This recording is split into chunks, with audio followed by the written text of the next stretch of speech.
Navigating the... It's about time we headed over to the Curatorium of Secrets. We have something super important to discuss. You remember, right?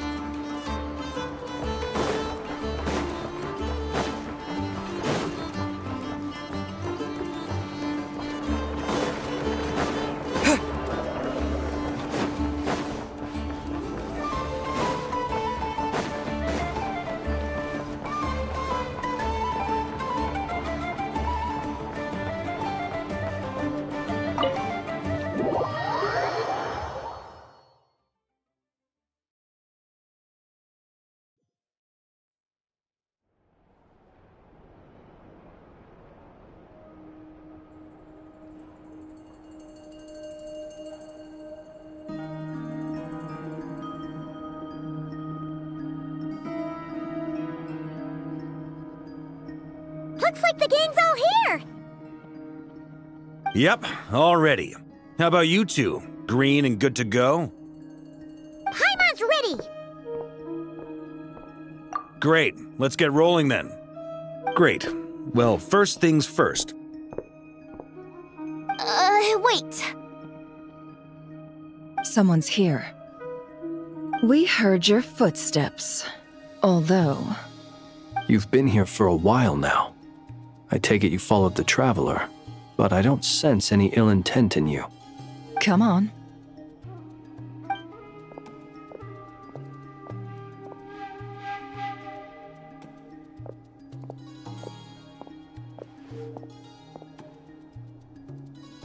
I figured it wouldn't take you long to notice me.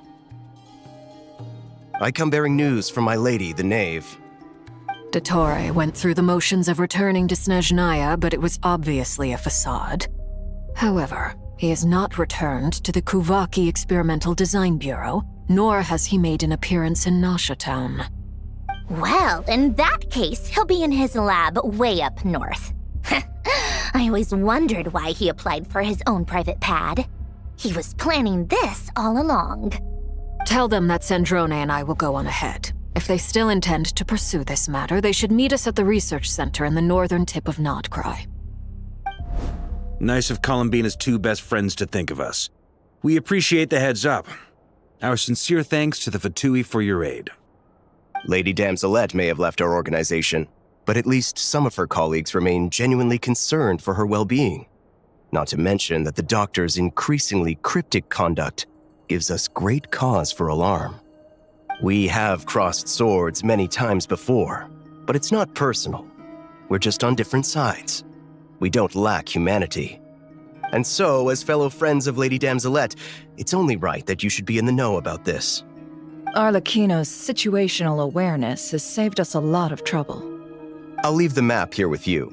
If you do decide to head to the research center, please proceed with caution. And remember, at least while you're in Nodcry, Lady Arlecchino's subordinates are your comrades if you want them to be. This is very accommodating of you. We can't thank you enough. Just doing my duty. I shall take my leave now. If you need us, you'll find us at the Experimental Design Bureau.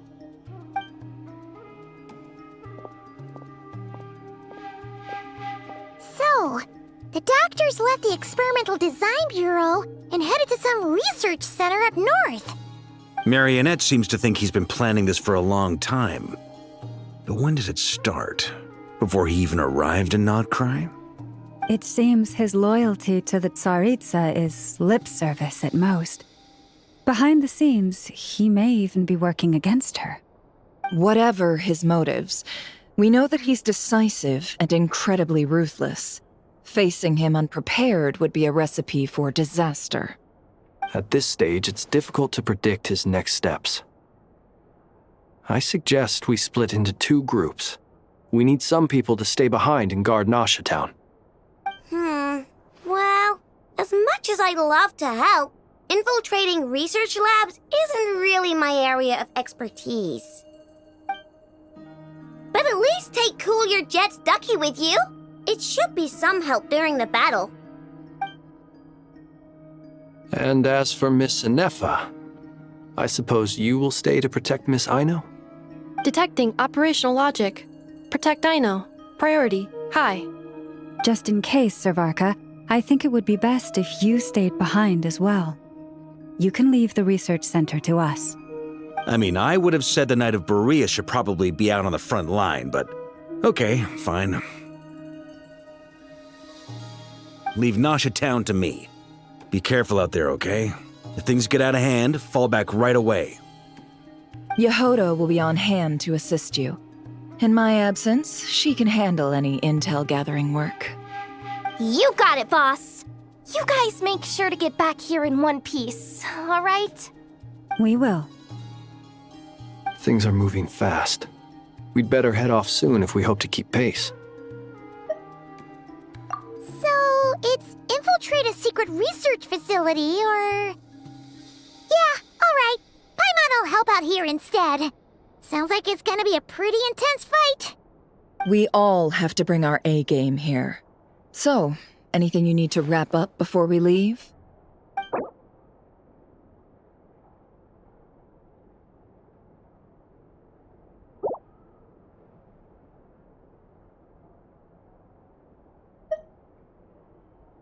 Okay. Well, we'll be good to go as soon as you...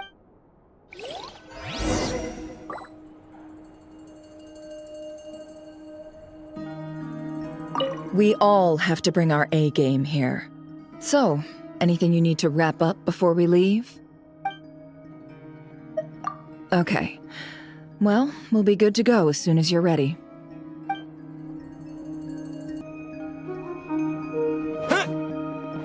We all have to bring our... Then you'd better get going. Very well.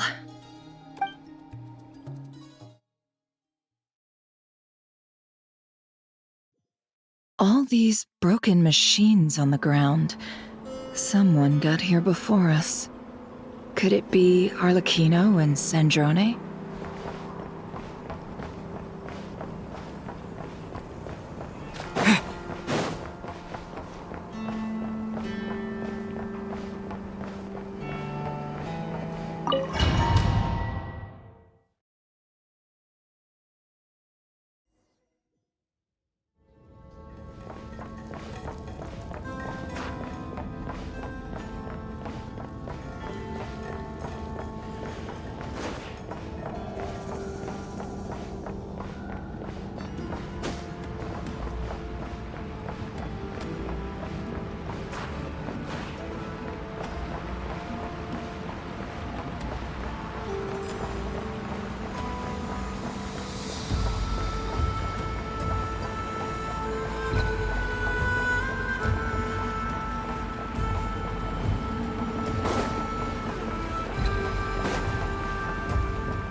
That's quite a welcome party. Observe. Be silent.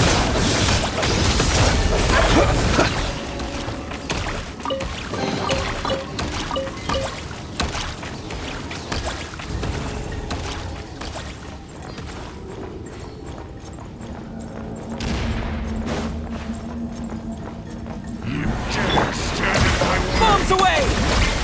Observe. Be silent. Night falls.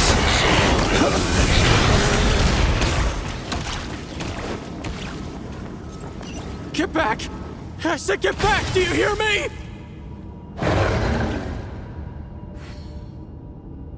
Why isn't it working? No! Don't come any closer! Don't! Ah!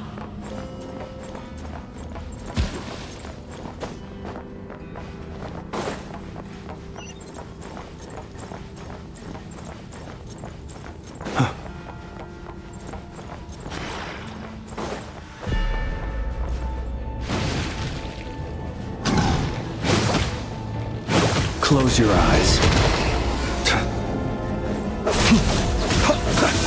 Observe.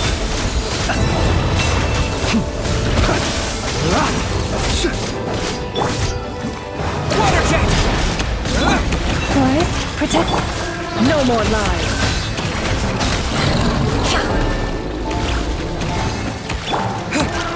Go!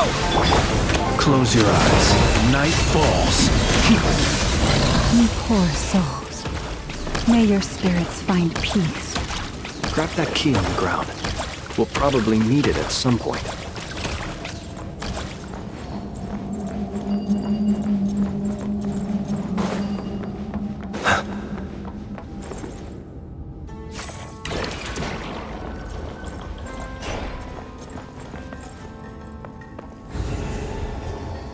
Watch out! Ugh, there's no way through. Let's go around.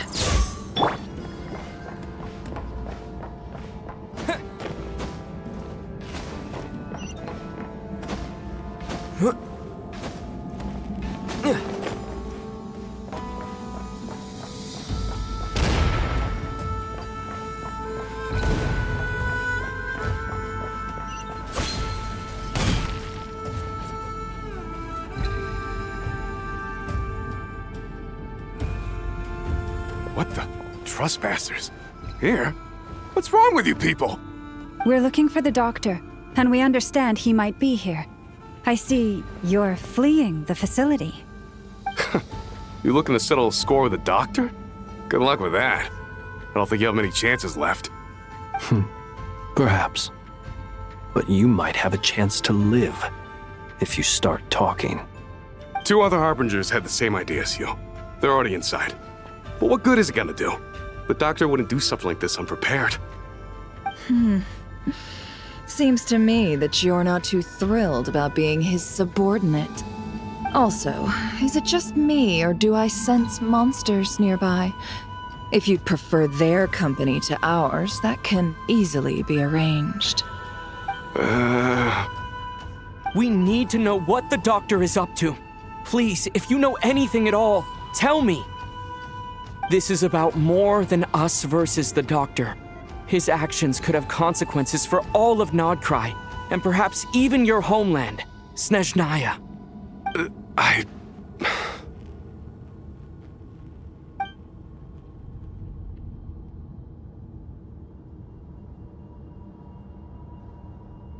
He's building something. Ambitious doesn't even begin to describe it.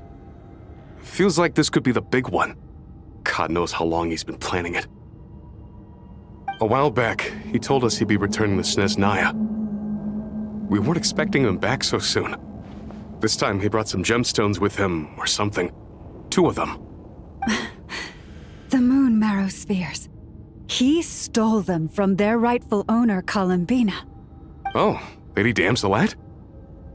Last I heard, she left the Fatui. Before she went, she told us she'd finished what Her Majesty asked of her, and wished to focus on some personal matters. I remember thinking that leaving us might not be the best choice. I mean, I always looked up to the captain the most, and... Back when this all started, the higher-ups dispatched 3 units to Nodcry to execute their plan. They were led by the Doctor, Marionette, and the Damselet, respectively. I was a part of the Damselet's unit to begin with. She never really interacted with us much. In fact, she seemed sort of detached from everything. Not because she was distracted, just felt like she was indifferent to the world around her. Like she had no stake in anything that happened. She always seemed like she was staring off into the distance. Almost as if she didn't see anything worth living for in the present, so she had to look further afield. That's right. She always used to stare up at the sky. The doctor used to stand nearby and watch her.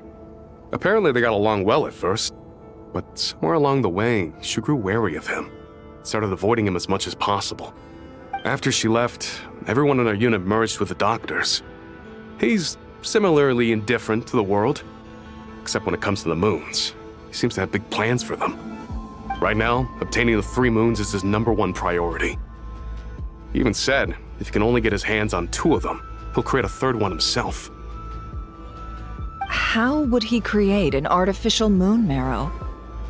Maybe the knowledge he gained from the Hyperborean phantoms has something to do with it. Thank you for cooperating. We appreciate the level of detail. I get the sense that you'd serve under Columbina again if you had the chance. Would that be fair? No, she's no longer a Harbinger. As a member of the Fatui, my loyalty will always belong to the Tsaritsa. I'm only telling you all this because I don't completely trust the doctor. His actions do not align with the goals that first brought us to Nodcry. I understand. We'll do everything within our power to stop him. The Knaves unit is based at the Kuvaki Experimental Design Bureau. Maybe you can seek refuge with them. Well, now we know what's going on here. Artificial moon marrow. He's likely well on the way to completing it. Dottore's technological capabilities are far more advanced than I thought. I fear this could get ugly. Everyone, prepare yourselves.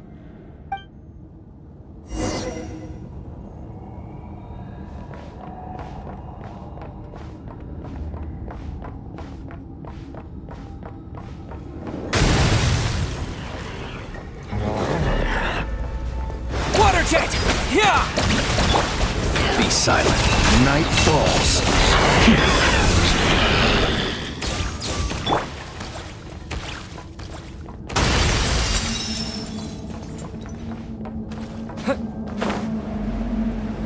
Yeah! Go! Close your eyes. Do you fear the dark? Observe. Night falls.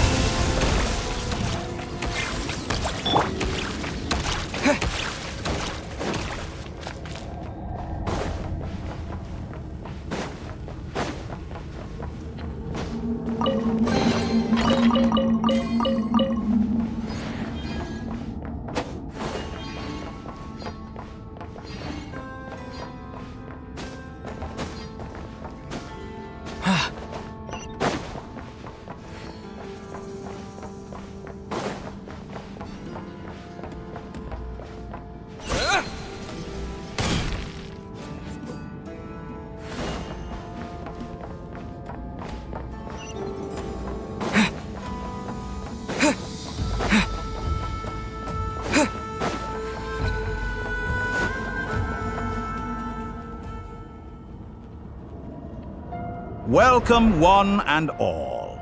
I've been expecting you. I hope my humble research facility is to your liking. Yeah, we really appreciated fighting our way in through a horde of monsters. The gall! You expect us to believe you've just been patiently waiting for us? Of course I have. Should I be worried about something? Everything seems to be going quite smoothly so far, and you've shown up right on schedule. First Sandrone and Arlecchino, now you. Ah, quite a surfeit of guests I've had today.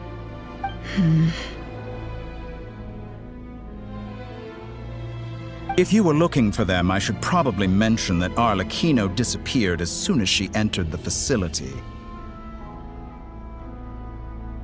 As for Sandrone, why, she stood right here only moments ago demanding answers from me at the top of her voice. Hardly out of character. She never was one for basic courtesy. But I have to admit, I was a little surprised to see her showing concern for someone besides herself. Does everyone you associate with undergo such a change in temperament? Speaking as a researcher, I have to say, it is not a change for the better. It threatens one's ability to remain objective. Well, since you ask... So you've got your hands on the moon marrow, and now you're claiming godhood. Don't you think that's a bit of a stretch, Dottore? I must protest what you are insinuating with that phrase, claiming godhood. I am not claiming anything. I am stating a fact. You're a researcher. I'm sure you appreciate the distinction between the two. Huh? Wait, you really think you're all that? You'll excuse me if I'm not being a polite little lady for you. We're colleagues. We both know what kind of person you are. By the same token, I knew you'd respond along those lines. You and I both understand that facts speak louder than words. To that end, I've had my people send you a small gift. It should go some way toward helping you understand my present position. What gift?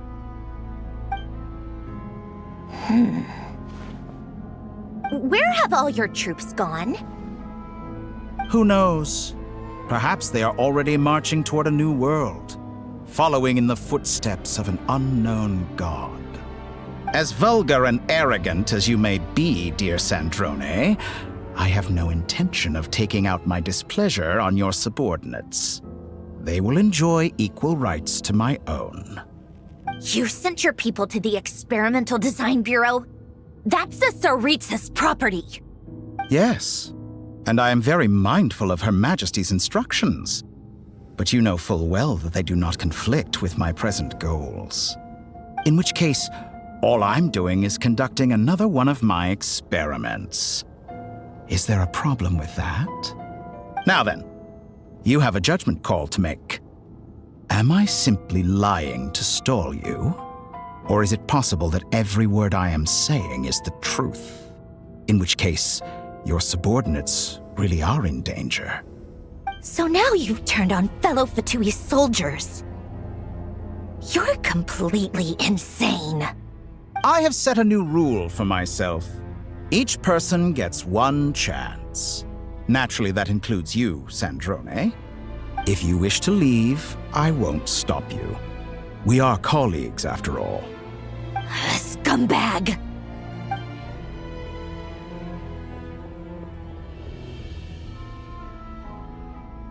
Still, I hadn't counted on Sandrone sparing any thought for the people of this world. Shame. I always found her self-centeredness to be one of her few better qualities. How can she ever hope to achieve greatness when she's so obsessed with protecting her little design bureau? It's more than a little disingenuous to speak of achieving greatness while taking hostages. Or does honor no longer mean anything to you? Honor? I have the marrow of 2 moons in my possession and will soon complete the construction of a 3rd. I will be the god of a new world. And you speak to me of honor? How charmingly naive. Those are sacred relics. You do not deserve them. In my view, many in this world do not deserve to be alive. And yet, I mercifully permit them to go on living, do I not? You'll come to regret your actions. Will I now? Let's see if you can make me.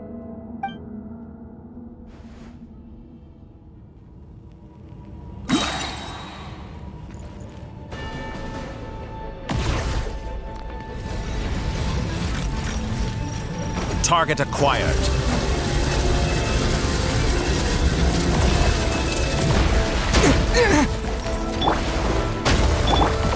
Go! Wipe out! Be silent. Observe. Do you fear the dark? Close your eyes. An exact practice. Observe. Night falls. Target acquired. One heart, we pray. Be silent.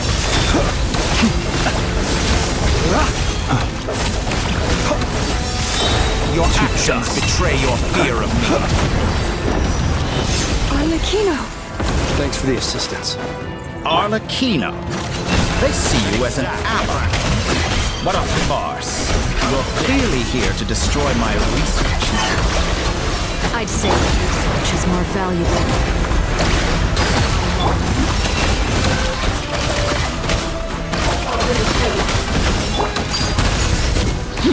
Close your eyes. Observe. Is this all it takes to tire you?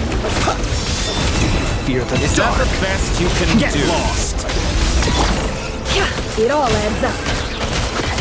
It all falls into place. Shatter like a reflection. Water jet! Bombs away! Forest, protect them. Your actions betray By your the fear of frost me. moon of old. The mystery unravels.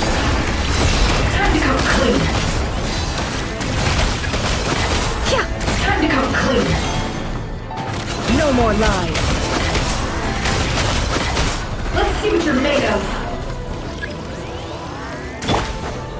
Water jet! can't hide the truth.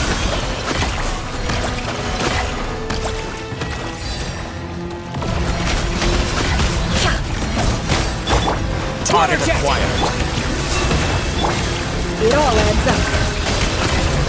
Let's see what you're made of. Dottore is too powerful with the artificial moon marrow in his arsenal.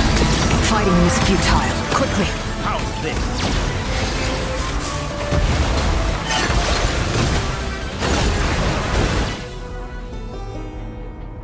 Let's go.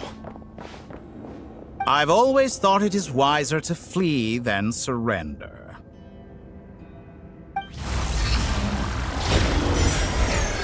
Watch out! What the? Forget about me! You should...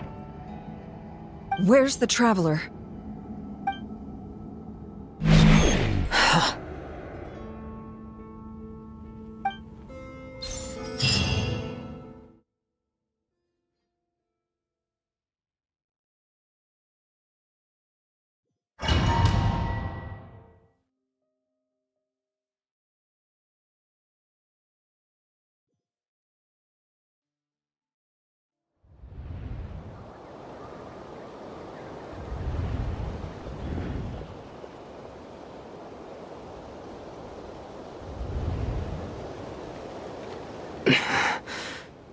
What just happened? Nasha Town? How did I get here? Strange. I remember being trapped by Dottore during the battle. And now all of a sudden, I'm here. Something weird is going on. I guess I'll start by exploring the area. Traveler? What brings you here at this hour? Huh? What are you in the mood for today? A hot dog? Or something else? We've got some special discounts at the moment. Want to see the menu? Sorry, I'm not hungry right now. Ah. Well, feel free to take a seat for now. Let me know if you change your mind. Everyone seems to be acting normal. Am I just overthinking? Oh, darling, look who it is. One of our regular customers. Get the Traveler something to eat, would you, dear? Wait, why is he talking like that? Well, I'd love to, but can't serve a customer unless they order something. Anyway, I take it your business is wrapped up? Yes, thankfully. It was a long trip, and it's left me feeling pretty exhausted. But the upshot is, I won't have to leave again for a good while. We can have some quality time to ourselves. Wait, these two are a couple? I see some kids around too. I didn't know they had a family. Hey there! I haven't seen you in ages! What's keeping you so busy? I've been looking forward to playing with you again.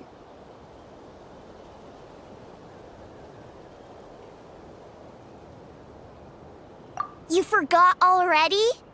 You're silly. Daddy brought you over to our house recently. We had some snacks together. What is she talking about? We've had a lot of customers over the last few days, so we've been real busy. And like my mom always says, some people are more than just customers. They're friends. Oh, another customer's arrived. I better go see what they want. This is all wrong. I never once heard the owner of this restaurant talk about their family. It certainly isn't a family-run business. And that child? I don't recognize her at all. Could this be a false memory? Very good. I knew you had it in you. Aren't you going to try the house special?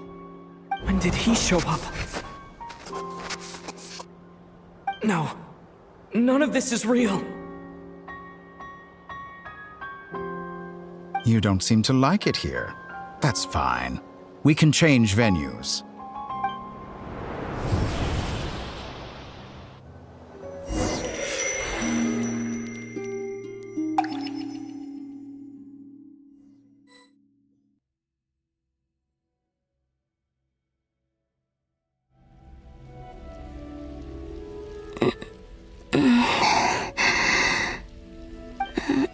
I'm still alive.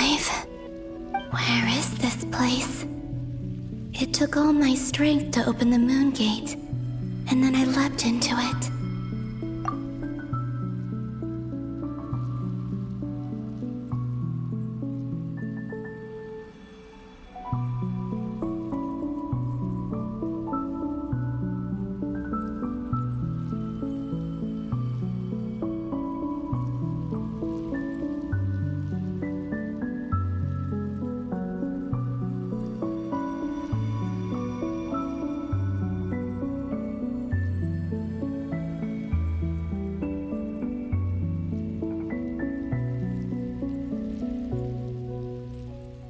So this is the moon's reflection? The mysterious realm beyond the gate?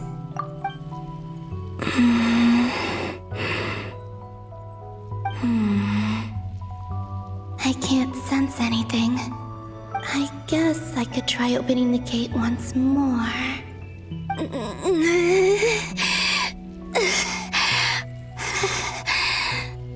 No response. Maybe this space can't be opened from inside. If this was the space that killed both Revier and his lover, then why am I unscathed? Or... no, I'm not unscathed. Even the air here feels frozen in place. There is nothing here with which I can restore my power. I should conserve my strength and proceed with caution.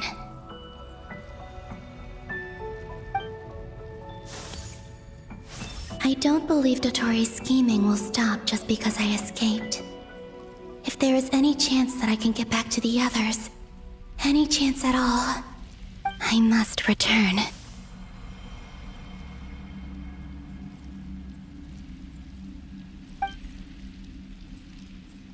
Emptiness. Silence. What is this place?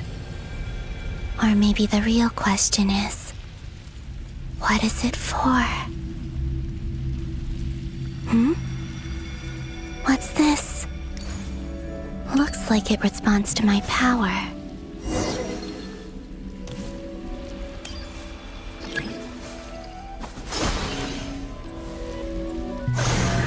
Golden. Like Kuvaki. Is it some sort of guide? And why does it feel so familiar? I might as well follow it.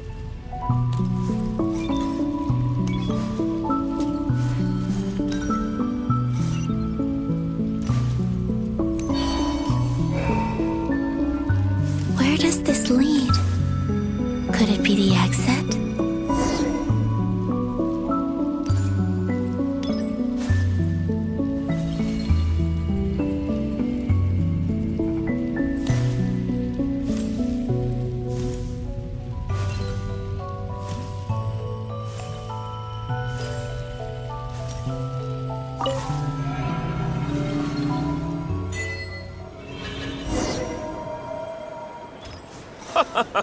Welcome home, Moon Goddess. Is this Nasha Town? But isn't Moon Prayer Night over already?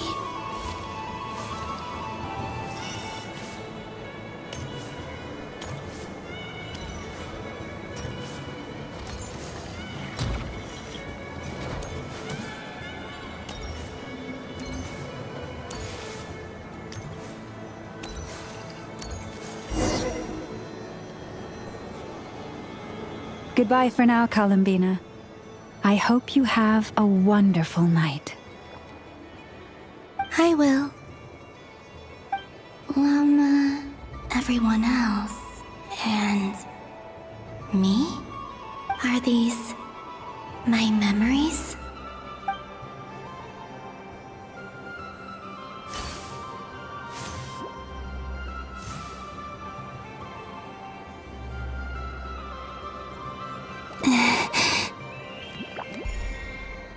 I can't touch them.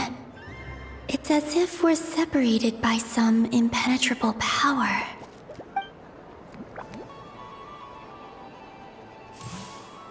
Over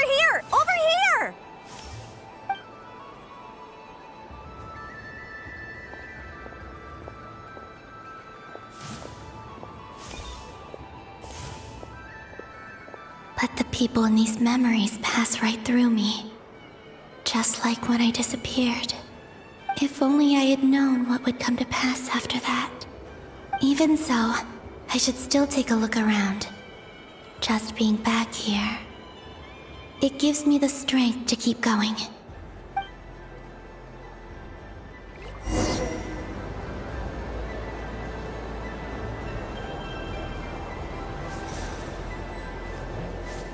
Welcome home, Moon Goddess. Oh, you're the genuine article. Alice was right. This moon prayer night was worth watching after all. Oh, yes. That was the fortune-telling stall run by Barbeloth from the Hexen Circle.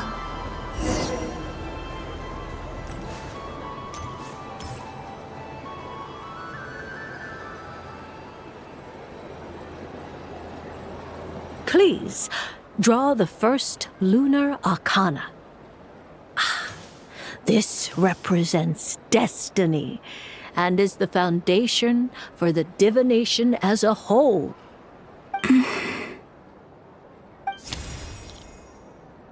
My destiny.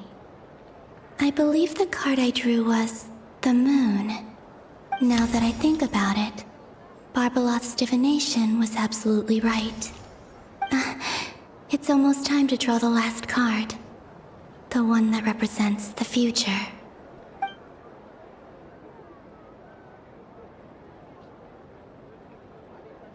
That was the card that popped out on its own. From here, I think.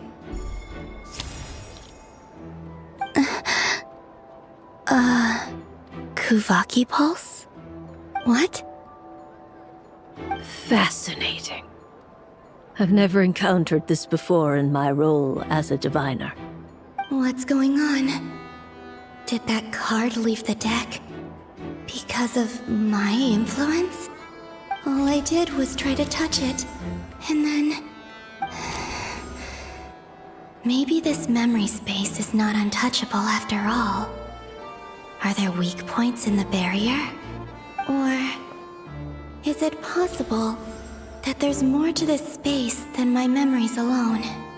This card is death. I need to get to the bottom of this. I'll try touching something else.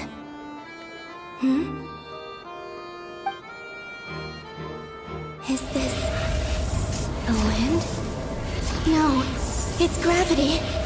It's pulling me outwards. No, Traveler!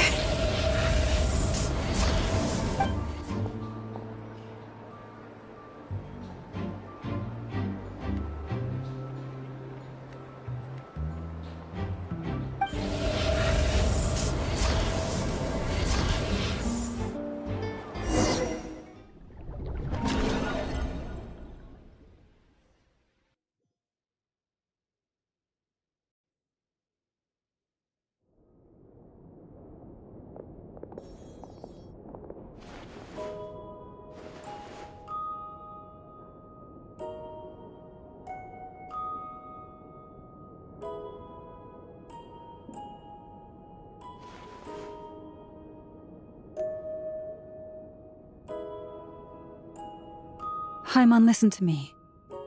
From the bottom of our hearts, we are so sorry. We completely understand how you must feel. The Traveler is trapped, and we all feel responsible for it. Don't say that! Haimon's not a little kid! You didn't leave him behind on purpose! There was nothing you could do! But... he's all alone in there! What if something happens to him? What are we gonna do then? We've barely spent any time apart since we met. Is he gonna... die? We must find a way to rescue him. We were all involved in the operation where he was captured, and we do not abandon our comrades. That being said, it won't be easy. Through conversation with the others on our return, we've arrived at a basic idea of what we're up against. Dottore's lab has clearly been in operation for a lot longer than we realized. We found many monster samples stored there. In all likelihood, They were materials he used to research his latest technology. We also know that through his contact with the phantoms of Hyperborea, he gained knowledge about the moons and certain Hyperborean technologies. Using this knowledge, he then fashioned an artificial moon marrow to serve as a replacement for the frost moon beyond the sky. Unlike Columbina, Dottore is not being rejected by Teyvat. And even with 2 of the 3 moon marrows, his power far exceeds all of ours combined. Once his 3rd moon marrow is complete, Dottore will have completely seized the authority of the 3 moons. Teyvat's most primordial powers will then be in his grasp. Does that mean... I'm afraid so. No one could have predicted this level of insanity, not even from Dottore. And unfortunately, his insanity is coupled with an intellect and ambition that not even his peers in the Fatui can match. This is dire. Sounds like the world is done for. The 3 moons' authority can influence the very fabric of time and space. I dare not imagine what a monster like him would do with that kind of power.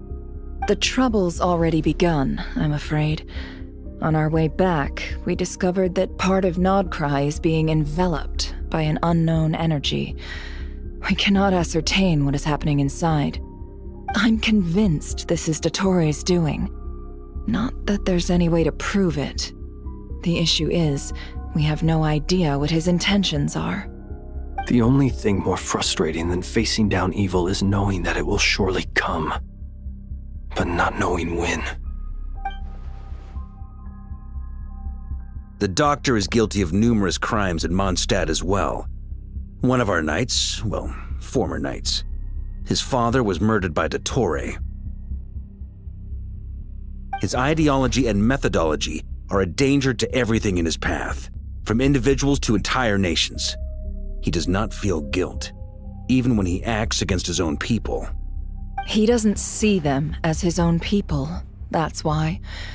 People like him see everyone else as beneath them.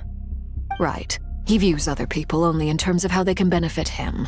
That's the basis of all his social connections. Granted, he's hardly the only harbinger to pursue their own interests. We all do. And Her Majesty is gracious enough to permit it. Still, her mercy has its limits. Dottore's actions have gone beyond even what the Fatui could have imagined. Usurping divine authority to become a god. For a servant of the Tsaritsa, that goes beyond being disloyal. It's treason of the highest order. We can't expect him to heed the Tsaritsa's will once he gains the 3 moons' authority. Even we harbingers consider him the most self-interested among us. Poor Traveler. Of all the people to get caught by... We have to go save him right now! Please! We gotta find a way! Paimon, I promise you, we are with you all the way. I get how you feel. I do. But it's gonna take more than strong emotions to take down an enemy like Dottore. What we need now is more information. Right. We can't even guarantee he's still at his research center. Before we can think about mounting a rescue operation, we need to confirm the Traveler's location. I'll find a way. Paimon knows, but... She's so scared. If anything happens to the Traveler...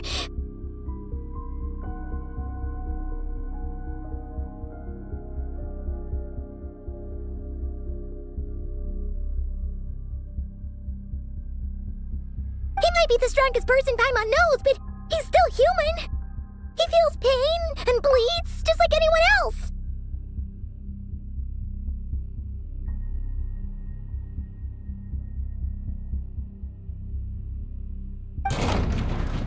Then think things through before you stick your neck out. Unless you want to lose your head. Sandrone. Miss Sandrone, you're okay? Put the stuff over there, and be gentle with it. Am I okay? As you can see, I've had to move my whole livelihood out of the Experimental Design Bureau. It's been swallowed up by Dottoro's energy field. If I'd left it any longer, I probably would have gotten stuck there. Ugh, Dottore always goes a little loco when he finds a shiny new toy. Not that he'd ever admit that. But this time, he's gone full psycho.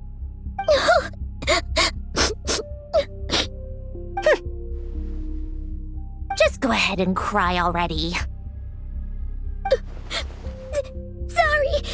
Paimon's not trying to make a scene. It's just, she can't. Oh, Paimon. Let it all out. There's no shame in it.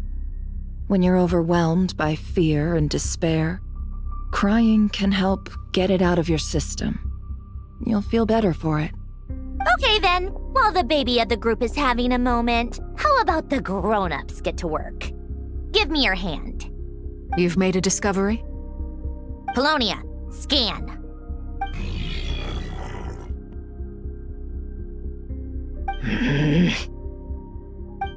You, hand, now. Oh, I thought you'd never ask, my lady.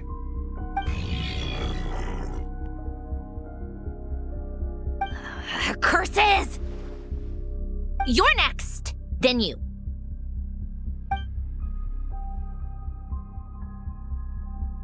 Dottore, you son of a...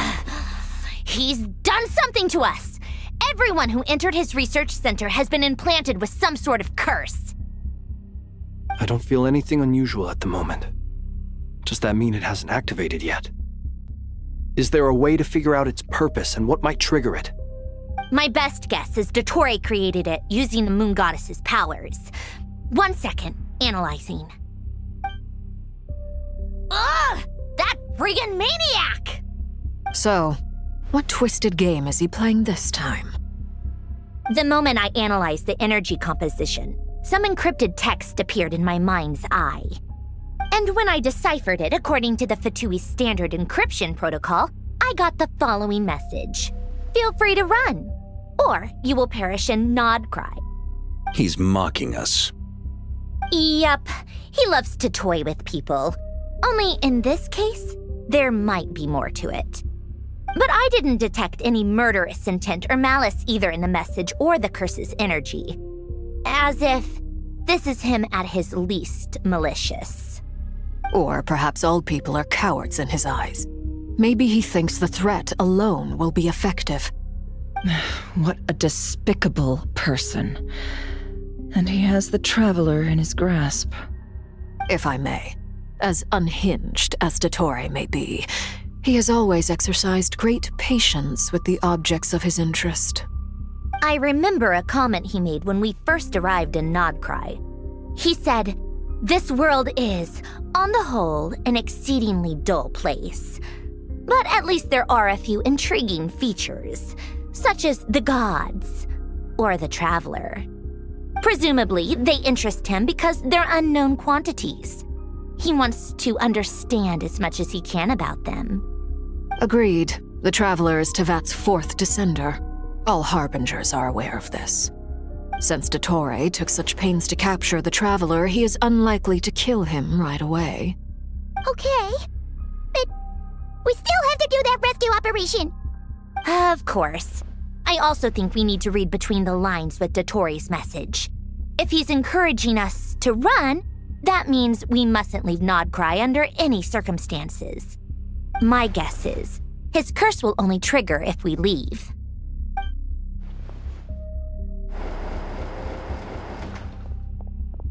We've discovered multiple energy fields. Albedo is still attempting to analyze their structure. He told me to report back first. Each field is slowly growing, swallowing up more of the surrounding area in the process. And the pace of their expansion has increased since we first examined them. He's probably trying to swallow Nodcry whole. His nefarious ambition knows no bounds. If this continues, the whole of Tevat will be in trouble, not just Nodcry. The loss of Columbina could not have come at a worse time. Do we think she's truly gone for good? She entered the space beyond the moon gate, knowing what became of Rerir and Thalindus. I'm sorry, but I fear the odds aren't good. Don't be ridiculous. If I know her, she's busy finding a way back as we speak just so she can annoy me. She isn't dead. Whatever has become of her, the fact remains that we are two comrades short on the eve of a decisive battle. We need to find out the Traveler's location. But there is also other work to be done. Agreed. Whatever Dottore is planning, we have to get the local populace somewhere safe. So, as well as a rescue mission, we have to organize a mass evacuation at the same time. It would be best if someone could approach leaders of neighboring nations and negotiate emergency asylum for Nodkrai's inhabitants. Can anyone handle that? Snezhnaya is one option. I'll see what I can do. This would be so much easier if the Traveler was here. No! Stop thinking like that, Paimon. Paimon will join you. She's pretty well connected thanks to the Traveler. Maybe it'll come in handy. Either way, that's what the Traveler would do if he was here.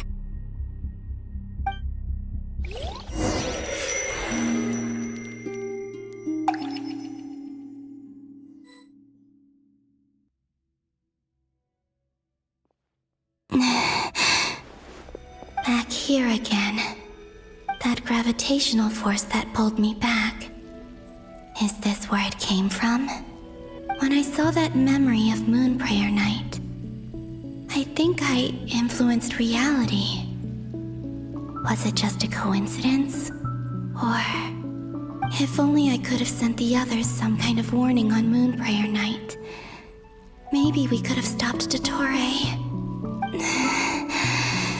I feel so heavy. Does entering that space consume a lot of energy? Well, even so, I have to keep moving forward. Back to emptiness and silence again.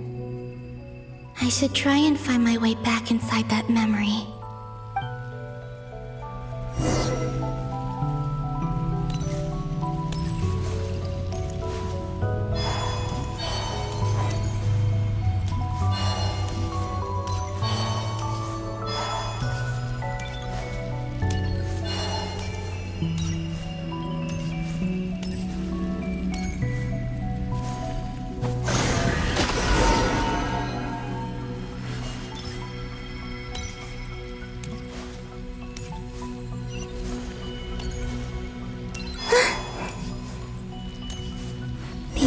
From last time isn't showing up. What am I missing? Looks like I need to gather these scattered fragments.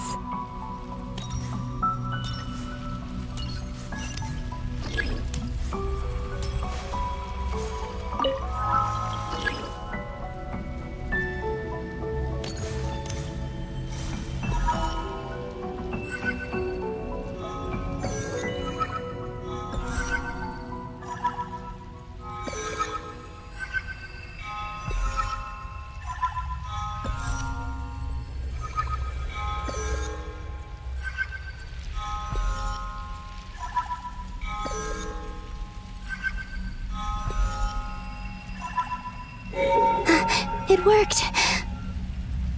Hopefully I can stay inside for a bit longer this time.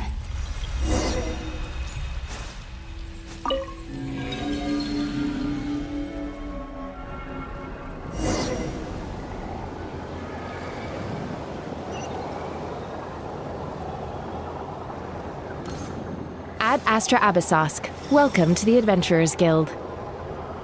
What? This doesn't look like Moon Prayer Night.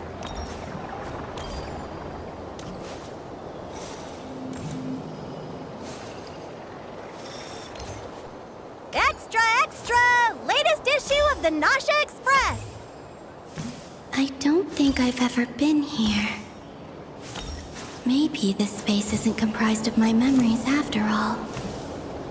There aren't any festive decorations around.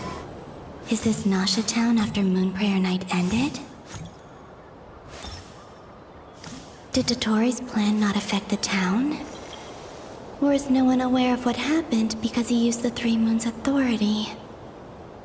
Let me see if I can influence anyone else. So, what do we do next? Wait, that voice. Paimon? The most important thing right now is to find that mage. Lauma, the Traveler, and Mr. Varga are here too. I'd better go pay the Fatui a visit. Traveler!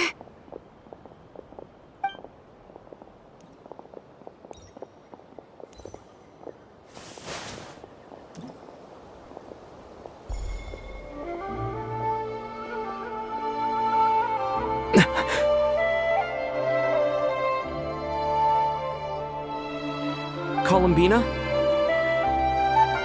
I made contact. It's me, Columbina. Huh?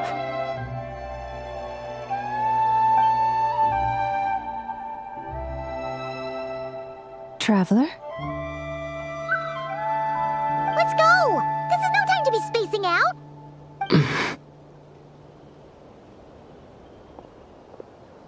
Huh? Wait a moment.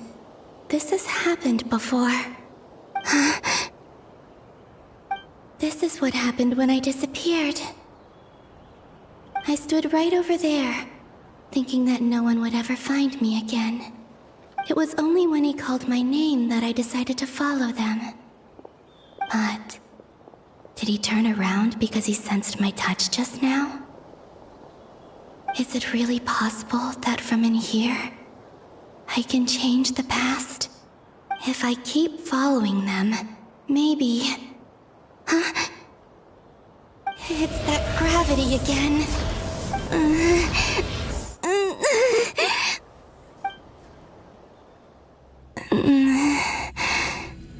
Every time I influence reality within that space, this force intervenes and pulls me back.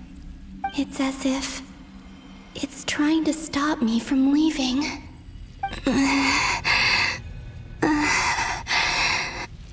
I'm getting weaker and weaker. I'll just have to try another approach next time. Come on, Columbina. Keep going. You have to tell everyone what happened.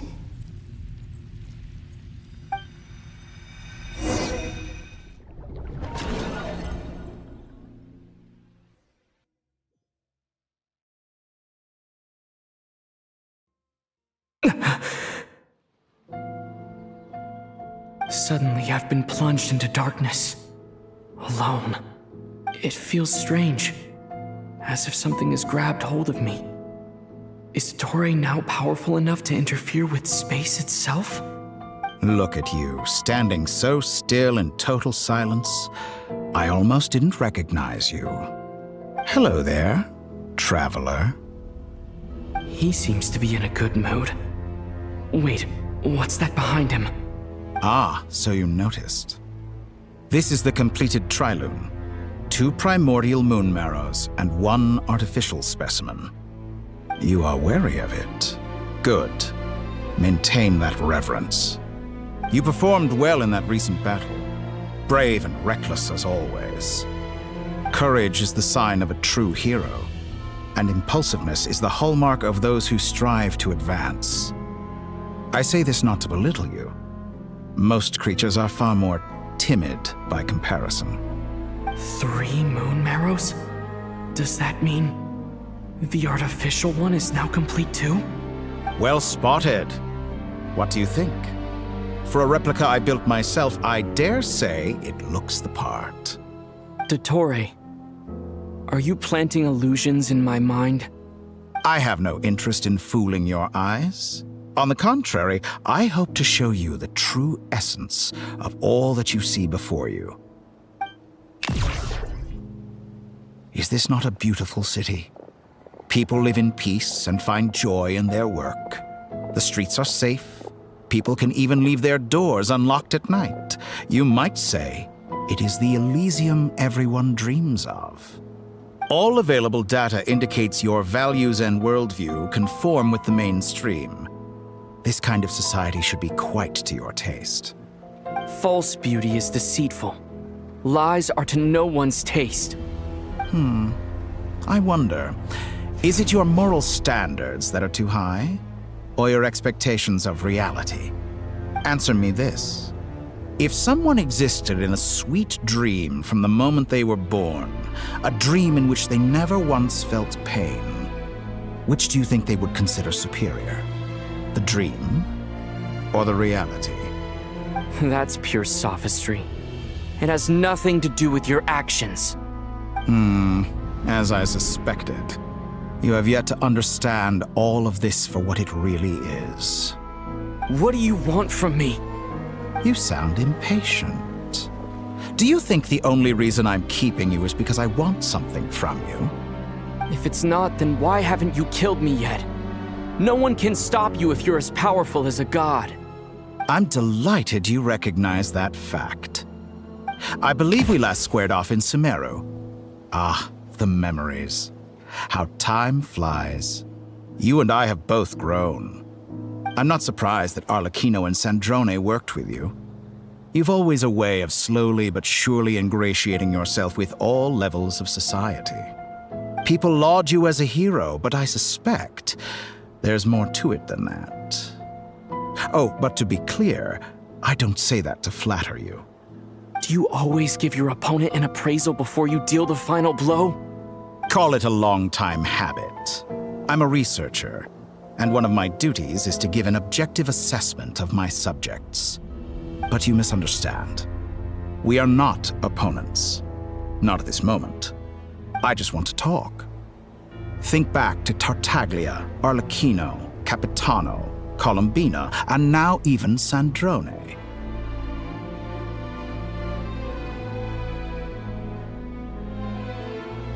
You've worked with each of them in the past.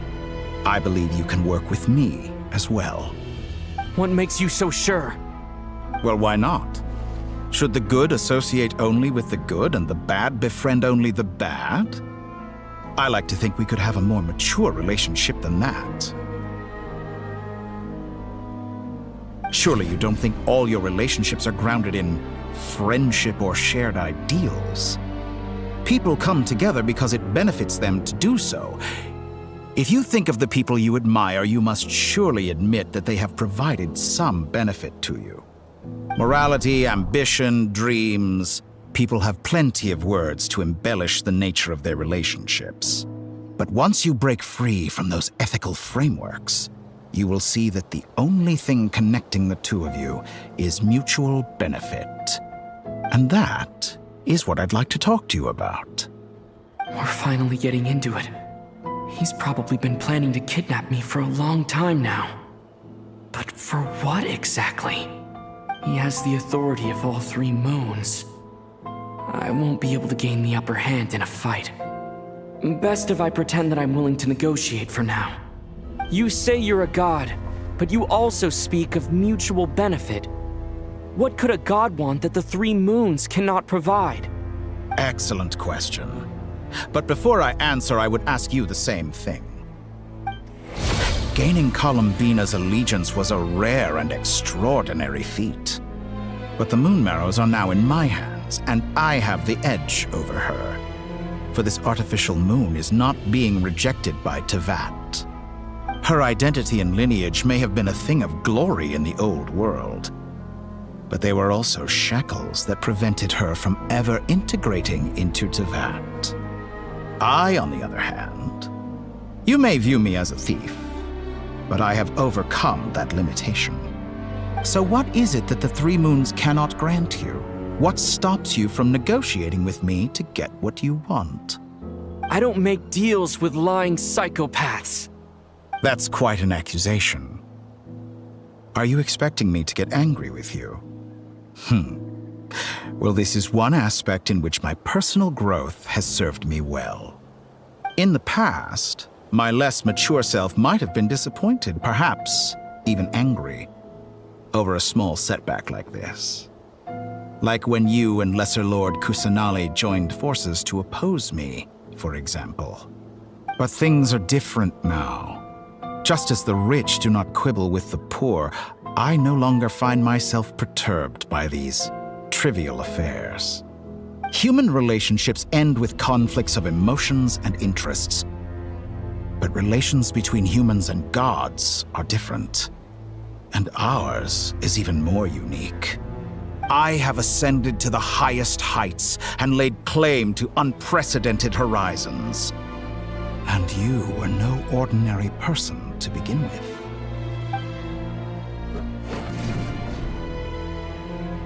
Allow me to show you the world, Descender.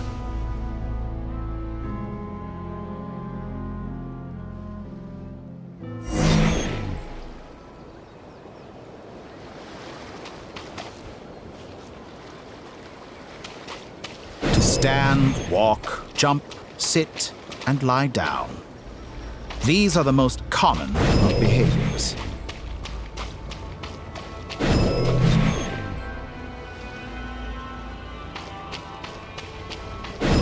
Have you ever wondered why we were born following such laws?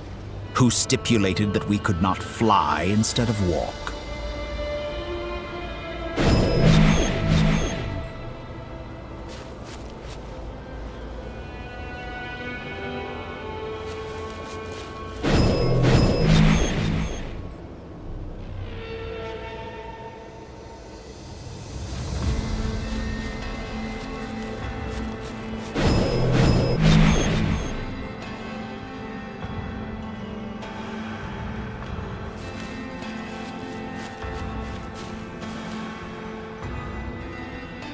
Someone of your talent and experience must surely know of the 4 great rulers who serve the heavenly principles. They govern life, death, time, and space. One wounded by a blade will die from blood loss or infection, and one who falls into a lake will drown in agony. The elderly wallow in solitude, and the solitary age faster. Eventually, new life is born, only to embark on the same path of suffering. These 4 divisions anchor the world and shackle those who live in it. But they themselves transcend its boundaries, squandering the power bestowed by the heavens. All who live yearn for equality, but unless the gods prostrate themselves and profess that they are mere servants of the living, equality can never exist. Who makes the rules we must live by? Who has the right to restrict us? The limits of the body can be rejected.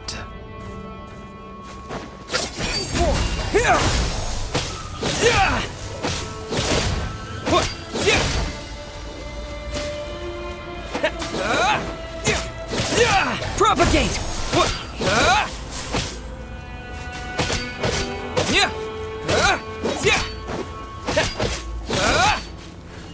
Scatter!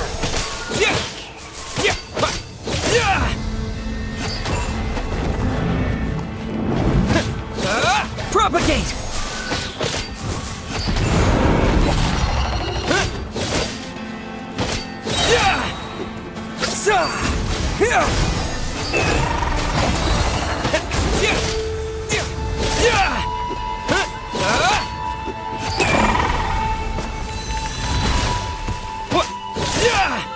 Propagate! How does it feel to be among those with absolute power?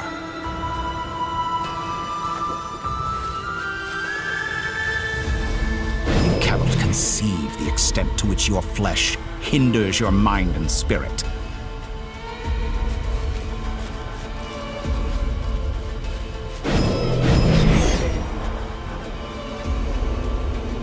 Only by discarding our useless, primitive eyes can we perceive a new world. How narrow-minded we all were in the past. Why should the final answer of the world not be the power that predates those of life, death, time, and space? The power of the Trilune. Through it, I have glimpsed new experimental possibilities. Nature suppressed, authority exiled, souls controlled.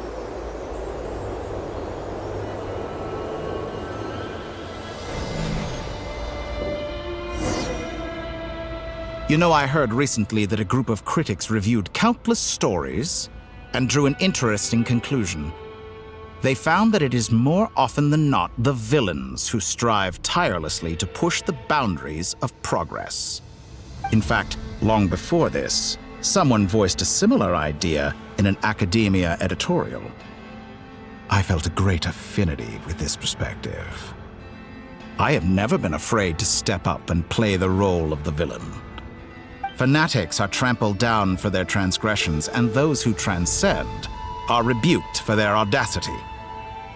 And so, the majority of creatures are too timid to follow my lead.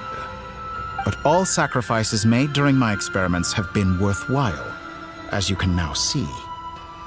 I can offer you something new, something unique, precisely because I am a villain. Think about it. We are eternally bound through mutual interest. Can you truly say you would never turn to malice if it could give you the life you dream of? After all, what value do perfection and purity really have? They are fragile and feeble things, utterly tedious. I say, better to be governed by a flawed humanity than a gnosis. The true seeker of knowledge is the villain who undergoes countless tribulations in pursuit of their goal. I'm sure many people have told you that you're different. Because I'm a descender? Exactly. Very clever. But what has that got to do with you? I do not conceal my wicked deeds, my selfish desires, or my greed. A true researcher must act as I do if they are to understand and speak of the truth. And yet, a knowledge seeker like myself will inevitably grow tired of studying Tevat beyond a point. You have traveled to all corners of the world and met many people. Along the way, there have been moments when you were misunderstood or even became a wanted criminal. And all the while, you have spent your days doing some of the most mundane jobs in the world. You fight and toil, claim minuscule rewards from my friend Pantalone, then you fight some more, winning some battles and losing others as your search goes on. And this cycle continues, with no end in sight. Surely you must sometimes grow weary of being stuck in this same loop day after day. We're completely different. I embrace everything that life throws at me. I am engaged in every step of my journey. How does that make us different? I too embrace what life brings, researching everything that interests me. Think of all the novel things I've managed to create, like the artificial moon marrow. Don't you see? As unique a specimen as she was, even Columbina is not irreplaceable. Take that back! She's gone because of your actions! I didn't say that to anger you. Though admittedly, I don't see what there is to be angry about.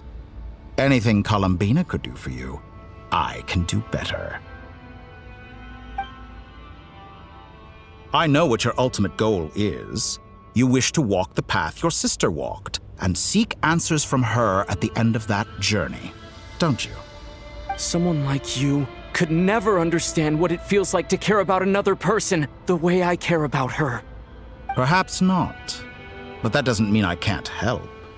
I could find your sister right now, bring her before you, and make her give you the answers you seek. Don't be so presumptuous. You'll never begin to understand the situation between us.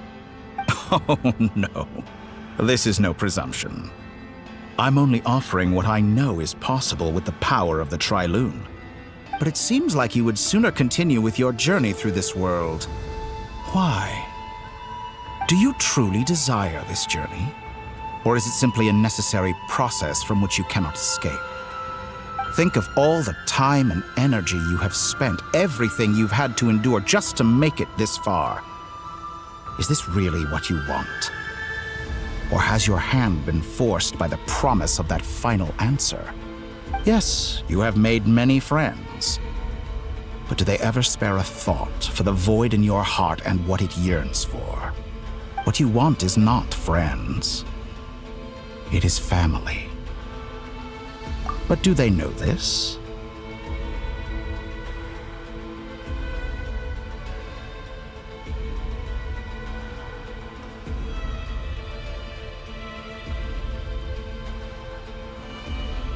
I, on the other hand, am far more considerate.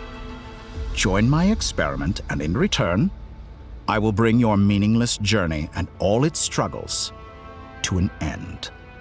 This is a malicious attempt to manipulate me. But at the same time, he's stating some very human truths. Of course he's right about my predicament. How can I deny it? I have faced ungrateful strangers, never-ending troubles, an endless quest for answers. I want to see her.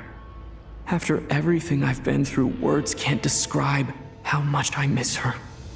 How much I want to be reunited with her, wherever you are right now. Do you miss me too?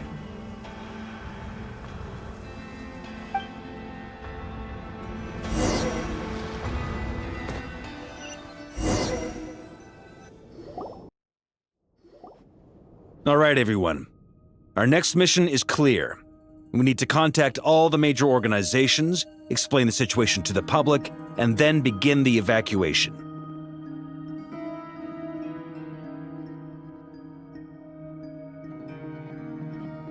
The residents of Notcry are quite dispersed. The two most populated areas are the Southern Isles and Pyramida. Miss Lauma, I will leave Hz Island and Nasha Town in your hands. I will liaise with the Fatui and Pyramida. Agreed. We will reach out to Natlan and Snezhnaya. Anyone found north of the Experimental Design Bureau should follow the Fatui to Snezhnaya. As for those dwelling south of that line, I will ask the Voynich Guild to help persuade them to leave. Then I, Mr. Varka, and the Frostmoon Scions will escort them to Natlan. The Voynich Guild has dealings with the Curatorium of Secrets. I will send them a letter vouching for your credibility. Yehoda, you should help Lauma. This is too big of a task for one person. My wish has come true. You're willingly lending me your most capable employee for the day.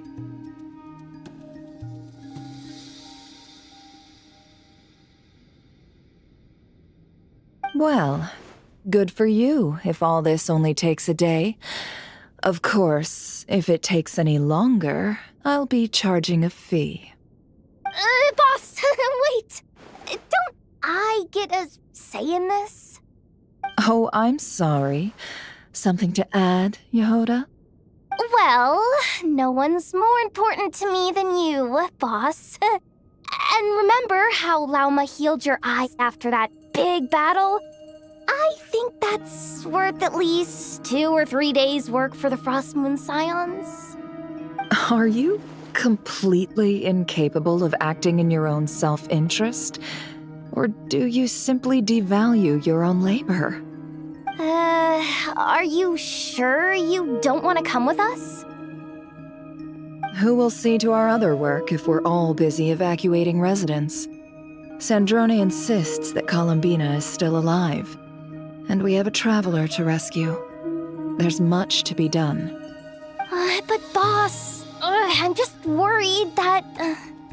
Well, Nefer, I'll link up with you once my tasks are complete.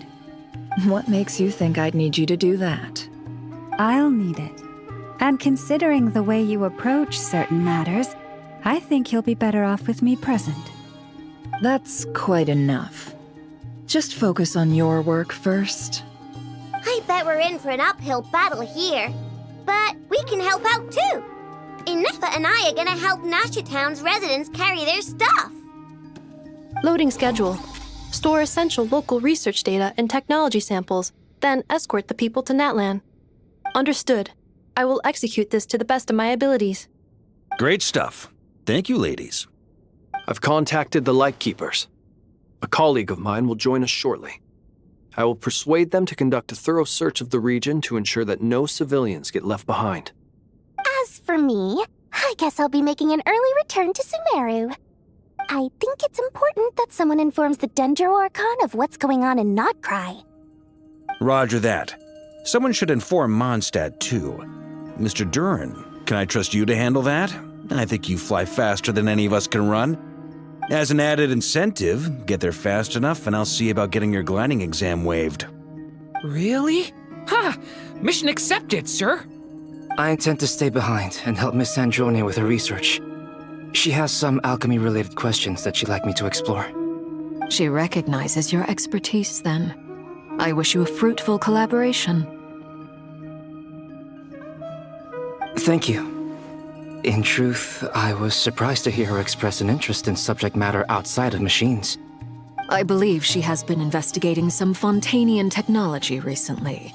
She made a point of bringing the relevant materials with her when she left the Experimental Design Bureau. She's sorting through everything in her room as we speak. I should mention that we have one other friend who isn't present. He hasn't made his position in all of this clear. But if we know anything about him, he's likely investigating on his own. Paimon's been very quiet today. But I know how close she and the Traveler are with the Natlanese. She should come with us to the border. Okay. Paimon will do her best. Make sure to heed Sandrone's warning. Many of us have been cursed by Dottore. As such, under no circumstances should anyone cross national borders. Remain within Nodcry. That aside, personally I have faith in Columbina. Things look grim, sure, but who knows how it'll play out. Same goes for rescuing the Traveler. Both of them are important allies and friends. We'll be counting on you to gather intel on them, Miss Nefer. Oh, wonderful. You're all here.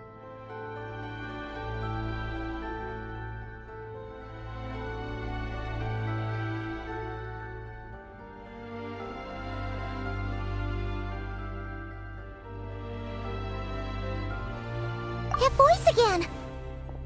Nicole? Whoa, that was loud! And it came out of nowhere. So mysterious. Sorry, this is the only way I can speak to you all right now. Please accept my apology. Anyway, time is short. I'll cut to the chase.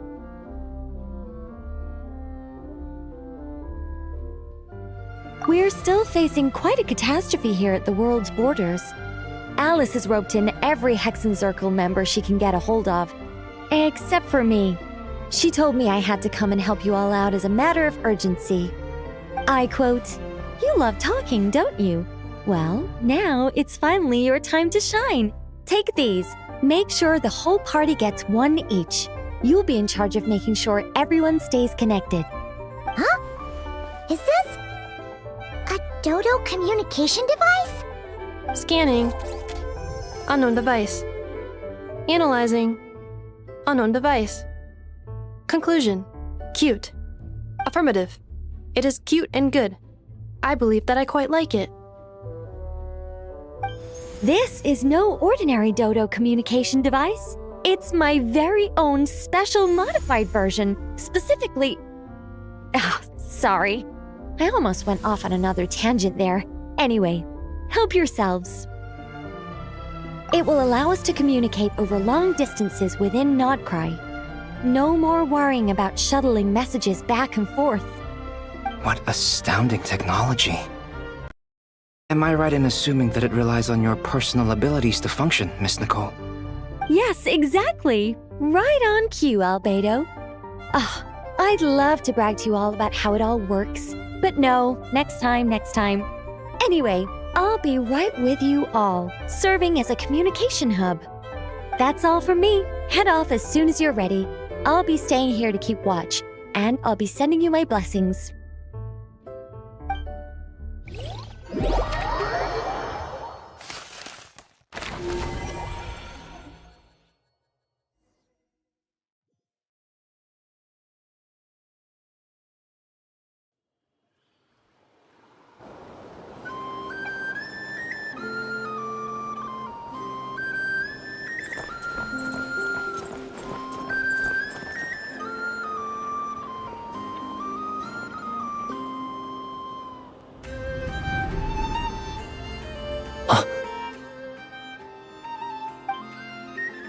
Sir Flint, perfect timing. I just arrived myself. You are most considerate, Master Ilua. But in fact, I know you have been sitting here for quite some time. If you saw me, why didn't you say something? I was curious to see how long you could sit still for. Also, shouldn't you have managed to sense me approaching? That would be a first. You always seem to appear out of thin air without making a peep. Also, how many times do I have to tell you not to address me as master? I don't qualify. I beg to differ. Why should a young man so well versed in social graces as yourself not be worthy of that title? Please, Lord Flint's... Sir Flint's. I'm begging you, don't flatter me into complacency like you do with everyone else. You understand me better than most. My newest acquaintances tell me I love complimenting others. What do you think? I think they don't understand why you do it. You just love puffing people up till they're a big, happy ball of hot air that floats away into the sky. In all sincerity, I can only hope that they bring good tidings when they come back down to Earth. Is the situation that bad? We just held a strategy meeting. Let me fill you in.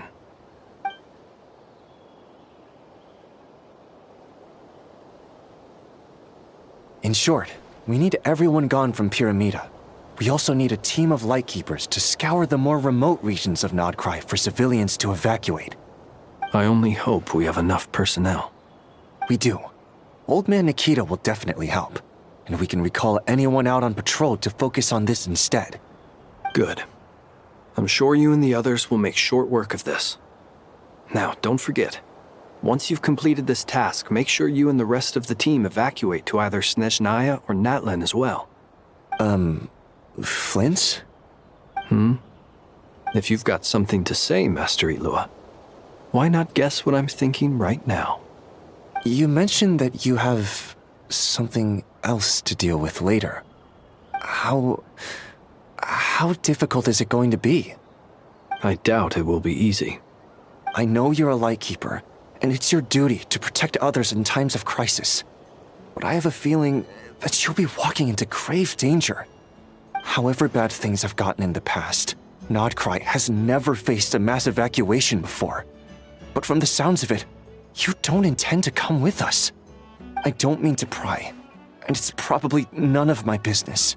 But whatever it is you're intending, you don't have to go through with it, you know.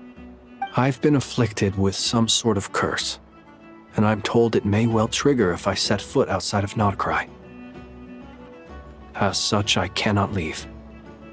I have to act, if for no other reason than to fight this curse. What? No. Why? Why would anyone want to curse you? There are plenty of people out there willing to trample over others in pursuit of their own goals.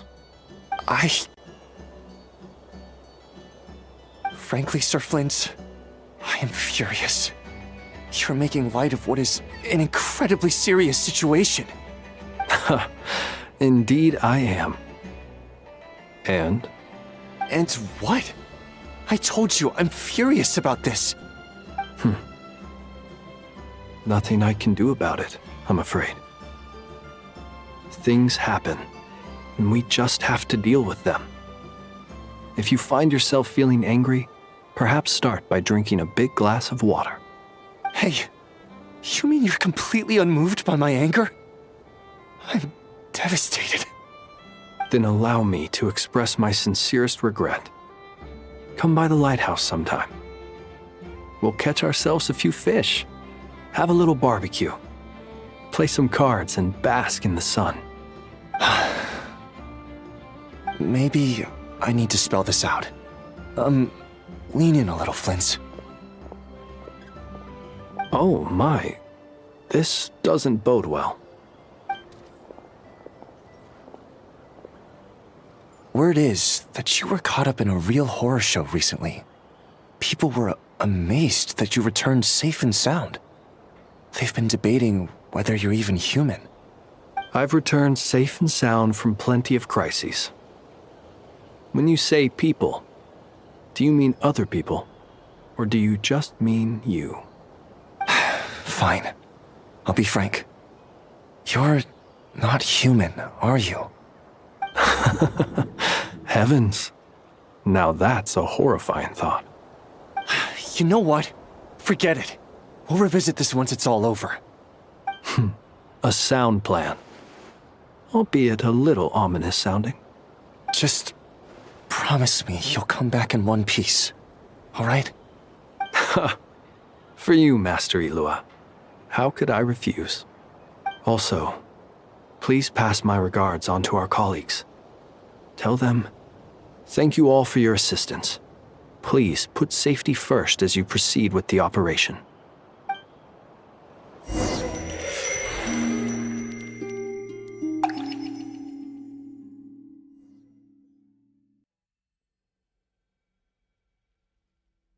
I have to keep searching for a path toward reality.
Should do it. The last 2 times I tried to influence reality in this space, it consumed a lot of Kuvaki. I'll try and be more careful this time. I need to leave key clues behind using less power. I hope everyone still remembers what I said on Moon Prayer Night.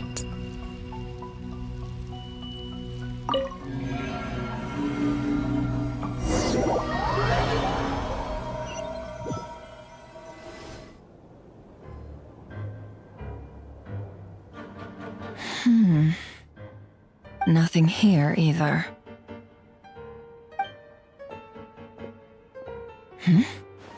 Flints? Ah, Miss Nefer. What are you doing here? Unless... I just spoke with Ilua about arrangements for the search and came for a walk nearby. As for you, why would... It appears we think along similar lines.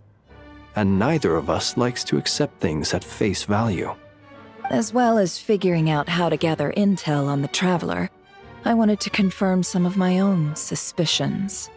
Also, we'll need to bring a lot of force to bear against Ettore, even if we're only looking to rescue the Traveler. We can't leave anything to chance. You don't think Columbina perished either, do you? I'm merely considering the possibility that she survived, just as you are. How much can we really know about a deity like her anyway? Do you remember what she said on Moon Prayer Night? About using moonlight to send messages to us? Of course. I think that's why we're both here. Where have you checked so far? I've been focusing on the outdoors. Anywhere the moonlight shines. I checked most of Nasha Town, but didn't find anything. I checked the Curatorium of Secrets, and a few rooms where I thought I might find some leads. But no luck here either. The only places I haven't looked yet are the rooms in the flagship. But process of elimination isn't the only thing that brought me here. Oh, really? What's your other reason? After all that build-up, our mystery ally never showed up even once!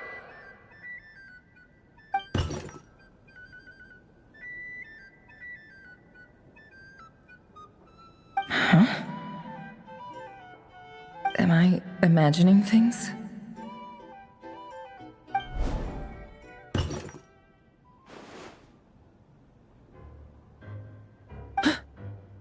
Come on, let's see what's going on.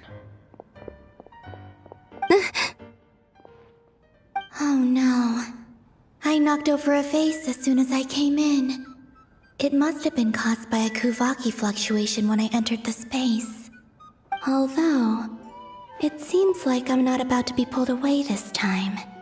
It looks like as long as I'm careful with my actions, it doesn't count as influencing reality.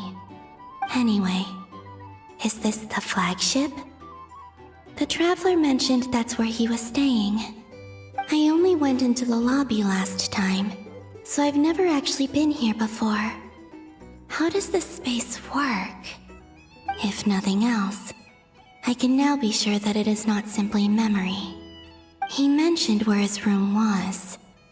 I think it's this one.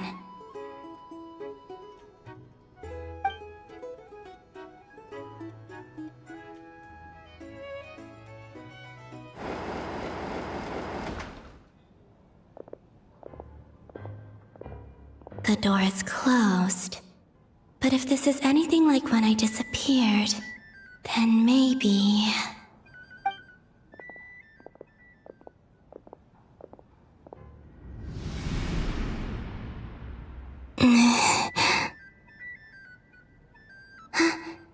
I'm in.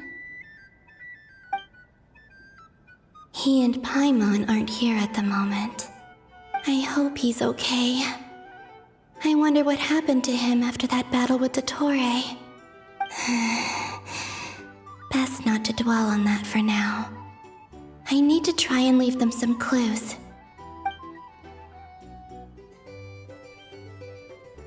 Please, Traveler. I really hope you find this.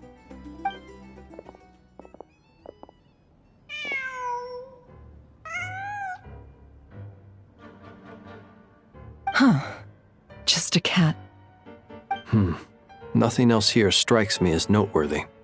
Didn't you stay here for a couple of nights once? Before Rarir showed himself, yes. It's also where the Traveler and I first met. Did you notice anything unusual during your stay? I remember thinking how much noisier the flagship is at night compared to the graveyard. Other than that, no. The Traveler and Paimon were most congenial neighbors. This is where they've been staying, yes? Over here? That's right. I wouldn't usually condone breaking and entering, but we can make it up to them later. Focus now. I have to write a message on the wall using Kuvaki, just like I said on Moon Prayer Night. Simply open your windows on nights when the moon shines bright, and the moonlight will naturally flow towards the words I have written. Here goes. I'll need to carefully control my strength.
There's a noise outside the door.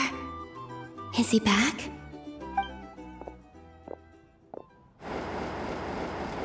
Please, you have to see these words.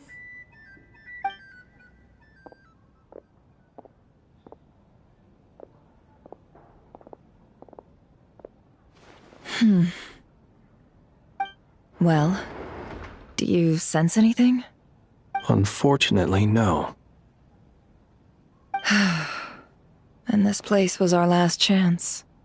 Not necessarily. We've only looked in Nasha Town so far. Miss Columbina said she would leave messages at her friends' dwellings. It's still worth checking where Miss Lauma lives and where I live.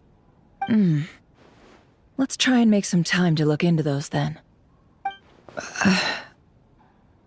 Wait. What are you waiting for? Oh, Paimon might have overeaten slightly. What's that look for?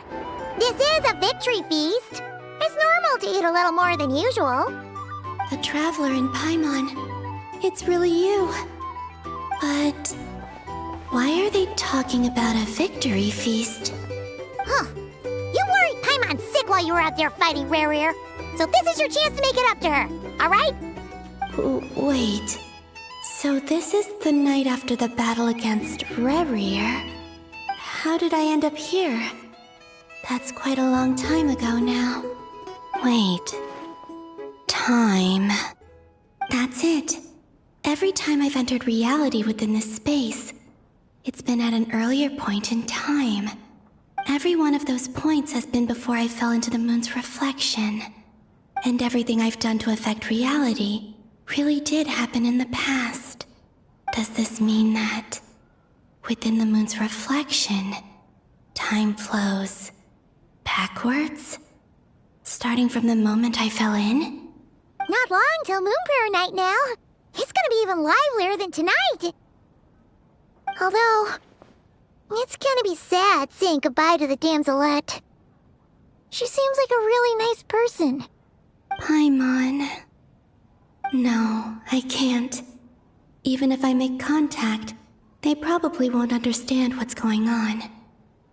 And in any case, I'll likely get pulled away again if I do.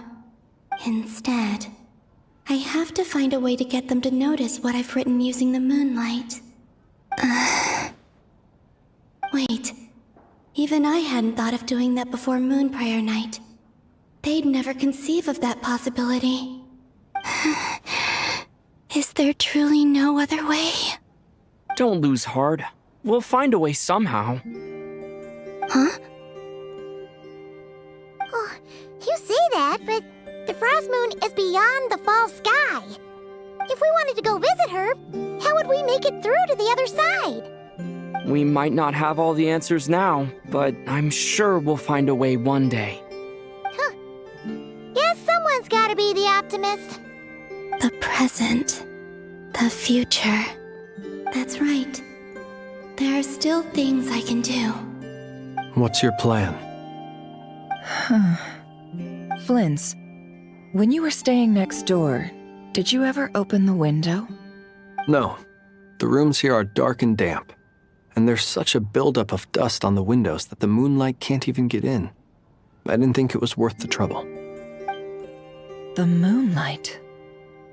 I think I see where you're going. One moment. I'll see if the owner is available. Don't bother. Time is of the essence.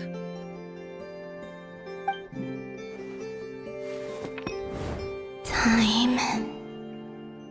Even if no one sees what I've written at this moment, maybe someone will remember what I said after Moon Prayer Night.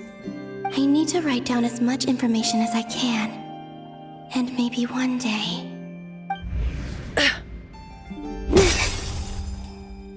Huh? What's up with you?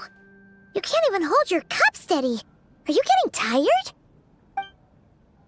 A little. Well, you should probably hit the hay then. You've had a really tough couple of days for you.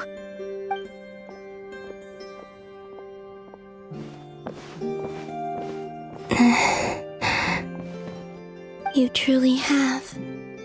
You helped defeat Rare, helped me reclaim my name, and you helped the others organize Moon Prayer Night. Wherever you are right now, I'm sure you're still fighting against the injustices of fate. This is all I can leave for them. How I wish I could stay here. But it's time for me to go. I hope to see you again in the next time. And if the opportunity presents itself. I will surely return to your side. Huh. Columbina. She's alive. Not only that, but she's left us an entire wall's worth of clues.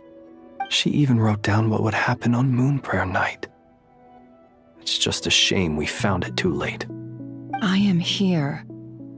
Time in this place flows backwards. I am constantly moving forward. It sounds like she's found a way to influence the past using Kuvaki. But her future is our past. So, these words have been here ever since we defeated the Ray hero Solnari. We just never discovered them. Which came first, the chicken or the egg? Do you ever mull over questions like that? Only when I'm in a good mood and at leisure. Well, I never do. Everything that has happened already belongs to the realm of fact. As a business person, and especially an intel broker, what I do is extrapolate from those facts to try and read the future. An admirable philosophy. It's a means of survival. Let's go. We have a wall's worth of clues to share with the others.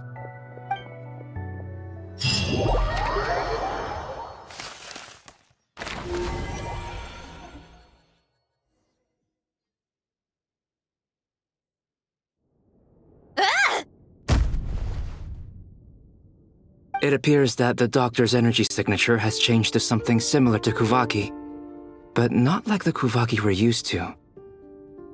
Nodcry's Kuvaki devices will only have a limited effect on it. I can see why you've chosen to place your hopes in alchemy instead. Also, I must say these books are rather profound. My subordinates just shipped them in from Fontaine. Some of them are from the Narcissenkreuz Ordo. Some are incident reports from Petrichor, and then there's a few test reports for these junk machines. Additionally, after some further scanning, I've discovered something extremely annoying. What's that? Tevat's skies contain multiple moons. A long time ago, when I did my first scan, I detected 3, just as the legends say. But when I checked again just now, I detected 4 moons. So there's one extra? Yeah. Originally, I thought that if I could still find 3 moons, that would at least mean Columbina's still alive. But then it occurred to me that apart from the frost moon, Tevat's moons are just husks. And husks surely shouldn't show up in the scan, since they're not alive. It's weird, isn't it? If we can't even distinguish between a dead and a living moon, how are we supposed to know whether a moon goddess is still alive? Or does this mean that the moon marrows are equivalent to the moons themselves? It's certainly possible.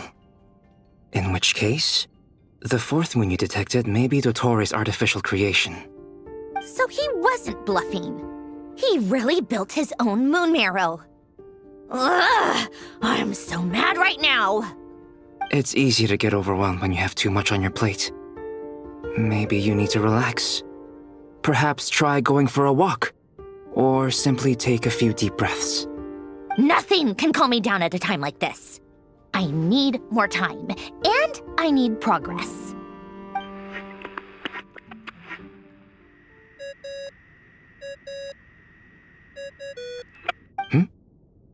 It's Mr. Flynn's. I really hate that ringing tone. Ugh. First the 4 orthants of the Narcissenkreuz, then moon marrows. Now what? Oh, sorry if we're disturbing you. Might I ask what's troubling you? What do you want? We're busy. Are you still at the Curatorium of Secrets? Yeah. Look, everyone else is still out, so there's no hurry. Plus, I'm busy, so I would appreciate if you gave me some space. Even though we have crucial intel to share? Fine, I'm listening. Do you intend to share it via the Dodo communication device? Ordinarily, I would, but this is a unique situation. I think it's best that we discuss it in person. See you at the curatorium.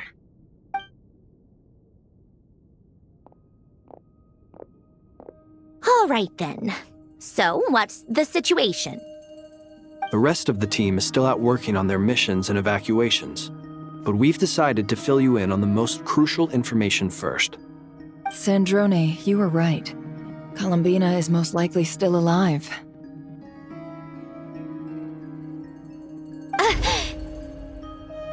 That's the best news we've received in a while, by a long way.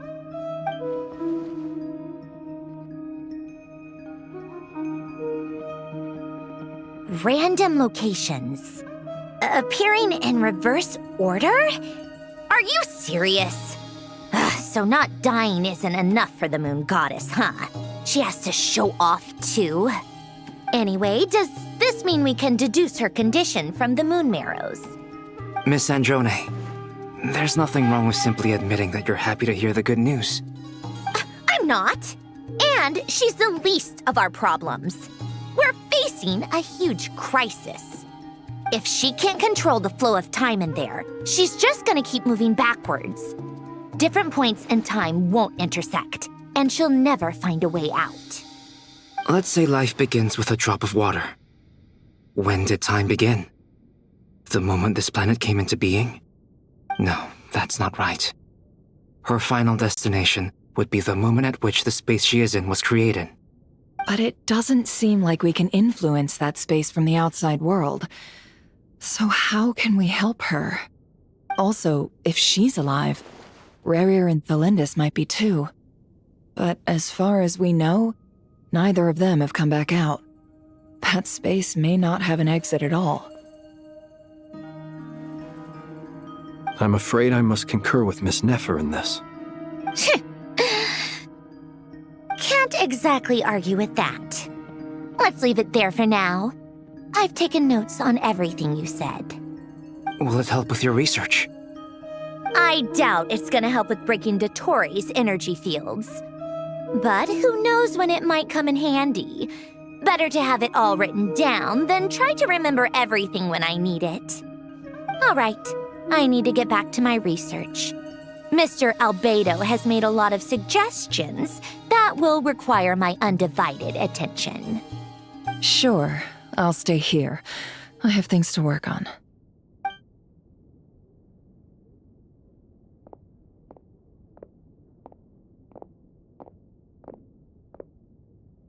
Paimon, are you there? Oh, right. She went with Varka to Natlan, didn't she? Good thing we've moved her and the Traveler's luggage in here. Speaking of the Traveler, where could they be? There's a note from Paimon. Paimon here. Not in at the moment, but if anyone needs to borrow her stuff or the Travelers, go ahead and help yourself. Paimon won't be mad. Also, Traveler, if you get back before Paimon, make sure to get some rest. Paimon misses you a lot, but put your health first, all right? How sweet. Well, since you offered, Paimon, don't mind if I do. This is the Traveler and Paimon's luggage. All the items they use day to day are here. It's well organized. I wonder which of them is responsible for that. What do we have here?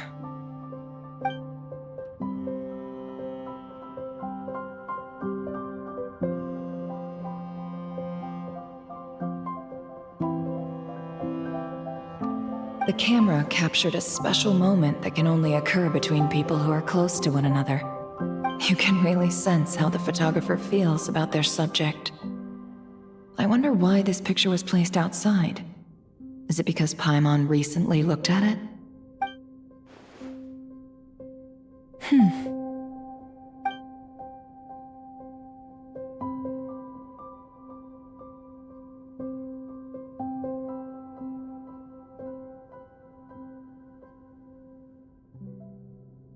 This must belong to the Traveler. Perfect. I'll use this. Hang in there. We'll find you.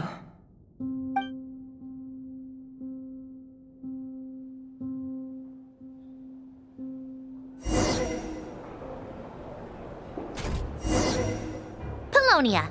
Search keyword world formula and bring me all relevant books.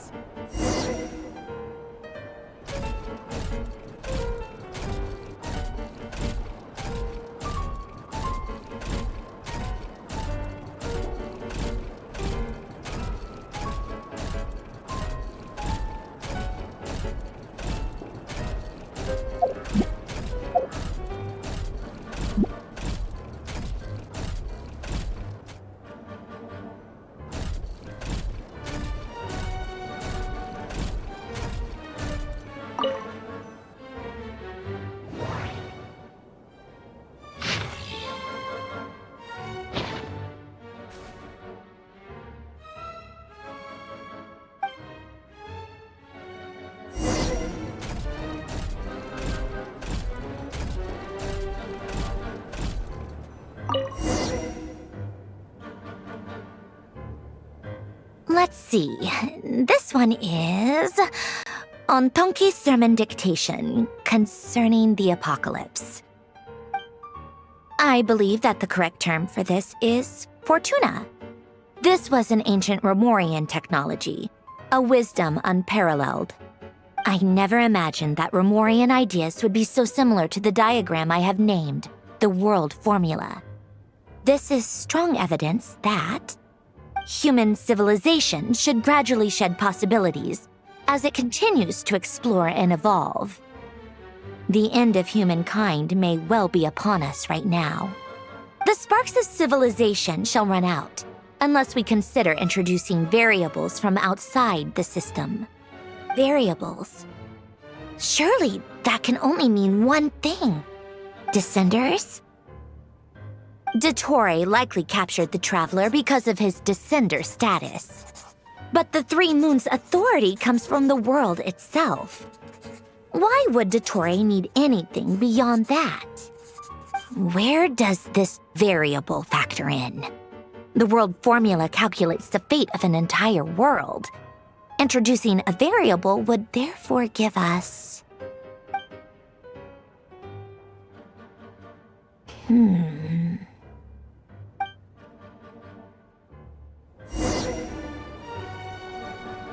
Polonia. Search keyword pathway and bring me all relevant books.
Otonki Sermon Dictation.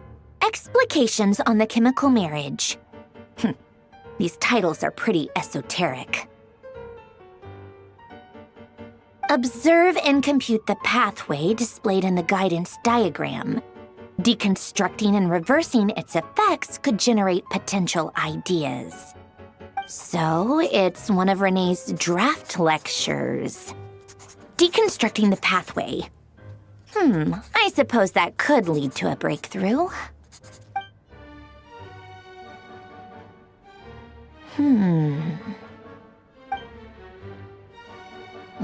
This long. This guy sure loves showing off his knowledge.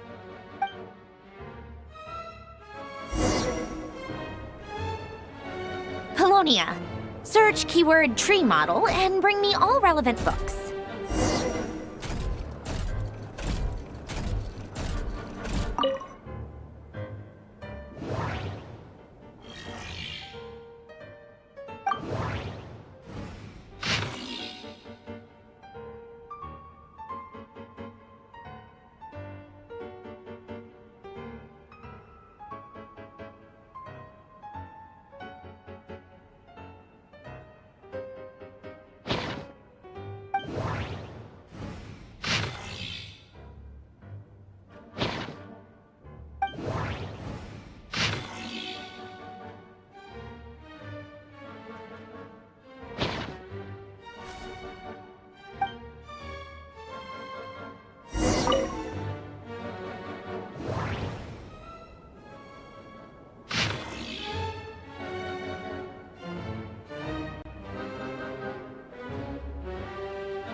Most of the experimental devices proposed by the Lilia Crucis Ordo are built based on the simple and basic logical structure of a tree model.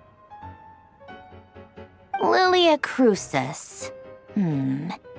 Guess they were trying to cover up the name of the Nautitzenkreuz Ordo? When Duke St. Germanus departed, he said, "It seems that there's no going back." Alas, he is only a genius when it comes to machines. In all other things, he is but ordinary. Excuse me? I'm sorry. That's just ridiculous. What kind of book is this? Great Detective Herlock, the Alchemist and the Clockwork Saint? Isn't this a novel? Come on. Still, the author swears that they knew Renee well. Whatever. I guess it's not beyond the realms of possibility that Renee would say nonsense like that on occasion. Memory, wishes, souls, and persona. Frankly, this sounds more like occultism, but if Albedo vouches for it, I suppose there must be some alchemical basis to these techniques. The way Alain Guillotin saw it, the world was comprised of machines. The universe needed machines, and thus his technologies were created. That's why I was born. René, his full name was René de Petrichor, if I recall correctly. Sounds like he and the town must be intricately connected. That place was also the source of most of our information regarding Remurian civilization. Seems like some of his projects were based on their technology. The cutting of souls and storing them in vessels. These seemingly unrelated techniques underpinned René's research. Assuming that the 4 orthants correspond to alchemical categories. The chemical marriage model? Alain would have scoffed at that. He never would have let those theories or parameters anywhere near his mathematical formulas.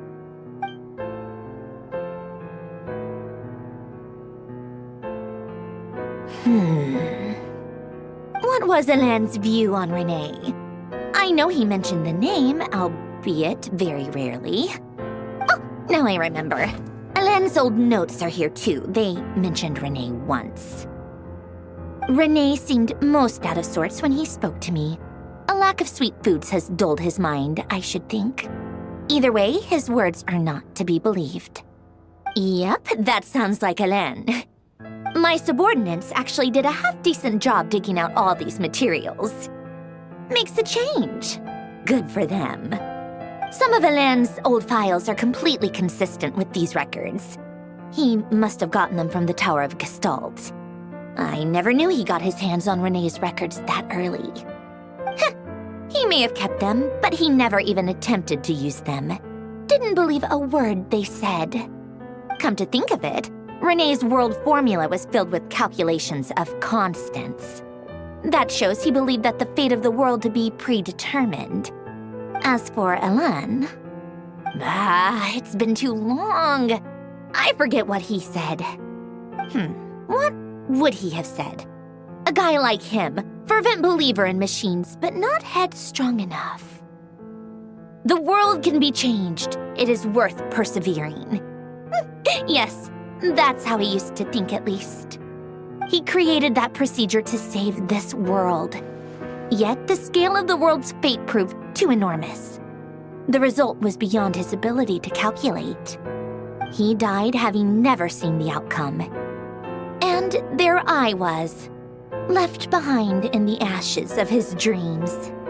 Did you really never take a close look at Renee's research? Or did you read it but deem his philosophy incompatible with your model? The very thought of trying to incorporate his ideas probably made you feel sick to the stomach. Well, don't worry, because there's a whole new category of lunatic in town. Next to Dottore, every other madman looks sane. You once asked me what I wished for. Should have asked him instead. He's the one pining for things you'd sooner die than witness.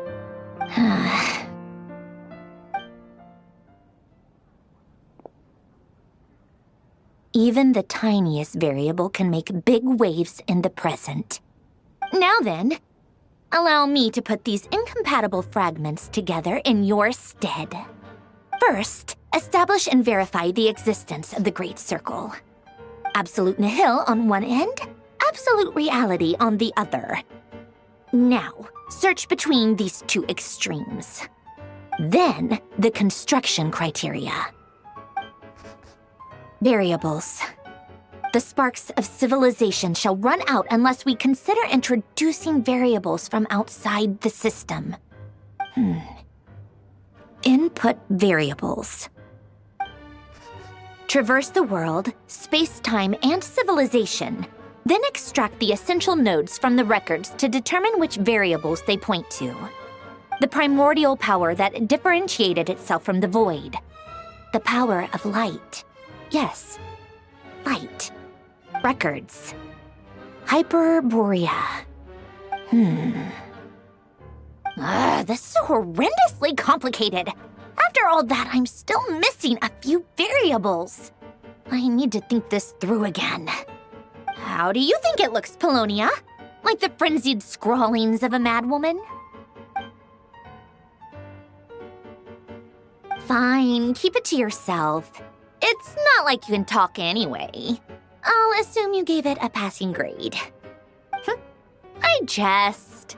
But true madness does often start with trying to save the world. What would Arlecchino and Columbina think if they saw this incomprehensible hen scratch? They'd probably have me institutionalized. So would Rosaline. She's been dead for a while now. When I close my eyes and think back, I can still see her face.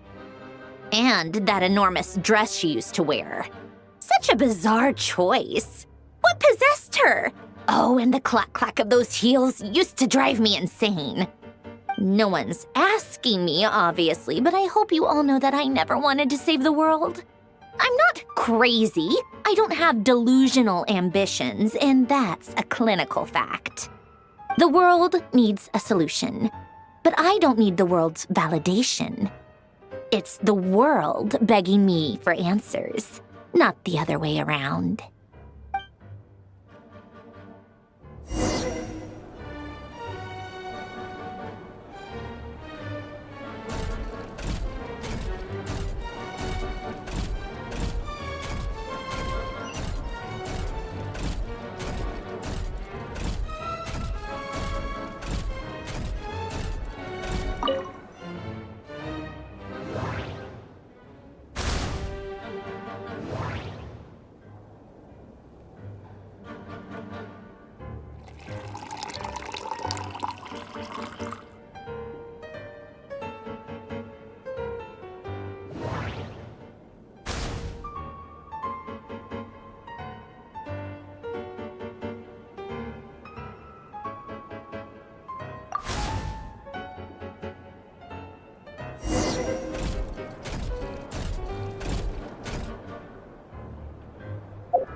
Oh, cookies to go with the tea.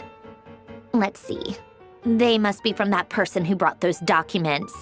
I see they're from Hotel de Boer. Something's written on the box. We are proud to present this homage to the Fortress of Maripede's fun-filled meal collection system. Fortune cookies! Have a lucky start to your day. Sounds like a dumb gimmick to me. Be early to bed and early to rise. Get plenty of sun and drink plenty of water. Then things will surely go well for you. What? Are you kidding me? Somehow I doubt that an early night and a glass of water is magically gonna save a world on the brink of existential peril.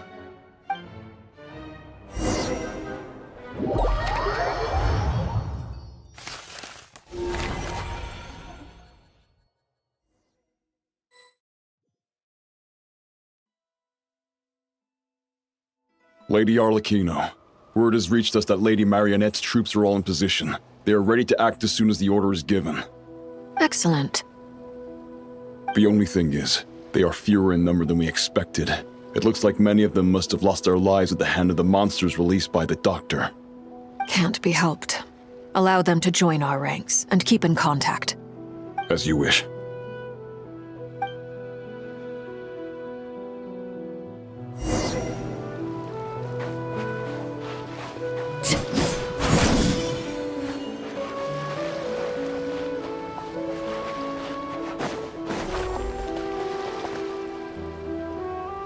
It's been a while, Arlecchino. You look well.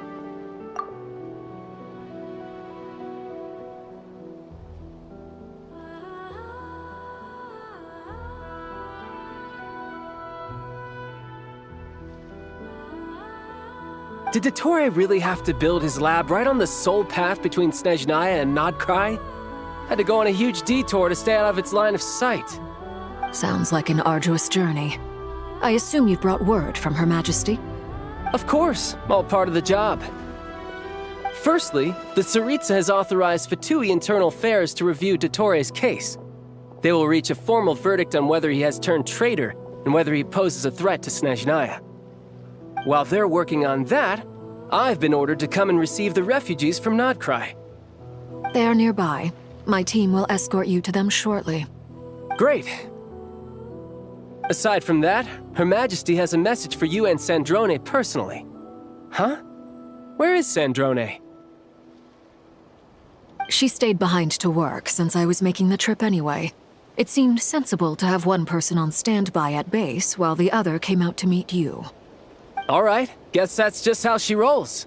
In that case, tell her that the Tsaritsa's decree this time is pretty awesome sounding. I think she'll like this one. Still, I wonder what... Wait, what's that? Did one of our troops turn into a monster? Take him out.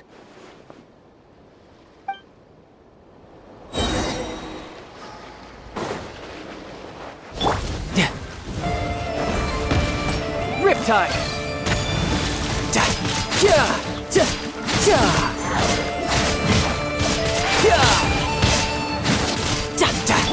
Overruled!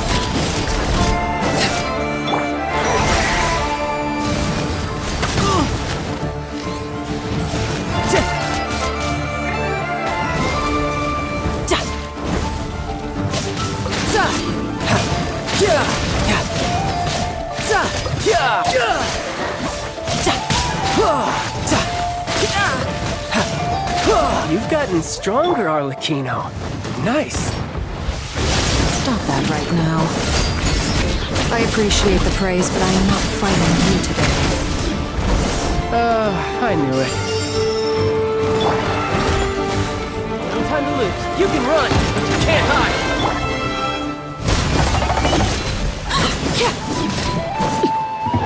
Witness my rise. I can't believe it. He was a living, breathing human one moment, and the next... Another fine piece of work by our dear colleague, I'm afraid. What in the world has been going on in Nodcry? A lot. But long story short, Dottore stole 2 moon marrows that should have belonged to Columbina, then built a 3rd moon marrow of his own to concentrate the Trilunar Authority in his hands. What? What do you mean he built a moon marrow? People build roads and houses, not moon marrows. What's his next DIY project? He's gonna build a god? You could stand to be less surprised. We are harbingers. The work we are engaged in makes the creation of gods seem mundane by comparison. I tell everyone who asks that you once crossed swords with Rex Lapis while serving as a key supporter for Rosaline's plan. But right now, you're acting like a common adventurer. Thanks for speaking up for me. Those 2 really took me for a ride back then. Then again, surely no common adventurer would manage to get tangled up with them the way I did. That's gotta count in my favor, right? It almost sounds like you wish to repeat the experience. I might have to lower my opinion of you. No. I'll stop talking.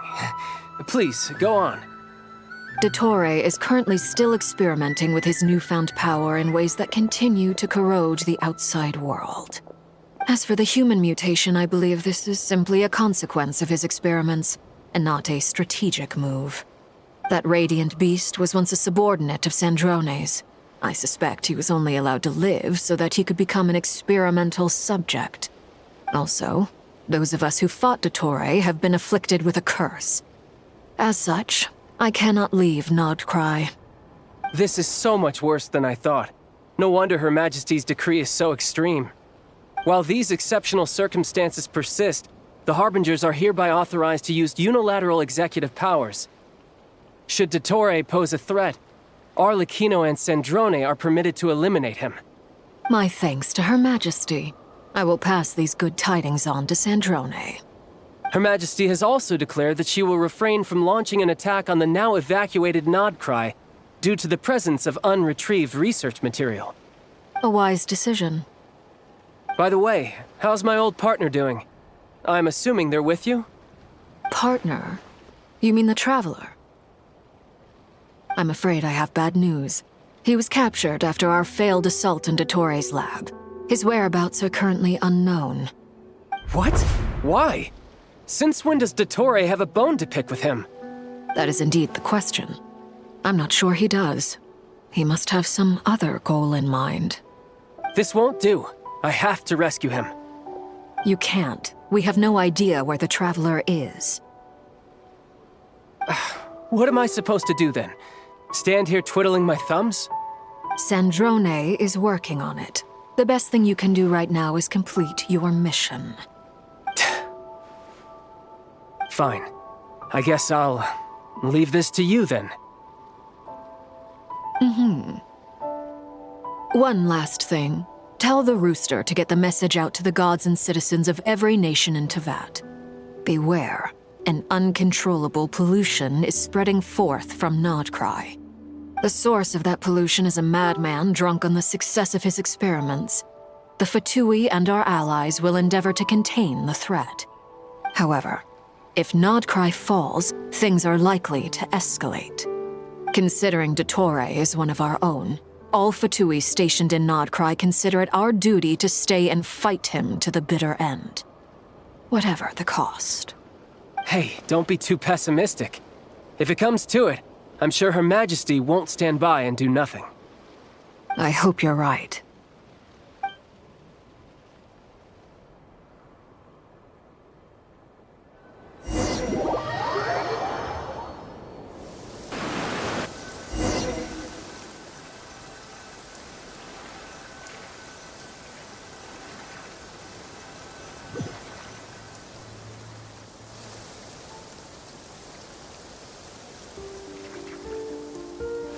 You're right on time. Thanks. Hey, do you think I'll get that gliding exam exemption? I made sure I was on my best behavior in Mondstadt. I landed well outside the city and walked in through the gates. I'll help you apply, don't worry. For now, let's see what we have here. What are the doctor's energy fields even made from? The usual attract and repel principles that govern Kuvaki don't seem to apply to them. They are very mysterious, but ultimately, they appear to be comprised of energies from the three realms. Thanks to research by Master and the Hexen Circle, we know that Tevat's 7 elements are derived from the more primordial power of the Light Realm, which is antagonistic with the power of the Void Realm. Since you have the power of the Dragon Durin within you, I'm sure you can already tell that this energy field contains no abyssal energy. That's true. It's not abyssal energy. It's something pure, wild, and untamed. I've been thinking about something. Do you still remember the device that Dory supplied from the Academia when you and Miss Columbina fought Rarier? That was one of the most marvelous feats of ingenuity I've ever seen. The design, the craftsmanship, the material selection. I couldn't fault any of it. Not to mention the operating principles. Surely the most ingenious feature of all. Dory didn't go into detail on how it functions, but I have a working theory. The clue was that Miss Columbina was somehow able to use the pyro energy that you provided, despite the fact that, as a moon goddess, she should only be able to use light realm energy in principle. Now, all elemental energy is, of course, derived from light realm energy to begin with. Hence, I suspect that the device works by restoring elemental energy to its original state. This presumes a theoretical model of the 7 elements akin to that of light refracted through a prism. Perhaps it is no mere analogy. Maybe there is indeed a prism in this model. I almost wonder if the idea for the device was conceived based on direct observations of said prism. It would explain how such an ironclad design concept was achieved. It is at once a masterwork of engineering and a groundbreaking application of the Academia's latest elemental theories. I suspect only Lesser Lord Kusanali herself could have devised such an ambitious technology. But back to the energy field before us. If this is pure light realm energy, its relation to elemental energy is one of integration versus division. Or you could say that the former contains the latter. Could this mean that elemental energy can dilute the power of the light realm? Should we give it a try? We should.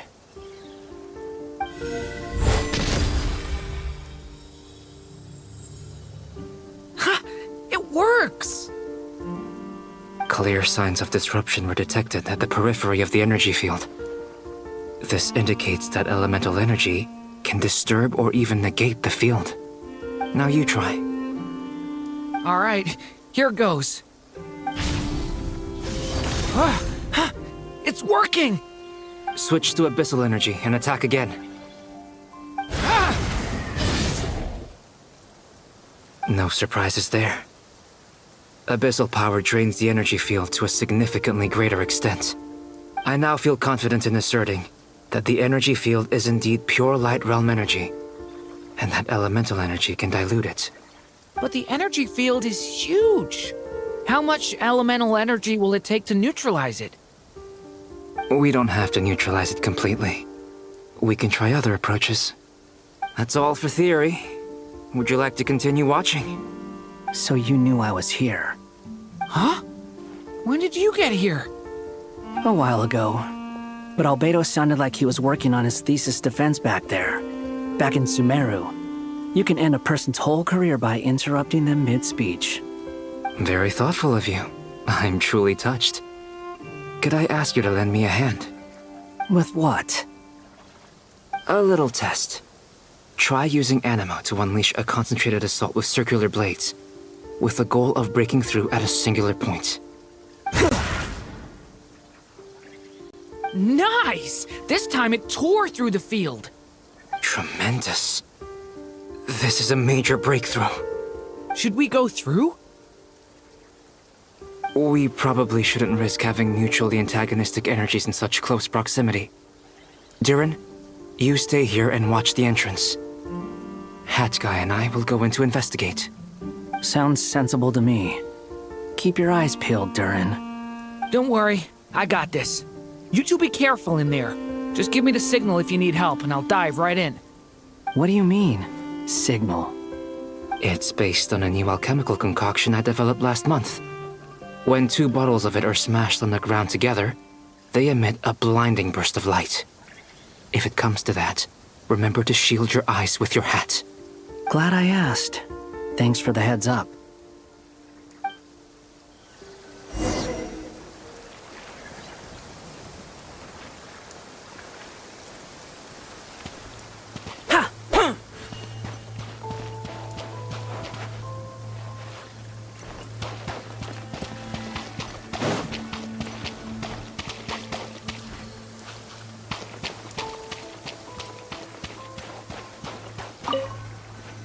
Like I thought.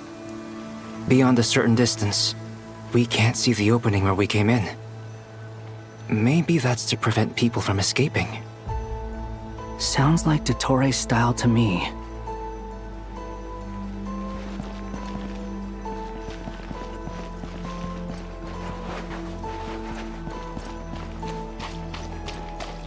Not much has changed. Things are basically the same here as they were before the energy field appeared.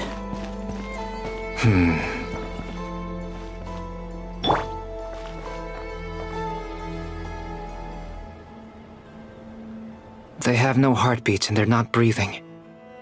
We can only assume they're dead. But there are no visible wounds. Also, there's an animal squatting next to each body. It's watching us. That's not an animal's gaze. What are you trying to tell us? Doesn't seem eager to talk. I guess maybe it's just an animal after all. Let's keep looking around.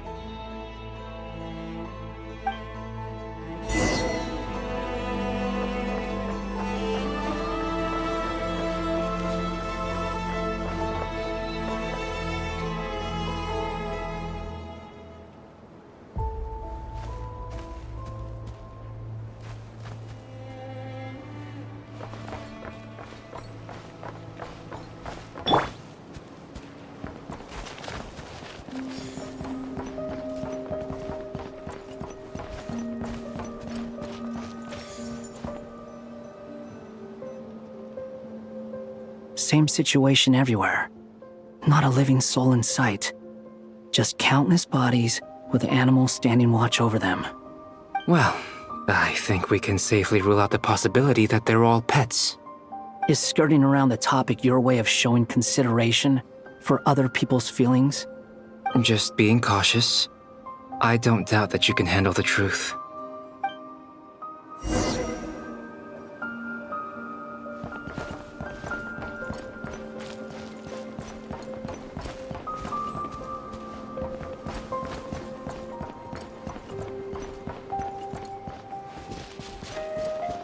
Careful.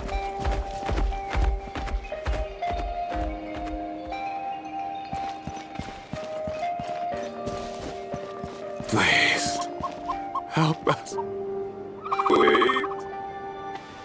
Over there, I hear a voice.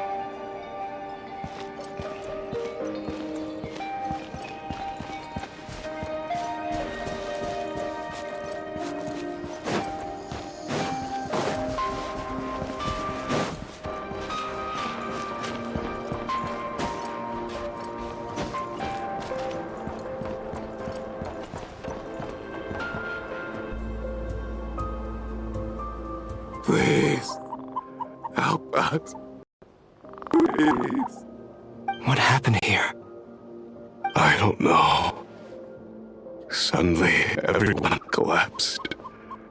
Then my line of sight got lower. I still have some of my senses left. I gotta get out of here.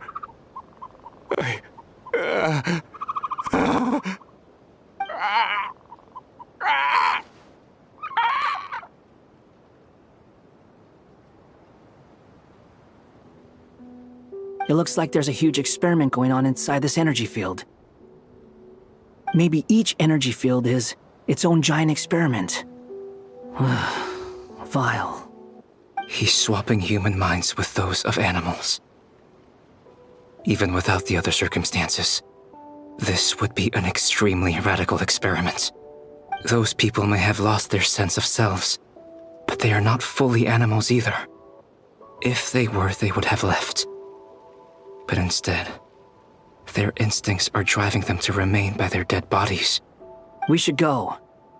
No sense in sticking around here longer than we need to. Agreed.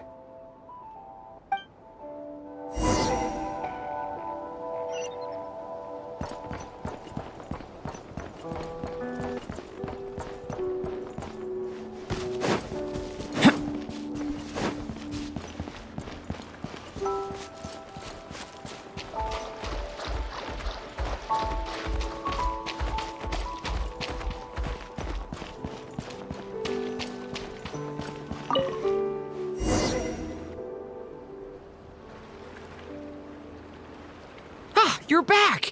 Everything okay? We saw some things that take a strong stomach. Otherwise, we're fine. We should share our findings with the others.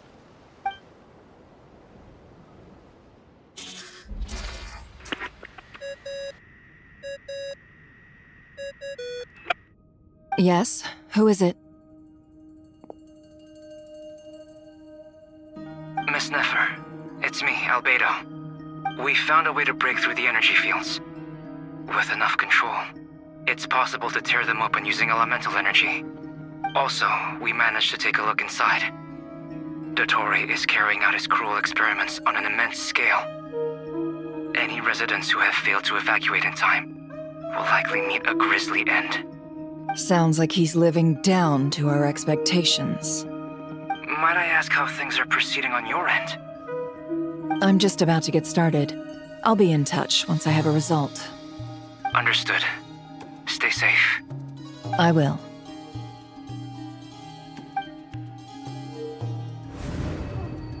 Well, Nefer, I'll link up with you once my tasks are complete. What makes you think I'd need you to do that? I'll need it.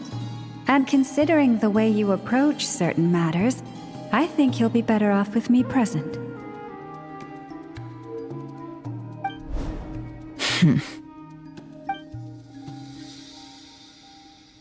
Let's begin. Entering simulation mode. A vast wasteland. Is this the Traveler's inner world? I was expecting something more vibrant, to be honest. Wait, someone's there. What are you looking at? In that case, I'll look at it with you. I want to know all about everything you've seen and experienced. Is there somewhere I should return to? Or should I stay here and be the hero everyone says I am? I don't dislike my current life. Roaming the land, fighting battles, accomplishing missions, earning a living. Looking after... I guess the only thing that's missing is that you're not here with me. This is the conscious layer, which contains a person's true feelings. It is filled with both longing and kindness. I suppose anyone who lives long enough ends up wishing for someone who can't be there. Maybe it's the only way we can feel truly alive. Time to delve a little deeper.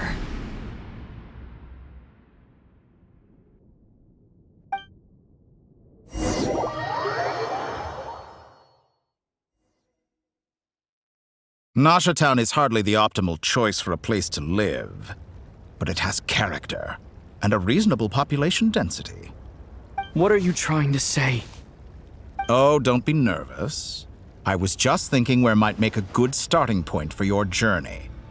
Perhaps I should send you further afield. Conria, perhaps. Conria ceased to exist long ago. Once again, you fail to understand the possibilities that the Tri-Lune creates. Anything that has existed in the past, I can now recreate. You simply do not wish to see that happen. That might be because you miss your sibling and fear getting answers that you are not ready to learn. But this is not for me to judge. If we are to collaborate, we need to maintain an amicable relationship. In a moment, you will be able to... Oh no. What are you...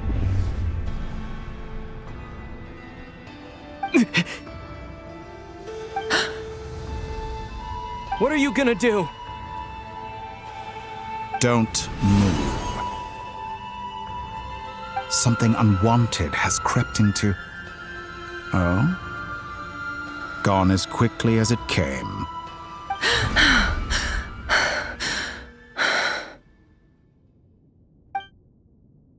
Did you save me?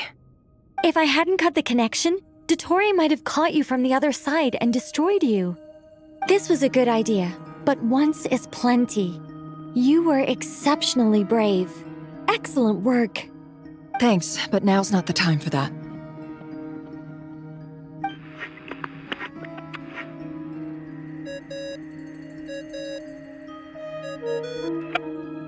Albedo speaking. I think I know where he is. What is this endless darkness? I can't see anything, even though my eyes are wide open. But why? What happened? Ah, sorry about that. I take it you didn't notice. Just now, a friend of yours took a little peek into your mind. Could it be Nefer? How did she do it? Did she use something as a medium to connect to me? Do you think she's aware of your current circumstances?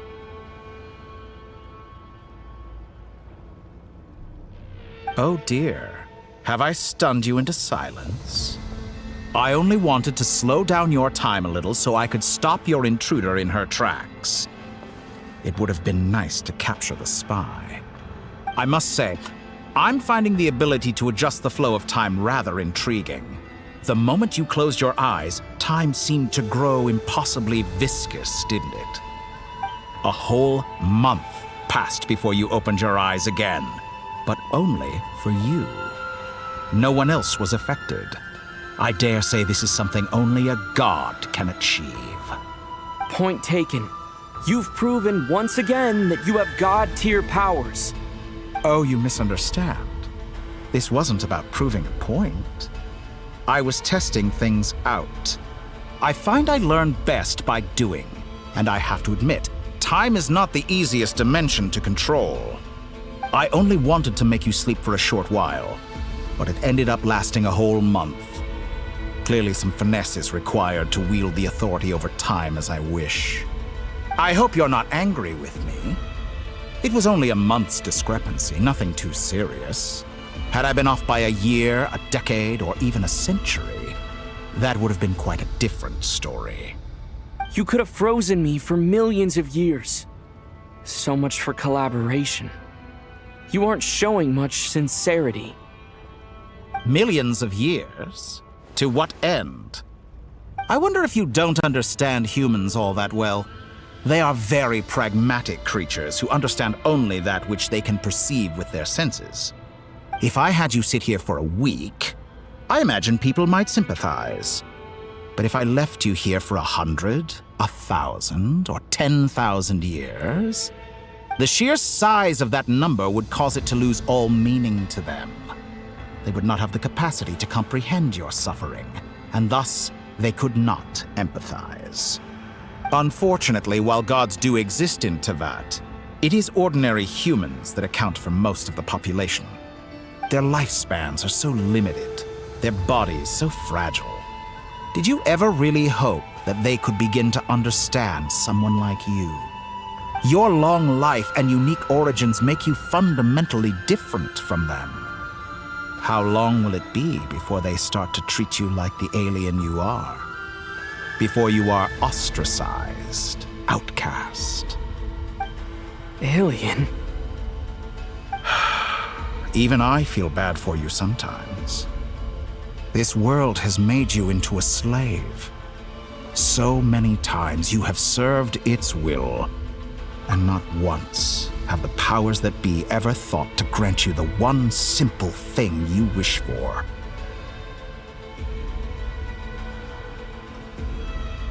You have been treated most unfairly. I can change that. I will grant you special privileges and give you back the status you rightly deserve as a descender.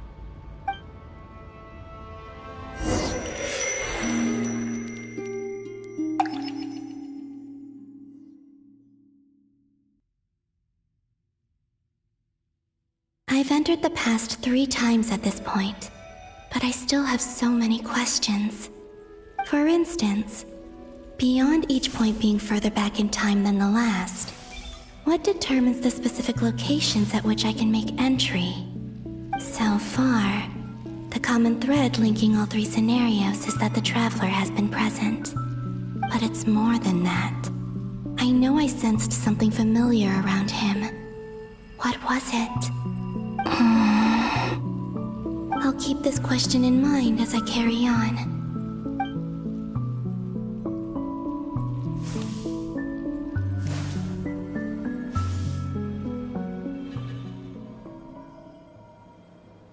Humans, you never change. Always trying to use powers you neither comprehend nor control. This looks like Star Sand Shoal. Was this before Rerir regained his physical form?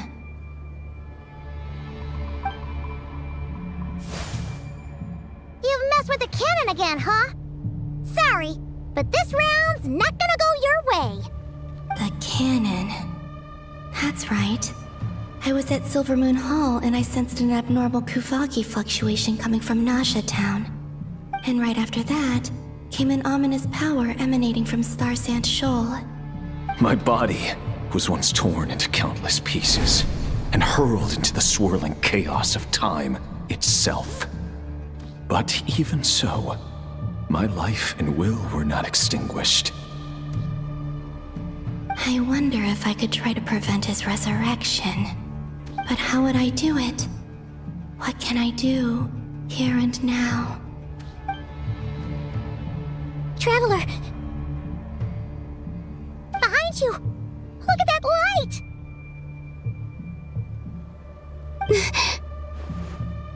No, I won't make it in time. He's using the Kuvaki shield, like I taught him. Is he going to use it to block the cannon's beam? He's strong. I'm sure he can manage. But the force released when the beam impacts the shield might lead to collateral damage. Easy Island. The Frost Moon Scions will be exposed to lethal levels of Kuvaki. A question, if I may. Kind Miss Columbina. When the cannon's Kuvaki beam was deflected earlier, I saw several bolts of energy streak toward Hz Island, only to be blocked. Did you also have a hand in that? Maybe that really was me after all. Well, future me. But I don't know if I have enough power left. Sigi sato pasa sais, niti ipotovtos. There's no time. Osestikos palatini tiranto risuiku, topirto aithion feraton. I have to make it. Oh, Frost Moon. Oh, great land. Oh, slumbering moonlight of Nodcry. If you can hear me, if you can sense my call, then please, heed me once more!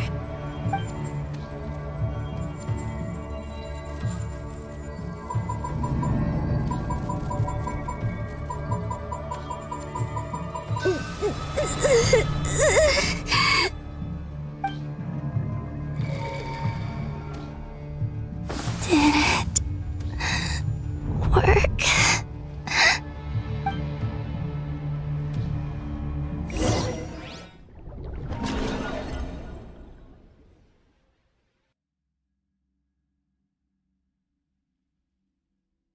Hey, wake up. Hey, did you hear me? Columbina, I said wake up now! Oh, good morning, Sandrone.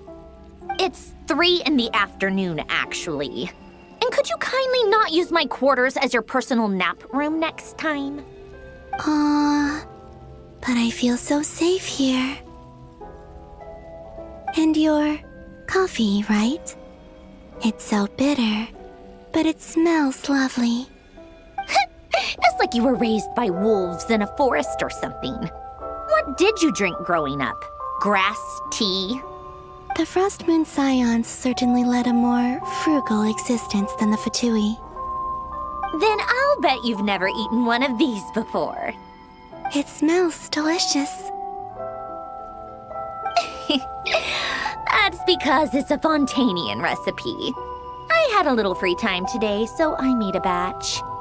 Rosaline will be here shortly, but if you really can't wait, I guess you can go ahead and...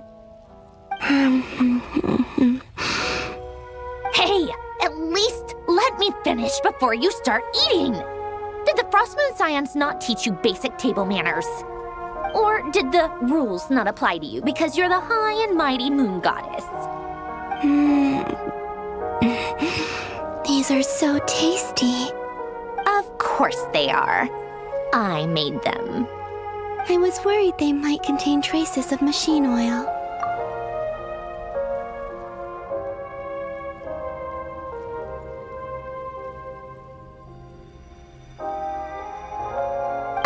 What?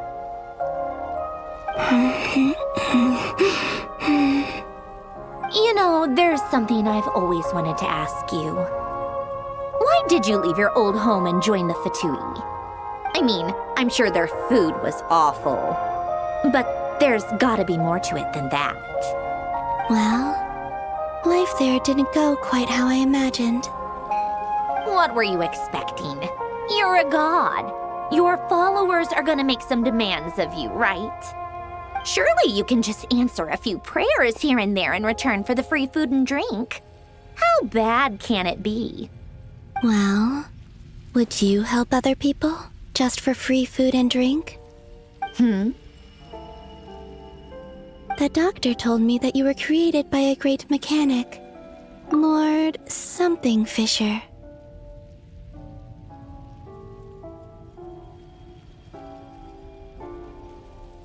The Lord Artificer. Ugh, some people can't keep their mouths shut. Oh, Lord Artificer.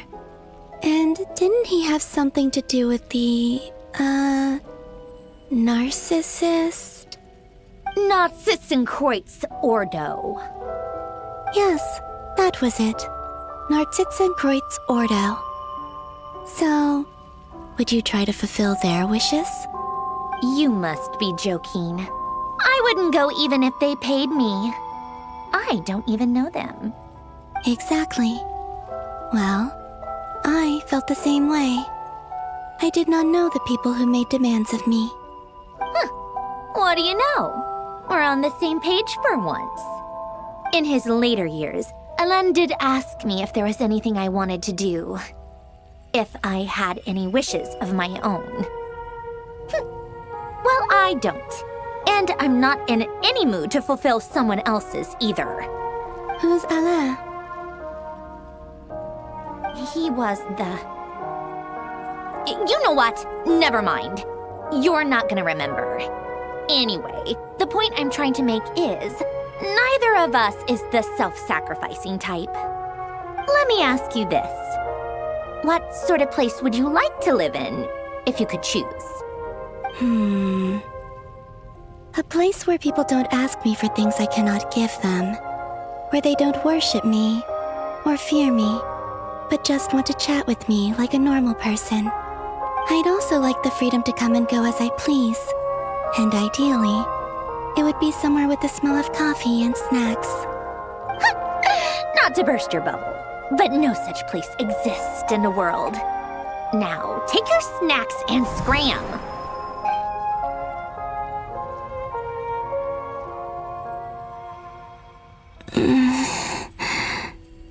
Did I pass out? Of course. I'm back here again. I dreamed of events from my past. Sandrone. Traveler. I miss you all so much. Back there, I guess I managed to harness all the Kuvaki energy on Hz Island. But how did I do it? Time is flowing backwards here, and I can use that familiar power to enter the world of the past. That mystery ally everyone talked about. It was me all along. I can sense that there isn't much more power remaining up ahead. What lies at the end of all of this? Will time keep flowing into the past? And will I ever find my way back?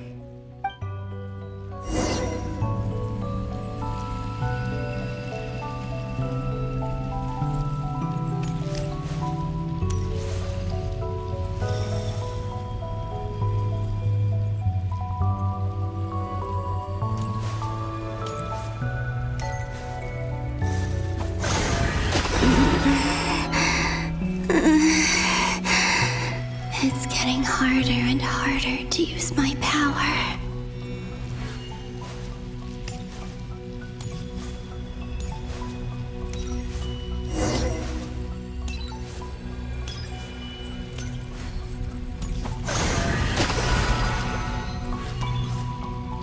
I'm no match for the Abyss in this state. I need to avoid the contaminated fragments.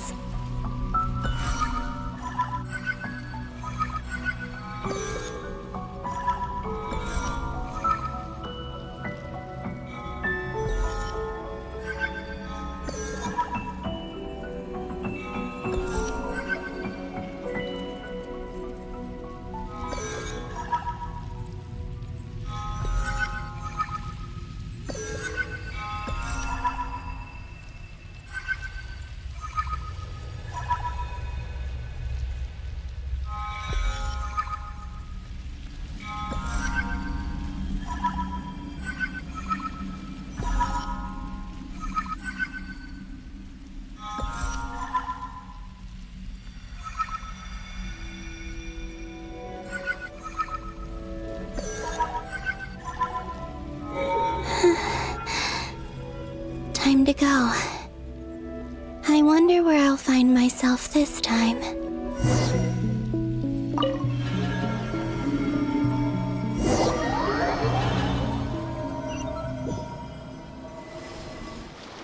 The Final Night Cemetery.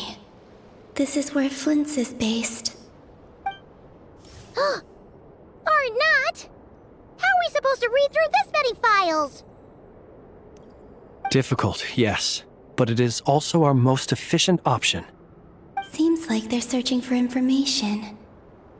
Oh, I remember. Flint and Varga talked about some files on the Wild Hunt. Was this my doing too? To expose the true intentions of this Rarir, we need to dive into Notcry's history. Are my actions changing the past? Or are they simply completing a process? Is all of this inevitable? Or am I the one making these decisions? If I choose not to help them now, will it change how things turn out? Hope we don't land on our heads then. They're my friends. I can't not help them.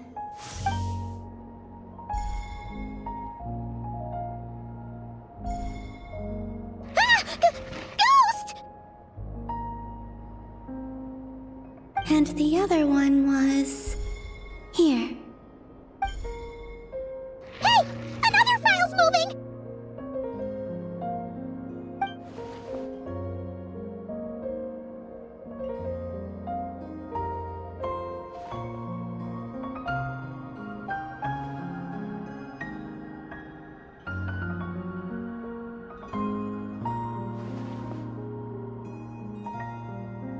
That should do it.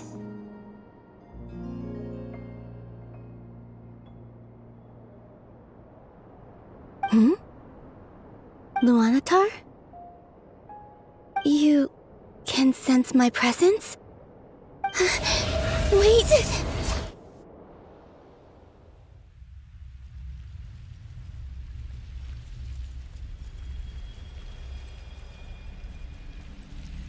Luanatar. So she's that familiar presence I've been sensing all along. She's always been by the Traveler's side. That explains why the Traveler has been there each time I've entered the past. But why Luanatar? Is it because she has a connection to me as the Moon Goddess's familiar? If so, why not any other Kuhenki? That's...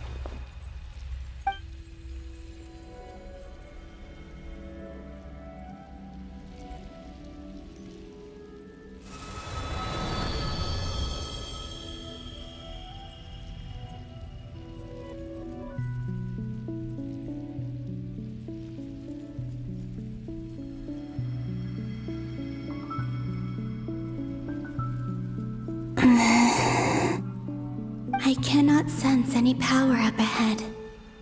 Just a void, stretching out into infinity. This is likely my final chance to enter the past. It's now or never. I have to find a way back.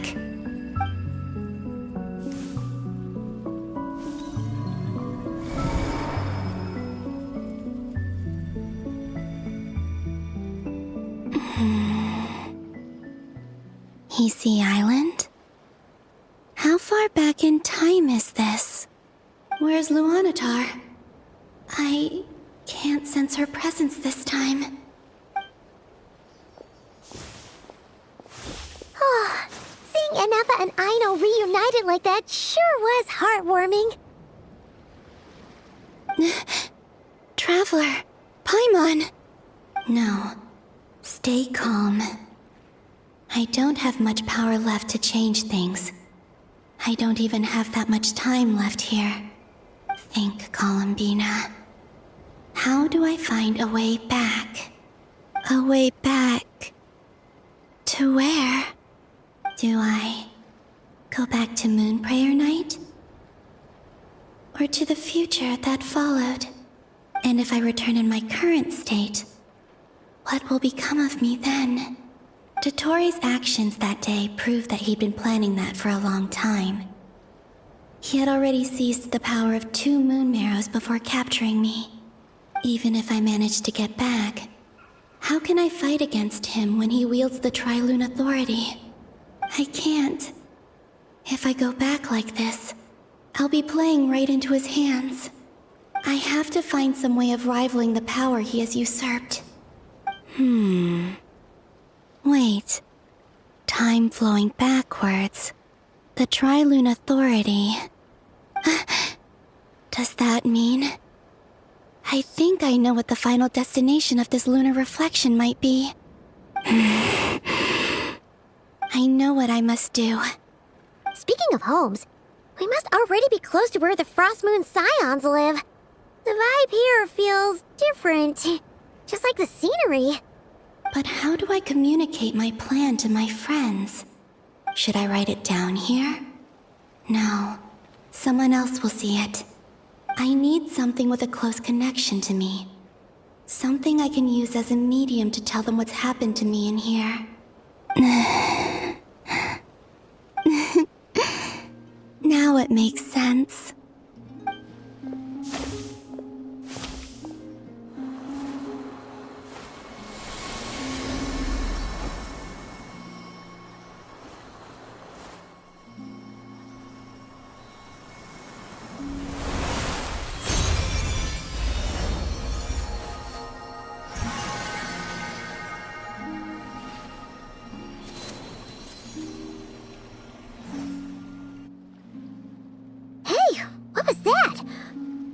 Some sort of breeze blew by, and then the petals suddenly turned into... Huh? It was I who brought Luanatar into being. I gave up a piece of my own soul to create her. That's why I could sense a familiar power from the moment I entered this space. It also explains why she's been present in every past location that I've entered. Because we have a deep connection. Hey there! What's your name? And the reason why there are no more gates to the past after this point is that Luanatar hadn't been born then. No wonder I sensed the trace of a blessing when we first met. But I still didn't recognize the soul hidden within you. Back then, I was just a little lost dove. I had yet to become Columbina Hyposelenia. Go on now. We've got stuff to do. Best you find someone else to hang out with. Hey, you scared it off.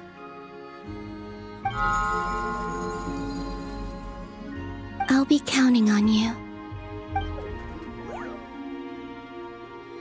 Remember to stay by the traveler's side, guide him, and help him in my stead. Oh, and bring him to the garden where the moon prayer blossoms grow. There's a little lost dove there who will need his help.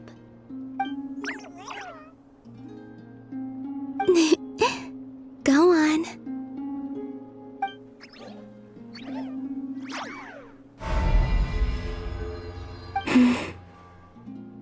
You too. Go and live your story. As for mine must go in a different direction.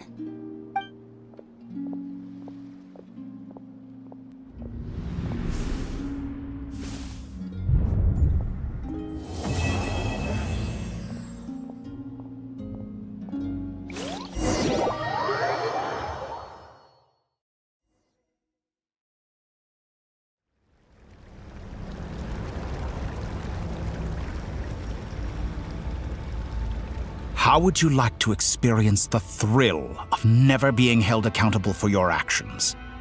You could crush people like ants without consequence, or tear off their heads or limbs as you please. Believe me, such a life is but one small step away. What point is he trying to make? Freedom? But the freedom to kill? To do evil and get away with it? Why would you offer me that? The creation of a world is the ultimate scientific experiment.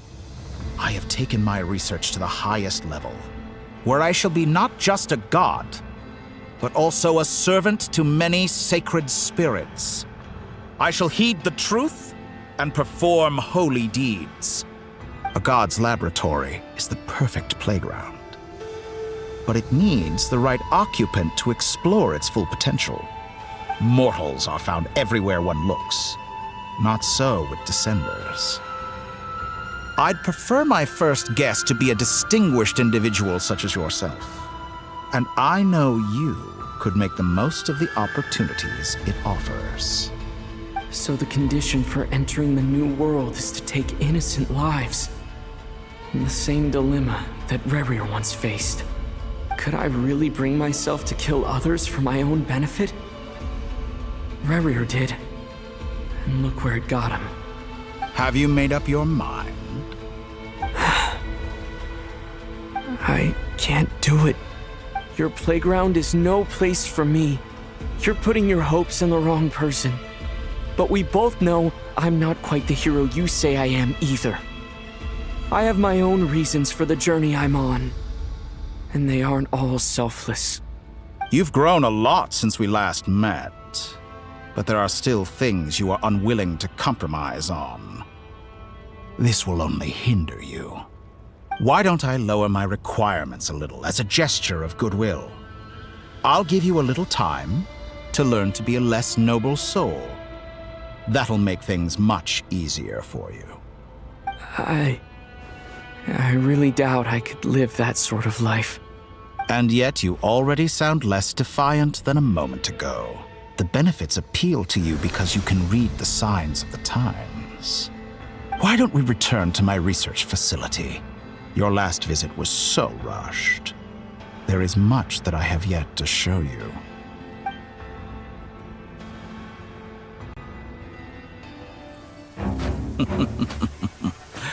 Now to that question, Heroes don't attack from behind. Guess I'm no hero. This is most disappointing.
You're still gonna call me Hat Guy after that, huh?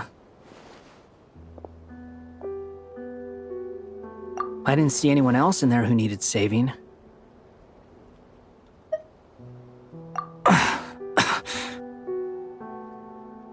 It's nothing. I'll be fine.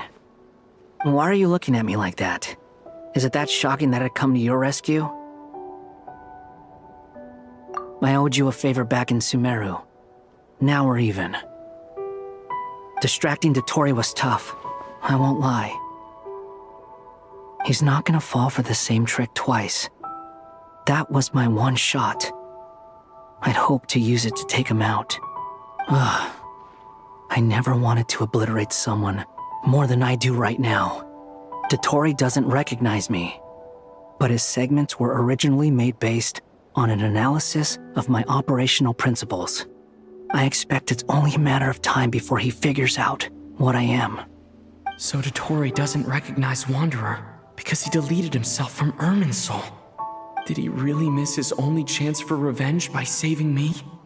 Why the long face? Hey, I'm not blaming you, okay? And I'm not complaining either. Rescuing you and killing Dottore are equally important goals. Everyone would be pretty stuck without you. It's best you live to fight another day. How are you holding up? Are you all right? Hat Guy said to put safety first, so we agreed to run as far away as we could after leaving the energy field and only meet up once it was safe. You don't look injured. It seems that Dottore didn't do anything to you.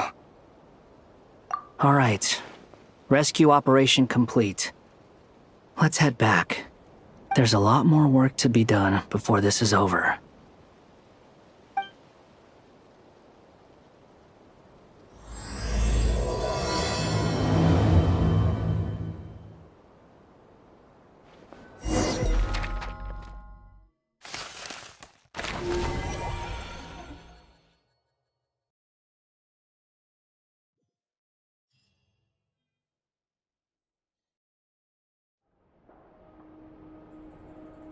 Understood.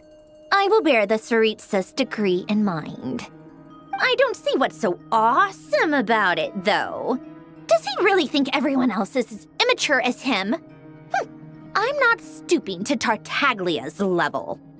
I thought you might say that. How's your progress? Quite promising, actually. That alchemist Albedo gave me a few ideas. Remember how I asked you to look up some files for me? That stuff on the Nazi-Kreuz Institute. René de Petrichor and Jakob Ingold. Alain Guillotin despised René's theories and methods, but he never managed to come up with better alternatives either. So I adopted some of René's ideas. I thought Alain was like a father to you. He and René were mortal enemies, were they not? And what would you say if Lenny and his friends one day learned something useful from someone you utterly detested? I would applaud them for it. That would mean that they have surpassed me. For all we know, Alain Guillotin might have thought the same thing. Not that it matters, though. He's dead, and I'm alive. So it's my call to make. Once you die, it doesn't matter how great you were in life. Only the living get to decide what happens next. Hey, come on out. They're back. Huh?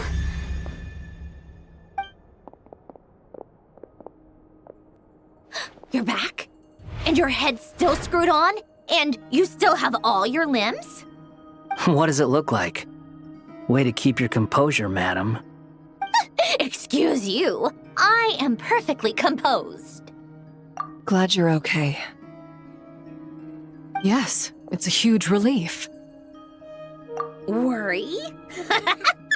Oh, yeah, right. You think we, the Fatui, were worried about you? We were worried sick. Hey! The Traveler and I were already friends. You are free to join this mission in whatever capacity you please. Much like your tea parties. It's a laugh a minute with you guys. I must say, I was quite surprised when Mr. Albedo told me he would need no additional aid. We discussed this on our way back as well.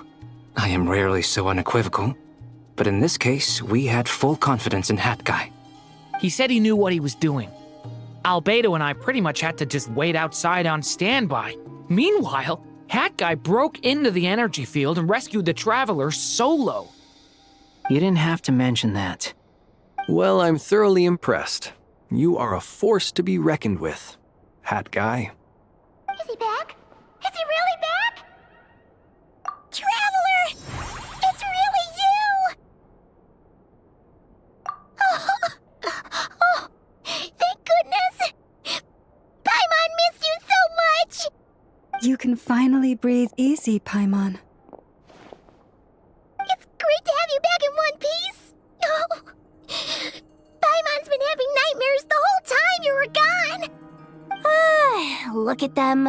You know, once you reach my age, there's nothing better than watching a misty-eyed reunion between friends. It's nothing. Same goes when you get to my age, too. I bet Ino and Anefa would be tearing up as well if they were here.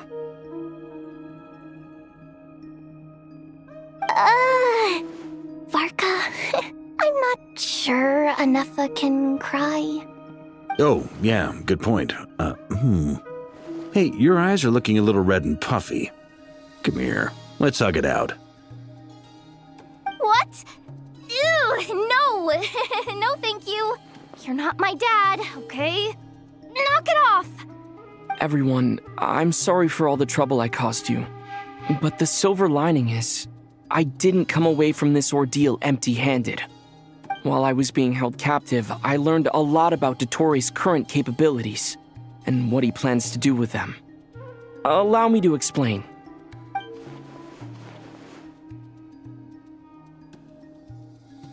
The three moon goddesses were even more powerful than we imagined. No wonder Dottore believes himself to be equal to the gods, maybe even superior. Utter blasphemy. While everyone was gone, Nefer and I made an interesting discovery, and I believe Miss Sandrone has something to share too. Ma'am, perhaps you could do the honors?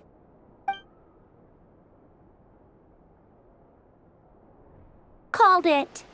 Getting rid of a pesky troublemaker like her is like trying to clean up after a crumbly cake. It always comes back to haunt you. Our next step is to find a way to bring her back. A place where time flows backwards, with no destination in sight.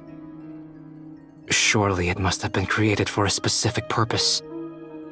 But I fear the answers are buried deep into Vat's history, held by great powers beyond our reach. It sounds like she's on a specific path through time, just traveling in the opposite direction to us. The question is, where does that path lead? Or will it keep going to infinity? We considered that question as well. Strictly speaking, time is not infinite. Indeed not. Every road has an end. Nicole! You sure loved quietly sneaking in mid-conversation. I do, in fact. It's something I've always done at our mages' tea parties. Quiet, mysterious, and persuasive. You wonder what lies at the end of her road. Well, just as the world has a beginning and an end, so too does time. And so, the end of the road is the moment that Tevat was born. But where Miss Columbina will end up along this road, that depends on where this particular river of reverse time began. What about the original moons and the moon goddesses? Do they have a beginning too? All things do. In the beginning, no moons adorned the sky. It was the Dragon King Nibelung who raised the three moons into the heavens, and thus were the moon goddesses born. They were shadows of the planet, born to wield Nibelung's authority and oversee the world on his behalf. They were extensions of his will, manifestations of his majesty. But then one day, they disappeared just as suddenly as they had once been brought into being. Nobody knew where they had gone.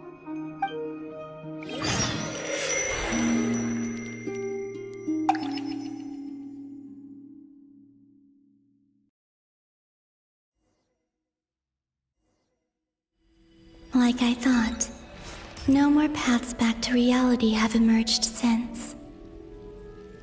But how can I be sure that I'm going the right way without scenes from reality to keep me on track?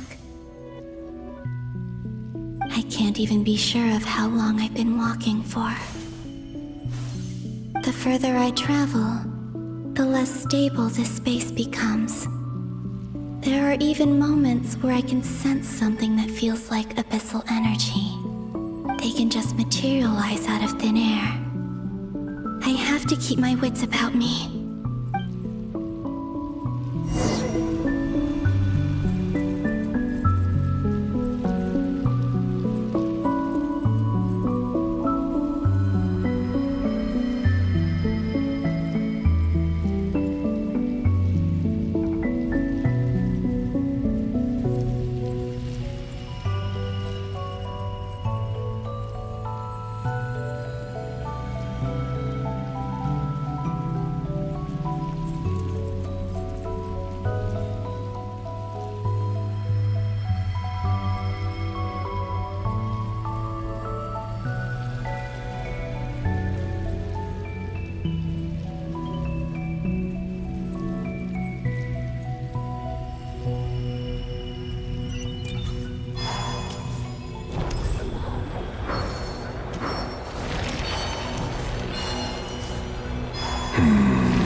Is that the Ray here of Sonari? I can't believe he survived. How did he do it?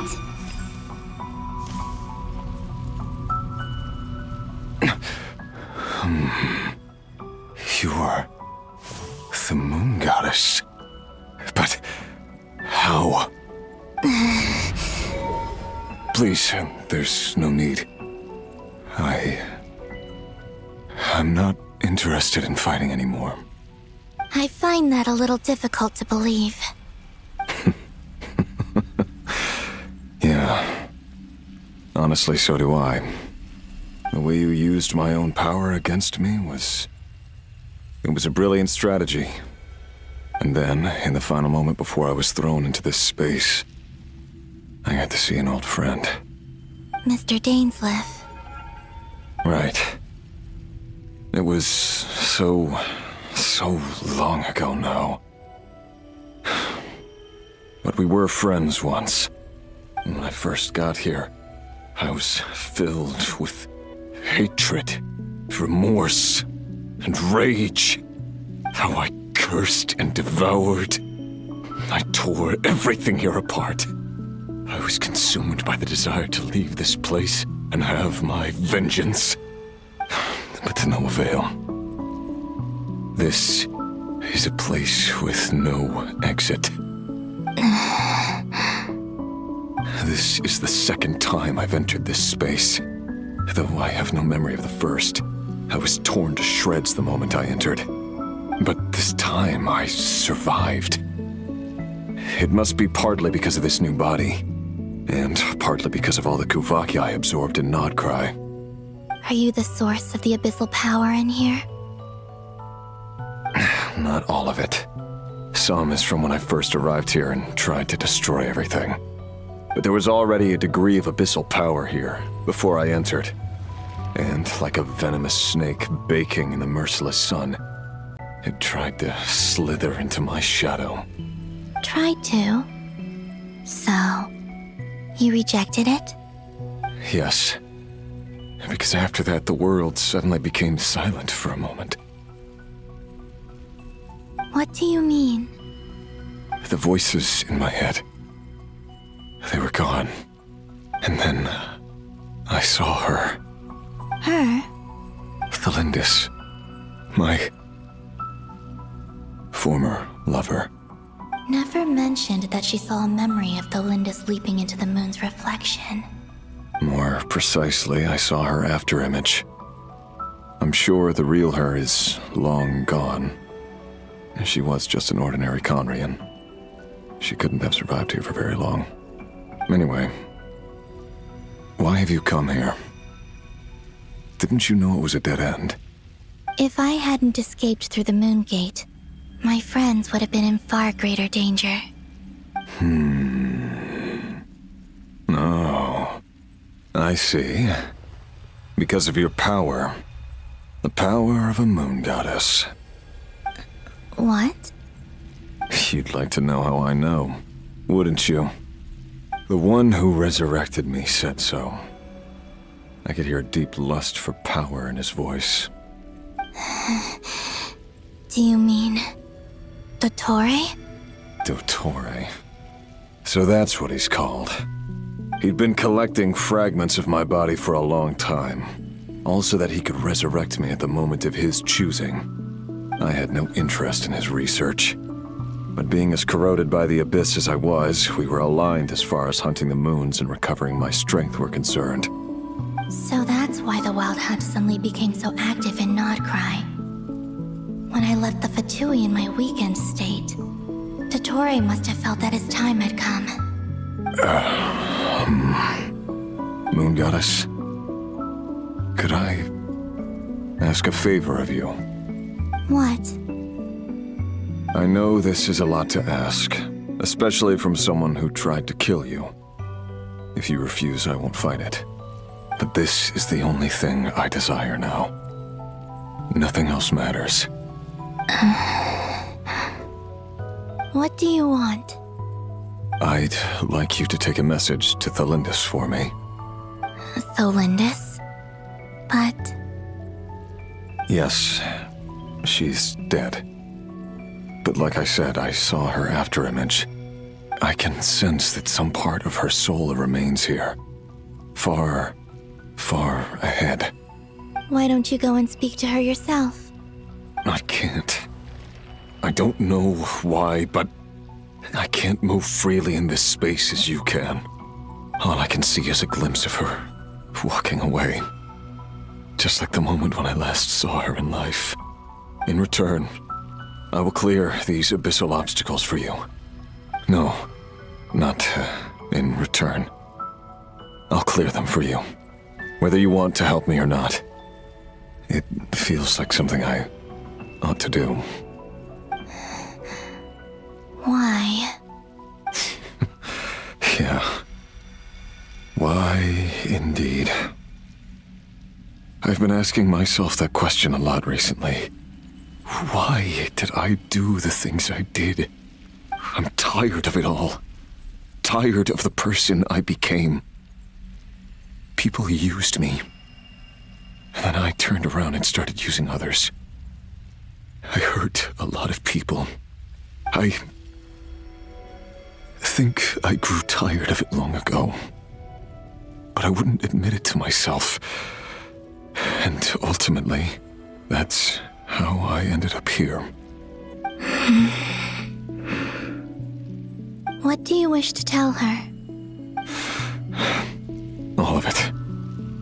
My past. My mistakes. Everything that happened after we were separated. Is it okay if I give her the abridged version? Yeah, I'm sure there's plenty you can skip over. Just tell her the important parts. Whatever you think that means. Like the part where you relentlessly tried to kill us? It's up to you. Love demands honesty. But my relationship with Thelindis was built on lies. We hid too much from each other. But after living my whole life in the shadows, I don't want to hide anything anymore. I will do my best.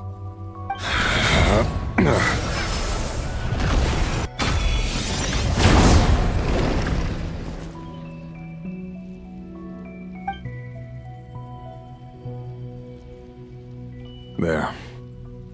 The abyss will no longer stand in your way. Even though Mr. Dainsliff felt he had to fight you, I think he still regarded you as a friend. Dane? He said that you betrayed him, but he also felt great remorse at never having understood what you were truly going through. Why tell me this? Because if he'd known that someone could take a message to you, I believe that's what he would have said. Thank you. It means a lot. I know this will sound strange coming from me, but don't die, Moon Goddess. I can tell that you're determined to get out of here.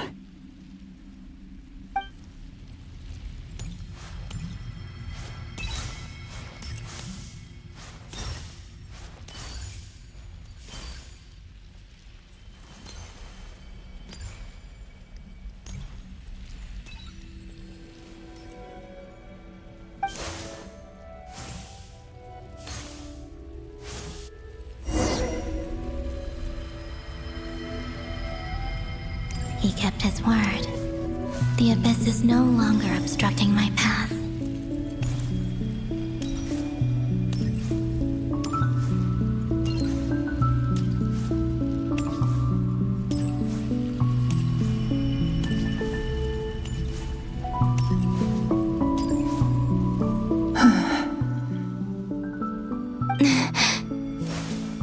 Is that the Lindis?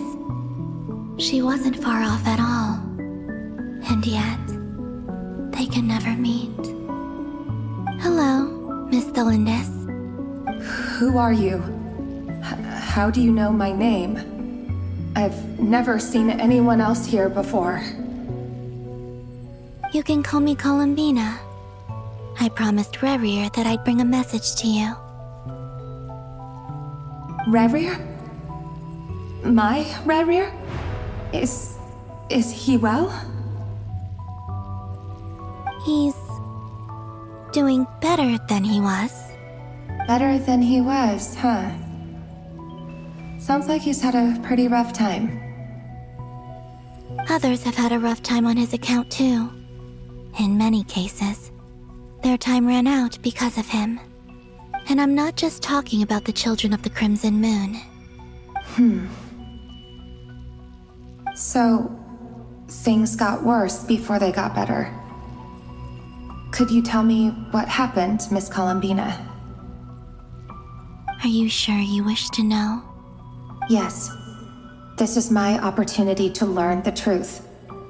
No matter how hard it is to hear, I have to know. I admire your courage. However, time is short. I cannot stay here for long.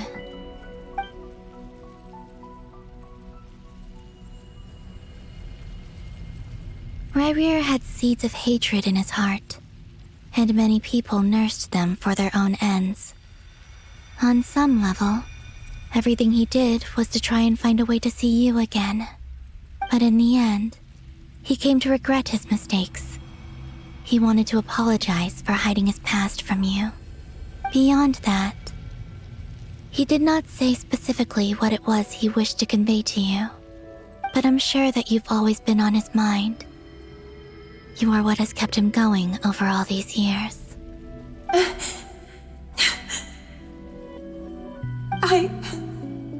I'm sorry, Miss Columbina. This is so upsetting. I'm not sure how to put my feelings into words. It's all right. I understand. Well, that's everything from me. So, I guess I'll be... Wait. One moment. Time flows backwards here. The road ahead only leads further and further into the past. I know. I intend to reach the end of that road. Without a moon marrow, without the 3 moons' power, you won't make it far. Wait, unless... Are you one of the moon goddesses? You could say that. I see. I often think to myself, if life is like a train ride, why haven't I reached the terminus? Where am I even going? And it's not just me, it's this whole place. Wherever it is, it seems like it's existed forever. It's such a mystery. Where is it going? I must seem so ridiculous. I can't answer these basic questions, and yet I jumped right in here without hesitating, only to be torn apart the moment I entered by powerful energy currents. Only my soul remains now. Thinking back, I was suddenly overcome with fear and terror in that moment. Perhaps I too became bewitched by the abyss. I may have been the leverage it needed to control Rayrir. I used to be a researcher at the Universitas Magistrorum in Conria, researching the iridescent moon's marrow.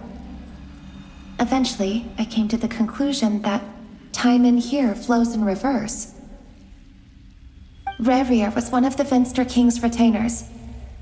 With me, he was in an impossible position. It plagued him constantly. I wanted to help him escape his lot in life.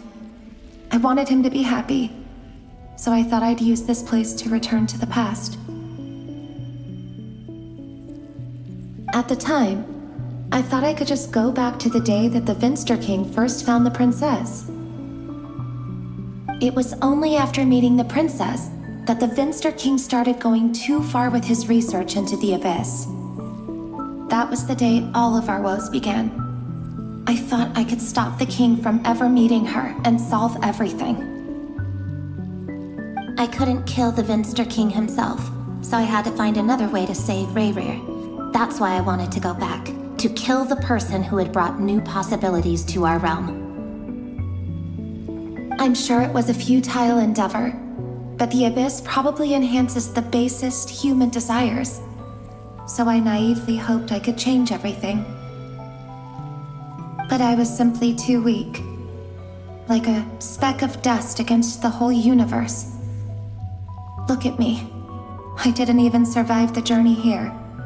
Not physically, at least. I know I'm never getting out of here. But you're different. You can make it, and I want to help you. I owe you that much. How do you plan to help me? Have you noticed the golden energy that exists here? Based on my past research and my observations since coming here, I believe they carry you forward faster. I can share what I've learned and help you understand the pattern in which this energy appears.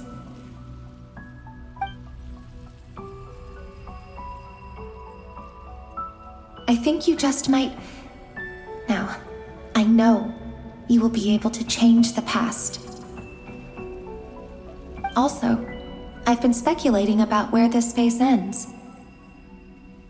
The documentation was scanned, but from what I know of the legends about the moons, the oldest ones seem to begin with Nibelung, king of dragonkind.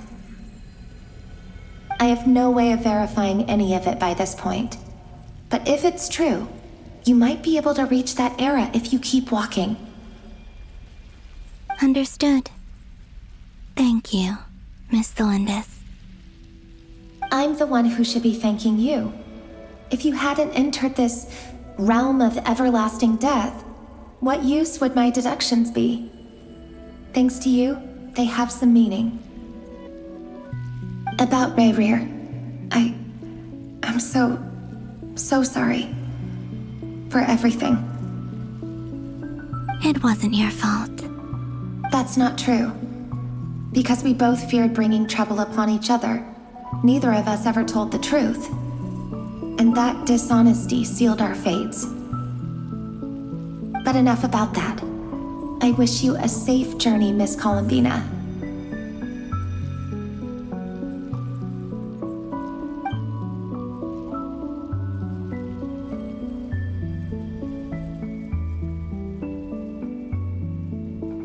And may the outside world never have to experience pain like this again. Rayrir, you're there, aren't you? I cannot see you, because you exist in the future. I expect we'll be trapped in this prison of space-time for all eternity.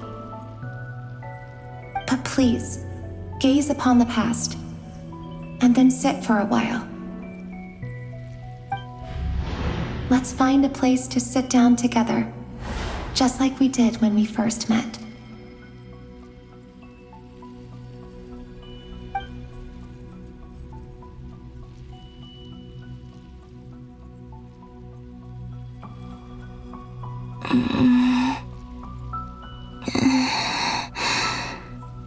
How long have I been walking?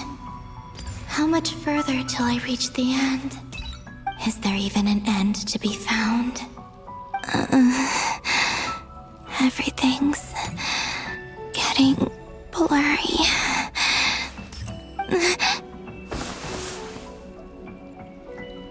Huh? Are you all right, little sister? Have you come from the distant future?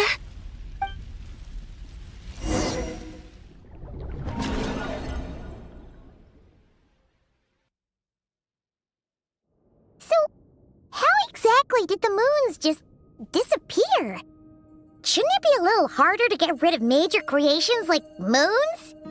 The world is a vast and ancient place. On a certain scale, all life lasts for but a fleeting moment. Miss Nicole explained that the moon goddesses likely perished in the War of Funerary Flame. The moons themselves were also destroyed at that time, save for the Frost Moon, from which a new moon goddess was later born. Am I missing something then? 'Cause the stories say that the moon goddesses were born on the moon, but doesn't Columbina say she was born in Nodcry? Huh, you're right! Why do their birthplaces differ? What's the difference between the two generations of moon goddesses? Also, remember what Sandrone said? Her scans detected 4 moons. In other words, 4 moon marrows.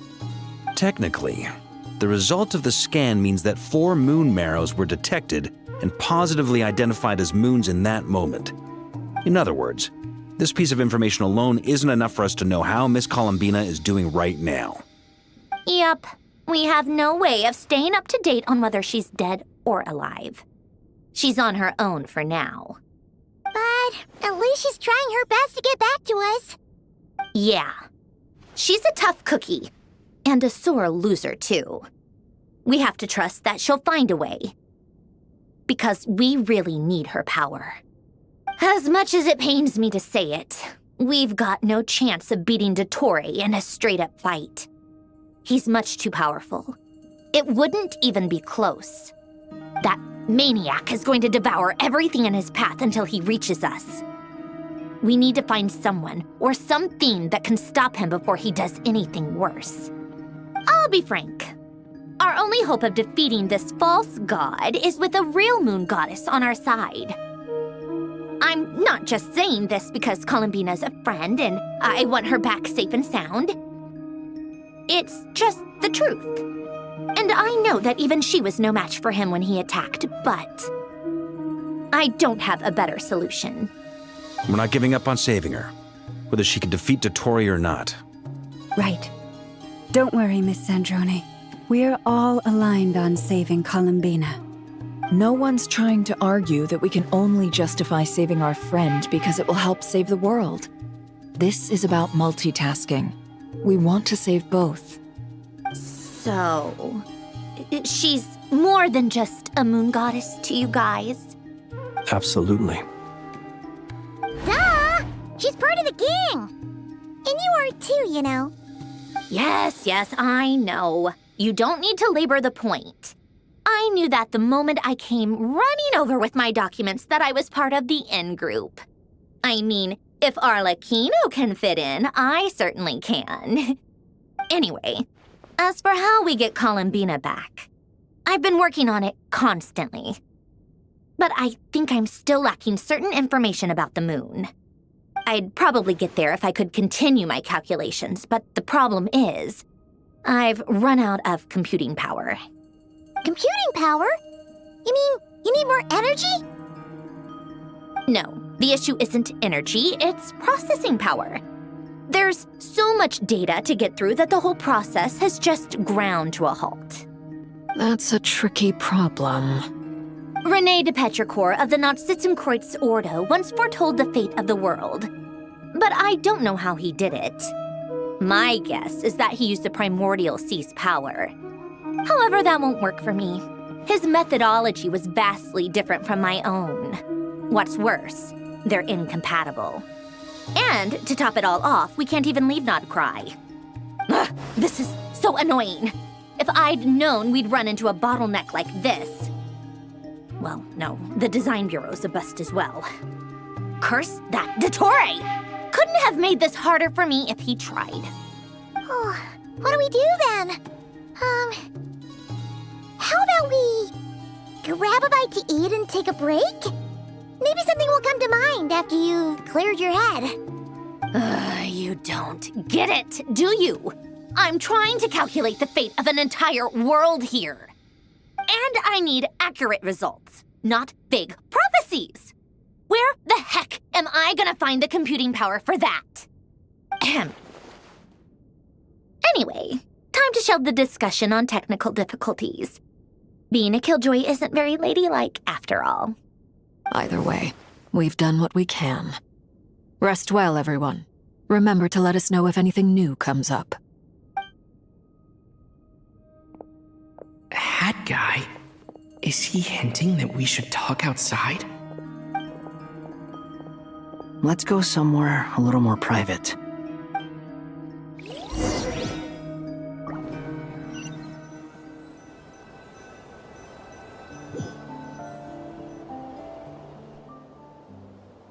You know that Dory went back to Sumeru, right? Yeah, she mentioned she was planning to head back. Things aren't looking good for Nodcry. She's gone to spread the word so that Sumeru has a chance to prepare for the worst. From what I know of Dottore, there are two possible reasons why he hasn't made a move yet. One is that he's still working through some kinks in his new powers. The other is, he wants to see how we're going to react. He'll easily devour everything eventually, so I guess he's in no rush to make it happen. The first false god he made was me. Now it's his turn. Even though my records were erased from Irminsul, Dottore's ideas haven't changed one bit.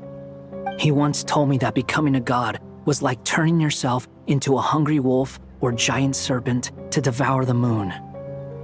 Clearly, he began studying the moon goddess's powers long before he even tried making a god. He's always wanted to get his greedy hands on divine authority one way or another. And in the end, he devoured the moon where I failed. In the desert of Sumeru, there is a chessboard built by King Deshret, also known as Al-Ahmar. I don't know if it was a real game, or if he was just trying to challenge his servants and citizens in some way. But creating games and setting rules, gods do that as a matter of course. That's the kind of power Dottore craves. Now he has the Trilunar Authority. His power is leagues beyond the common people. I don't think there's any point in other nations rushing to the front line. They're better off focusing on defense and hoping they can fend off any threats that spill out from Nodcry. Either way, Dory will inform Lesser Lord Kusanali, and she will contact the other gods in turn. The Seven will have some recourse available. If nothing else, their protection should keep the rest of the world from descending into chaos as quickly as Nodcry has. So on the bright side, even if Nodcry is doomed, your friends in other nations won't be in any immediate peril. That's good to know. But I'm not ready to give up on Nodcry yet. There's a word for people who refuse to let anything go. It's called being greedy. Maybe it sounds greedy to you, and probably naive too. But whatever you call it, that's what gives me the determination to keep fighting. Battles are fleeting, but the will to fight is a long-term commitment. Give up for even a moment, and your resolve will shatter. Why do you always feel the need to do the right thing? No one is born to be a savior. I mean, who's gonna criticize you if you fail or give up? Don't take this the wrong way, but Dottore said something similar to me. I guess the Fatui attracts people who don't believe in saviors. Not necessarily. It's less about belief for me. I just want to know how determined you really are. After all, I don't owe anything to anyone else here. Only you. You look kinda worried. If your arch-nemesis was about to achieve their ultimate goal, I think you might feel a little worried too. That's true. Dottore is about to become an omniscient, omnipotent deity. That's gotta be a bitter pill to swallow. Still, you're calmer than I expected. Obviously. I have to admit that my past self was a reckless fool who misunderstood not only the point of revenge, but how to achieve it.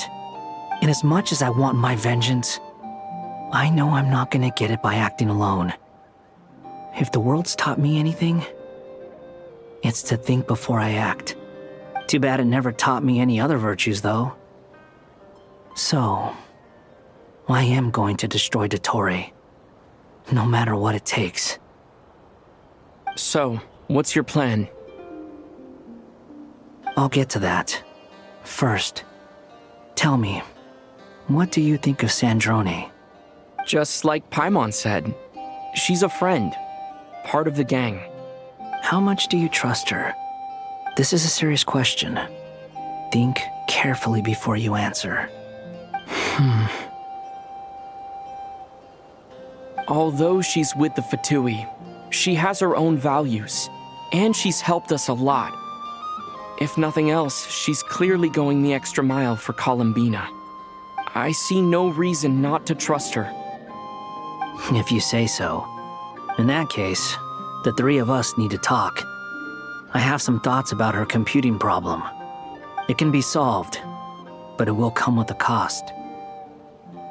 How much? If I can afford it, I'll cover it.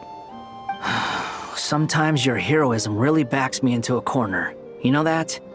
Come on, let's go talk to her.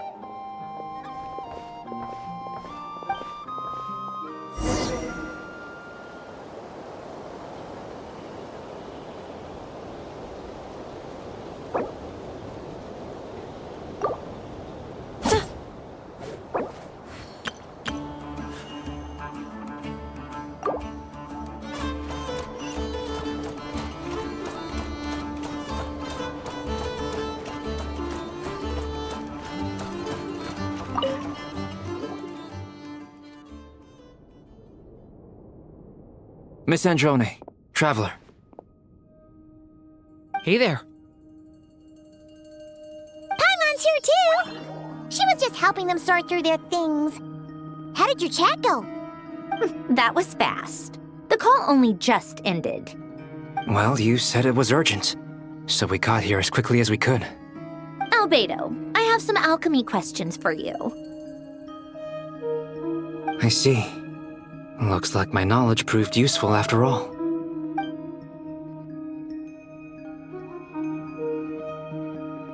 If I might ask, what is the end goal for the modified formula you'll be using?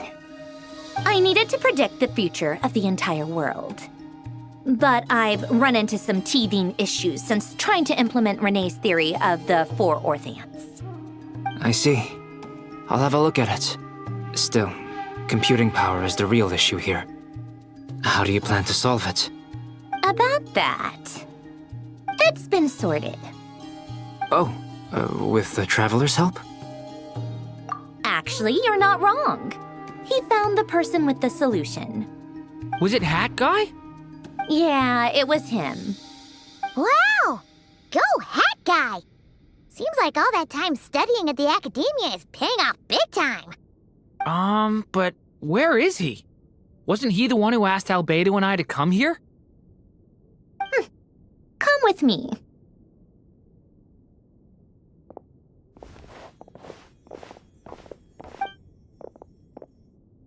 Hat Guy? What's happened to him? Hat Guy! Can you hear us? No response. I guess he's in hibernation. hat guy mentioned that he was a puppet. It seems that his functions are currently shut down. I presume this has something to do with the solution to your computing problem. That's right. He and the Traveler came to see me. Wait, what? You have a solution? Would you calm down? Why do you always react so hysterically to everything? Excuse me? How would you know?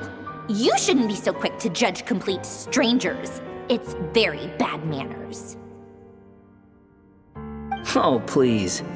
It doesn't take that long to figure out that you have a temper. Where does a mere student get that kind of confidence? I've actually published more papers than you. Not that status counts for much. Even Paimon's applied for academia admission. Huh? Are you serious? See? This is why I can't be bothered to explain myself.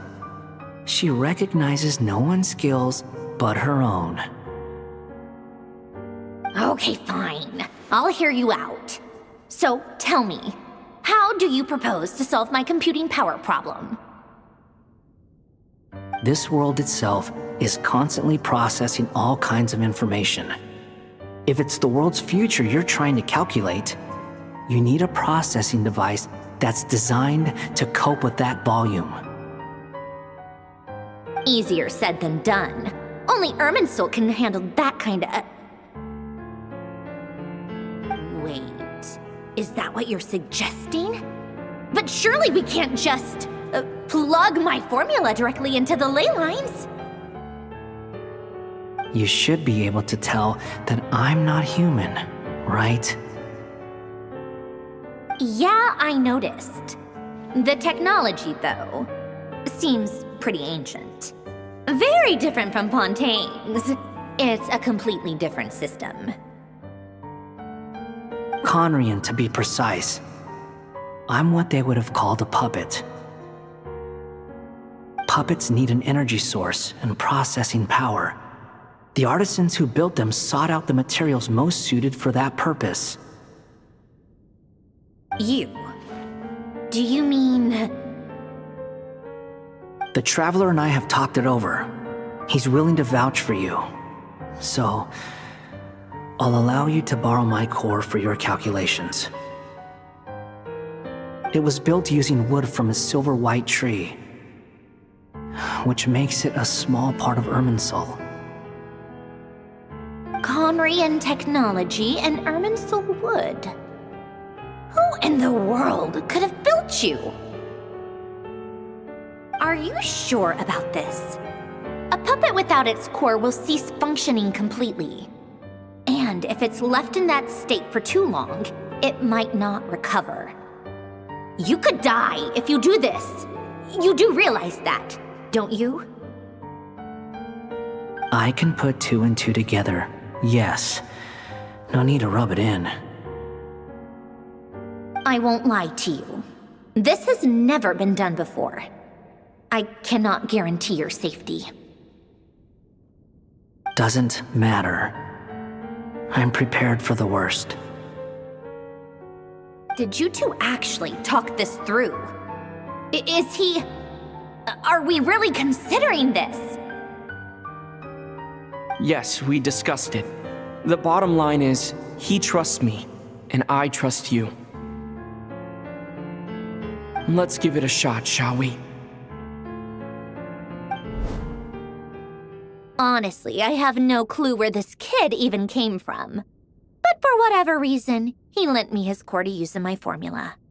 I'm very close to finishing my calculations now, and the core is currently in use. So I'm sorry, but I can only show you a sketch right now.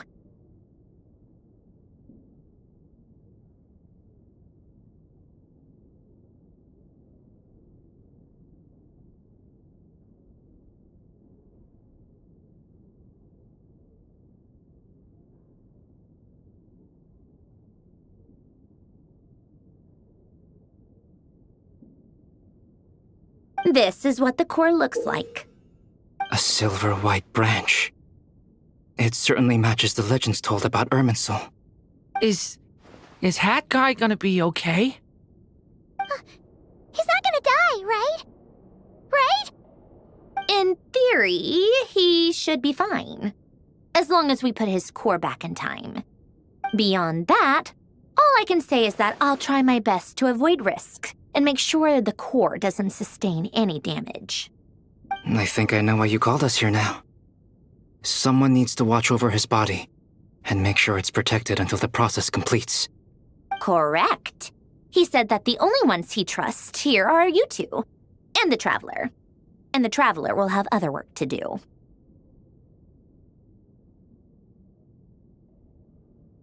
He will have our undivided attention. Aw, Hat Guy. On a more positive note, things are progressing steadily on my end. I'll call everyone in for a meeting once the results are out.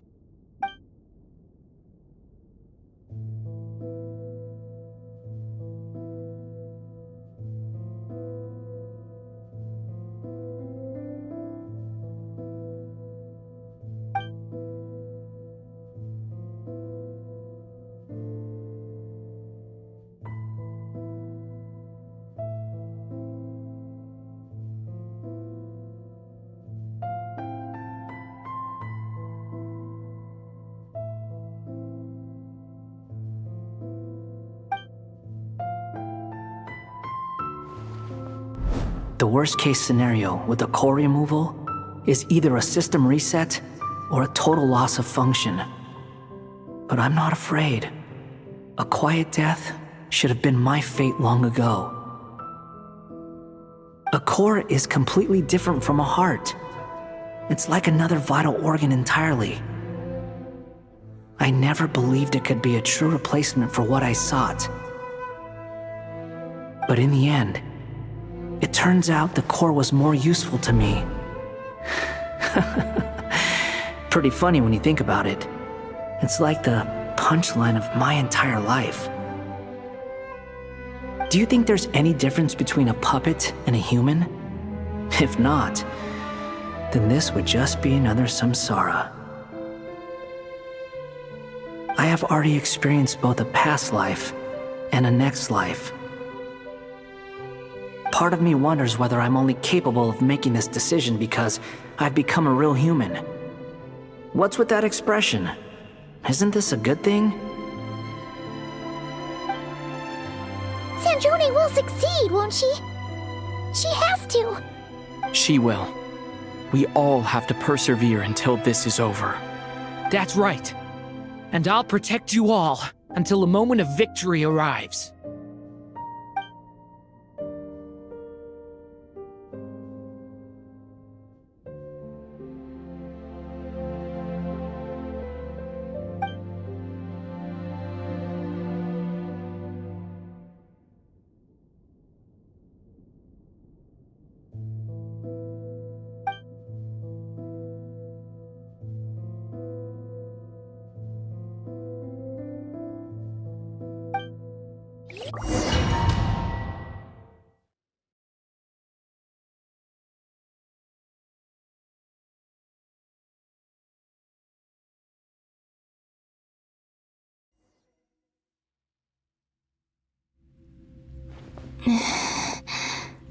Who are you?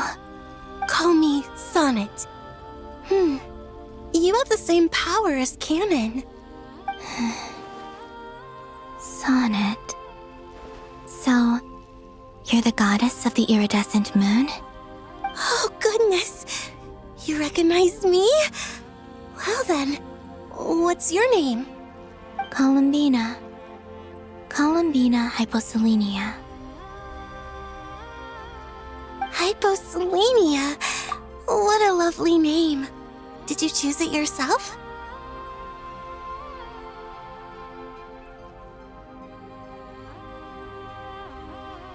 It was a joint effort between me and my friends. Friends? You mean your friends in the heavens? Huh? Oh, sorry. You must be exhausted. I apologize. Hang in there. let me introduce you to my older sisters. Do you mean the other two moon goddesses? Arya and Canon? Wow, you sure know a lot. Hey, does that mean that our story goes on into the future? Oh, I guess that wasn't the best question to ask. It's alright. We were prepared for that possibility. You could say we were too prepared. I can't even remember how long my sisters and I have been here by this point. When did you get here? How long has it been? I can't say for sure, but it feels like it's been forever. I see. Are you feeling alright? You look a little unwell. I can hold out a while longer.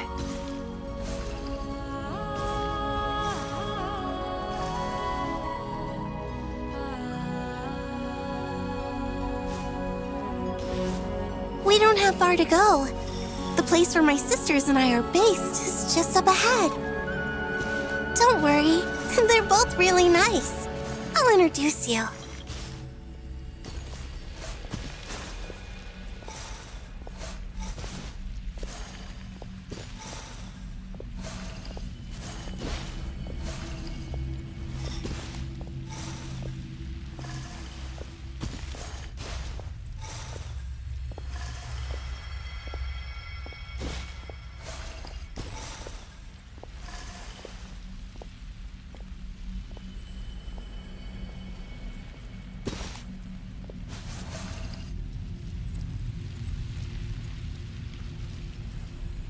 Sisters! I'm back!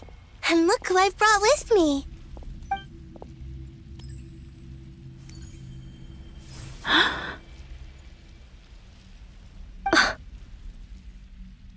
It's our lovely little sister, born in the far future.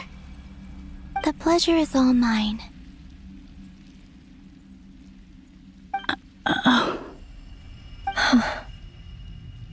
Allow me to introduce you to Columbina Hyposelenia.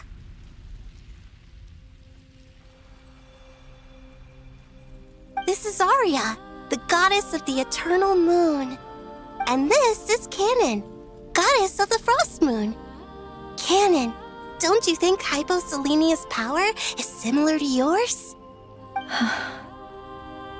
Hello, Columbina. I apologize for our startled reaction just now. And please, forgive our little sister if she's been annoying you. She tends to talk a lot. It's fine. You seem shy. Don't worry, Columbina Hyposelenia. No one can hurt you here. Could you tell me where here is? Please. I must know.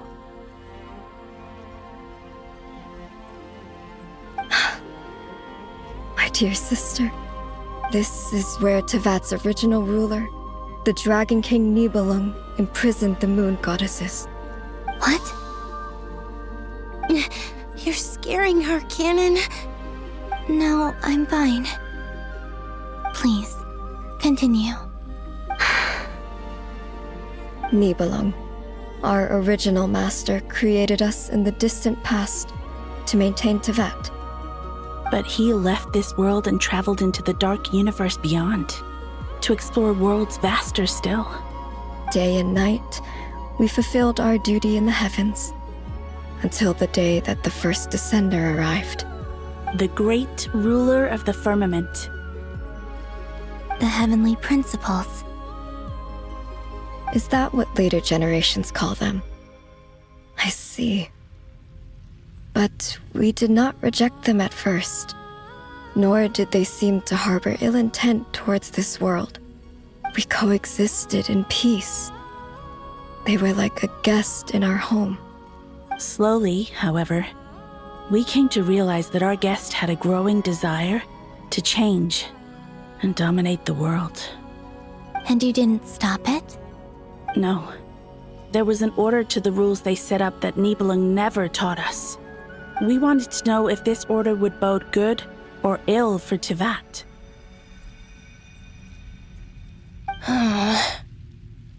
All right. Canon and I wanted to know. Sonnet was against it from the outset. Later, we discovered that this great ruler of the firmament bore an almost paranoid hostility toward the desire of certain life forms to seek power. Or perhaps they feared them. They would even cast down celestial nails as manifestations of their power, to punish the civilizations of the world below. Only this was far beyond mere punishment. Right. Their rules brought order, but the price people paid for merely testing the limits of those rules was far too great. I did everything in my power to help the punished escape catastrophe, but still, too many lives were lost. The ancestors of the Frost Moon Scions were some of the ones you helped. But just when we had decided to take countermeasures, the Dragon King, Nibelung, returned. And so began the War of Funerary Flame. So, that's the name the world gave that war in the future. Well, who won in the end? As far as I know, the Heavenly Principles won, although it came at a great cost. They remained in Tivat, where they continue to rule to this day. And the world's original master, the Dragon King Nibelung, was destroyed. And what of the moons? Are there still 3 moons in Tivat's skies? You can tell us the truth, Columbina. We know we are but remnants of a bygone age. We are prepared for the answer. Only the Frost Moon remains. But it has been cast beyond the false firmament by the Heavenly Principles. The eternal and iridescent moons were both shattered during the war. So death finally came for us in the end. Sonnet. But you're still here, aren't you? A moon goddess cannot live without her moon, Columbina. She's right. That's why I began to disappear. Because the Frost Moon is cut off by the false sky. How much worse it would have been if it were outright destroyed. Our souls may endure within this lunar palace, but if our moons are destroyed, then we shall disappear the moment we depart from it. I'm sorry. There's no need to apologize to us, dear sister. If anything, we owe the world an apology. If only we'd decided to act sooner, rather than arguing amongst ourselves. all the more reason not to spend this time in regret and repentance. Instead, we should focus our efforts on how we might help our future sister. Sorry? Don't you see, Columbina, your story is not yet over. Is that not why you are here?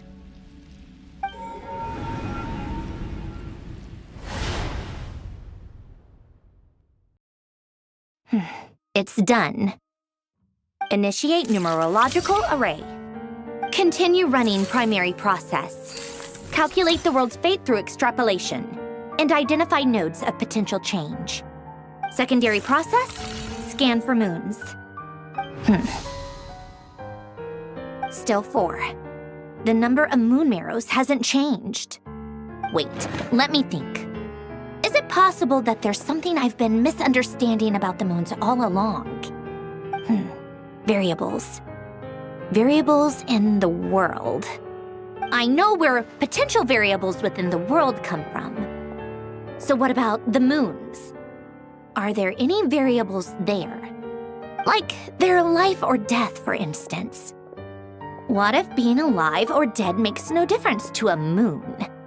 But that's so strange. Even immortal gods can die. Why would the moons alone be? Wait! I've got it! If alive or dead is considered a variable, we might have had this wrong the whole time. No one ever said that a moon marrow equals a living moon.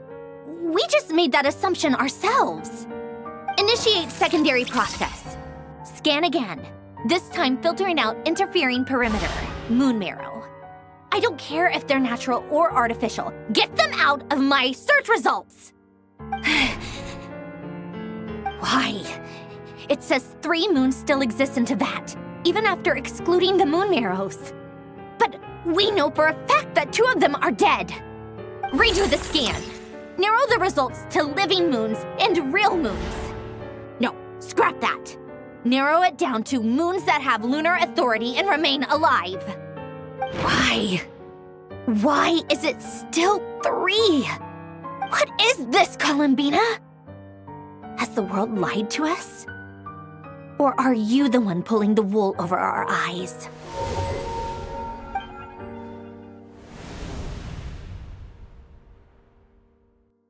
So, you think that the moon's reflection might be where Nibelung imprisoned the 3 moon sisters?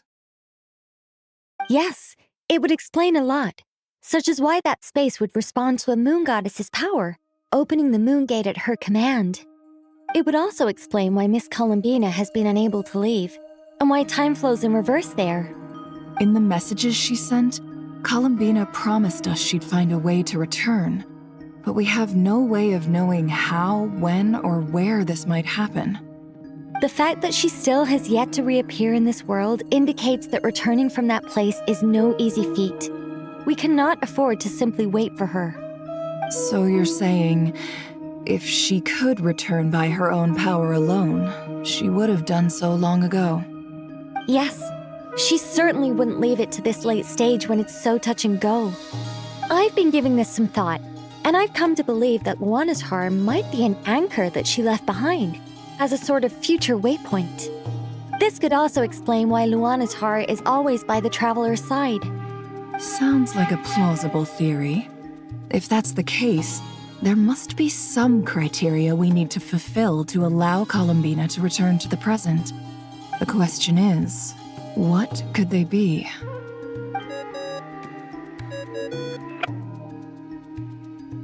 Hello? Listen up! This is extremely important!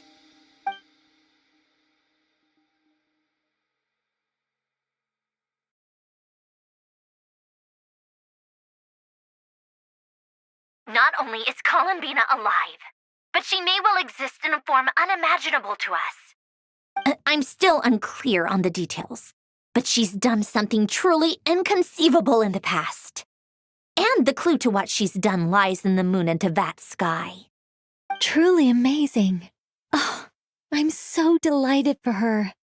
I'm sure we all feel the same. And I'm sure Columbina is ready to get back here and fight by our side.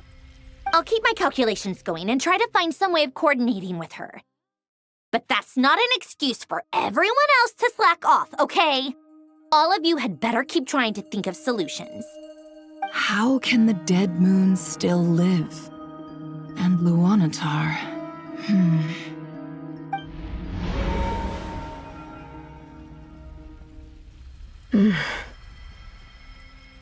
It's hard to believe that's what will happen in the distant future.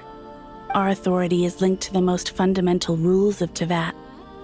I suppose it's no wonder that many would covet that power. I didn't realize that when you said friends, you meant people who live down in Teyvat. That's so lovely. I always wanted to go down there and have some fun. Have you ever tried leaving this prison? Of course. Between us, we've tried everything. But no matter where we go, this space will eventually bring us back here. It's like the center of a whirlpool. Everything ultimately converges here, at the moment when Nibelung imprisoned us. In that case, have you tried using any of those pathways that connect this space to the real world? Sorry? What are those? They're passages through which you can make small-scale changes to reality by using Kuvaki. Or am I the only one who can use those passages? Because part of my soul remains in reality. Kuvaki. What is that? You don't know? It's a unique kind of elemental energy found only in Nodcry, the land from which the moons arose. Oh. Well, it's true that the moons first rose up from the part of Tibet you say is called Nodcry. But there is no difference in the elemental energy between there and anywhere else. What? Could you show us some of this Kuvaki hyposelenia? Maybe if we see it, it'll make more sense. Okay. Isn't that just your power? What? But it's everywhere in Nodcry. In the air, in the land. Even the creatures who live there have adapted to its influence. How curious. This Kuvaki certainly did not exist anywhere in the world before we were imprisoned. Let alone influence living creatures. So, how exactly does it affect them anyway? Can they float in the air like us? This is so strange. Why would their reality differ so much from mine? Columbina, you're looking for more than just a way out of here, aren't you? Yes. If I am to help my friends, I will need tri-lunar authority on par with that of our foe. You mean... you'll need our power? This sounds extremely risky. The three moons' powers are not mutually compatible. Concentrating them into one goddess will be a very painful process. And if anything goes wrong, it could tear you to pieces. I know. But I'm willing to take that risk. Even so, let's say we successfully transfer our authority to you. How will you take it outside this prison? Niblin constructed this realm specifically to prevent us from using our powers to interfere in his war. No moon goddess can leave this place alive. What if I don't leave alive?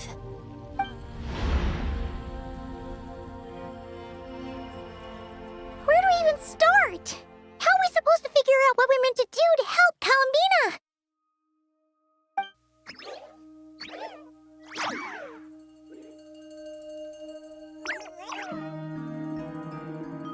Columbina? What do you need from us? If she really got to the beginning of time in there, how do you think she'd leave us a message?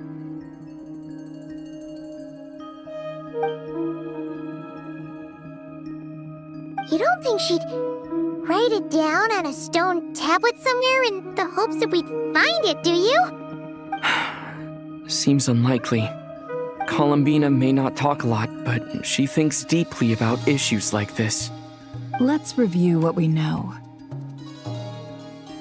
This is the Columbina who fought alongside us against the Rahir of Solnari, and with whom we celebrated Moon Prayer Night. She knows our personalities, our ways of doing things, even our unique strengths and abilities. So, if she wanted to tell us something from a long, long time ago, what would she do? Oh.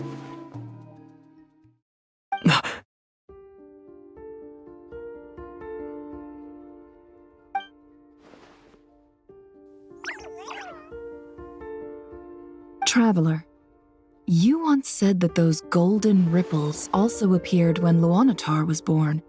What if Columbina left Luanatar here, not just as an anchor to the real world, but for some other purpose? If she is part of Columbina, and Columbina knows that I can see past events through her... Oh yeah! Like when you peeked into Rarer's past through his heart!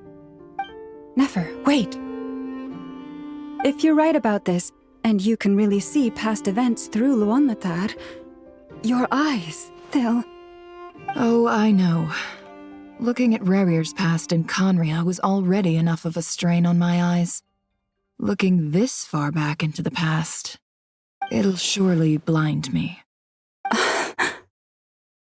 But it's our only chance. This is the only way. Boss. We spoke about this once, a long time ago. Do you remember what I said, Yehoda? The day I lose my sight, the Curatorium of Secrets will be yours to run. But... What's wrong? I'd be overjoyed if I were you. This day's come a lot earlier than either of us expected. I need to know you'll honor our agreement, Yehoda. Promise me. Yes, Boss Neff. I promise. Are you sure you don't want some time to think this through? What is there to think through? I should have gone blind after our battle with Rerir. Frankly, it's almost criminal that I got away with it for this long. Then at least let me take some precautions on your behalf. And if you really do lose your sight, I'll visit your office every day and make sure you're well looked after. Oh, please, anything but that. I was actually ready to go through with this. Are you trying to scare me into backing out? As if I could ever scare you. I'll assume you're just joking to calm your nerves. All right, enough chit-chat. Let's do this.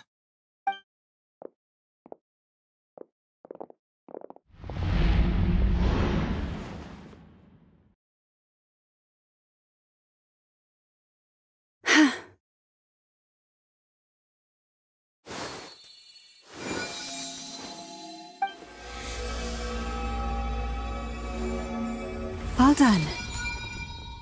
Good. Now give me some space.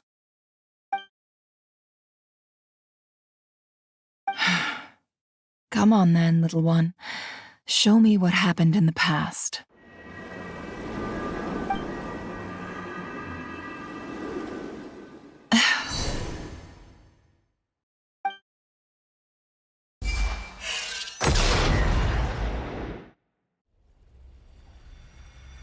Between the Trilunar Authority, Kuvaki, and the soul-surviving moon, the Frost Moon, I think I might know how to get back.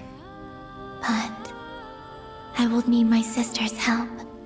Time to go talk it over with them.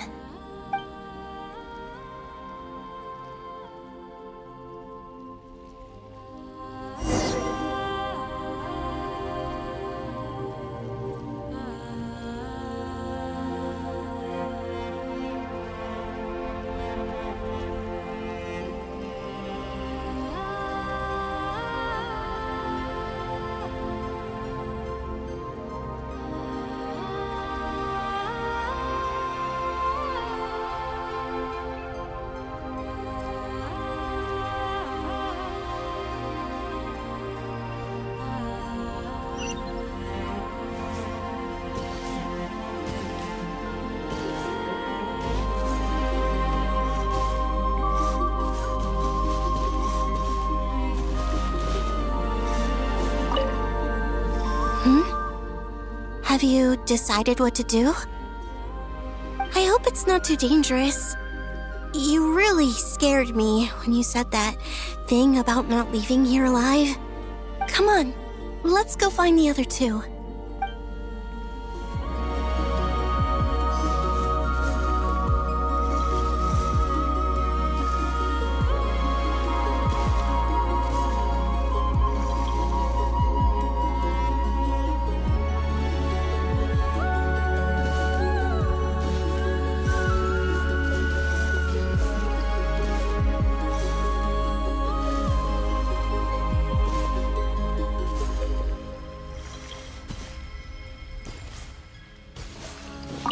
Seems you have reached a decision. I'm all ears. What do you propose?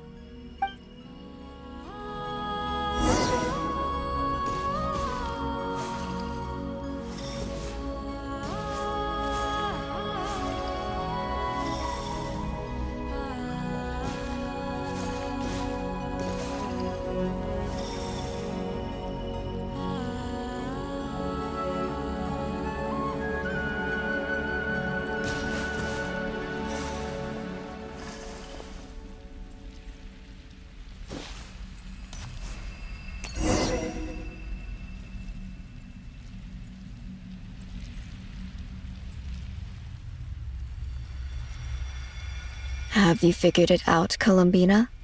Tell us, how do you plan to leave this place? I intend to die here, in this moment, and then be reborn in the future with the help of my friends. What? What are you saying? How can the dead be reborn? And how will you inform these future friends of your plans? You can't exactly leave oracles. Nothing can escape this place. Not a single ray of moonlight. And even if you found a way, what if they never find the message you left for them? You'll... No, that won't happen. Come again? They will find my message. I'm sure of it. I'm not following. How exactly will you achieve this? It's quite simple, really. First, I will leave my soul here.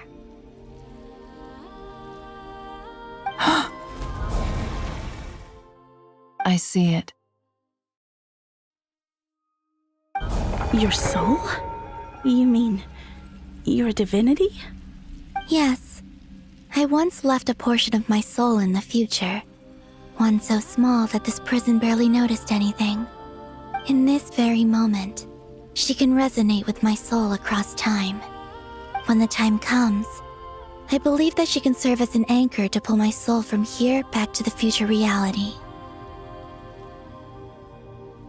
Just as gravity connects the world to the moon. Exactly. In the future, where I came from, the moon has been cast beyond the false sky, but I can still feel that it is there. In a similar way, I can feel a connection to the soul fragment I left behind even now. My friends can use it to detect my presence. But how do you just leave your soul here? Is that even possible? On my way here, I met an ordinary mortal who entered this place long before I did. Her body is long gone, but her soul remains. And before that, I encountered an old enemy whose entire soul survives here intact, while the power that once corrupted his body has faded away. So, perhaps this space is specifically designed to imprison divinity and authority, but not the physical body.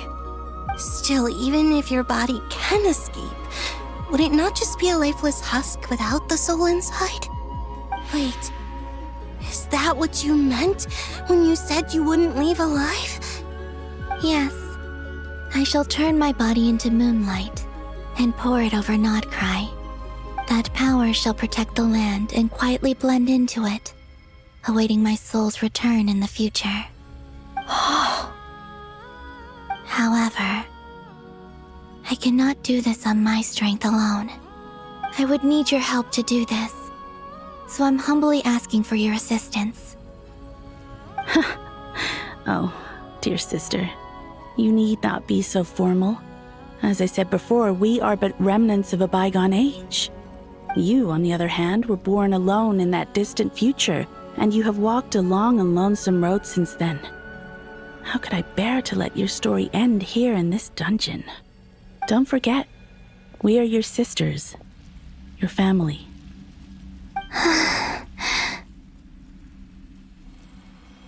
Arya's right. Actually, I've always wanted a little sister. Can you imagine how it's been for me? Getting nagged by two older sisters all the time. Now, I finally get to be the big sis. And not just that, but I get to help you return to your world, too. How could I say no to that? Sonnet. Canon?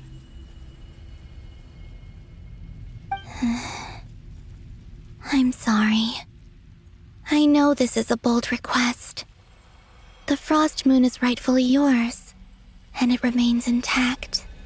Oh, no, please, don't misunderstand me, Columbina. I was just thinking. back on the years that the three of us once spent together, you cannot imagine how happy I am to hear of the future world you describe. The Frost Moon Scions, your lovely, kindly friends. For the three of us, whose purpose in life was to maintain the peace in Tevat, it is a great relief to know that the people of this world live in such an abundant future. If your plan can save them, and save not cry, I will gladly give you all that I can. Besides, the three of us have been together since the day we were born. I could never abandon them to live on alone without them. Canon. Still, I do have one question I would like to ask you before we proceed. Certainly. What is it?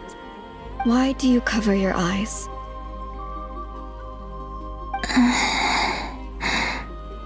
Yeah, I was curious about that too. But it seemed personal, so I didn't want to intrude.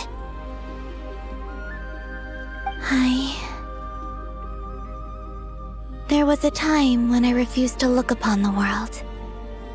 I believed it was full of nothing but lies and falsehoods. I wished to hide my feelings, seal my heart, until I could return to my true home. I see. Perhaps that decision saved you from ever having to see the false sky again. But at the same time, you likely missed out on many true and precious things, like the smiles on your friends' faces. Promise me this, Columbina. When you return to the future, open your eyes, take a look at the world around you, and see your friends.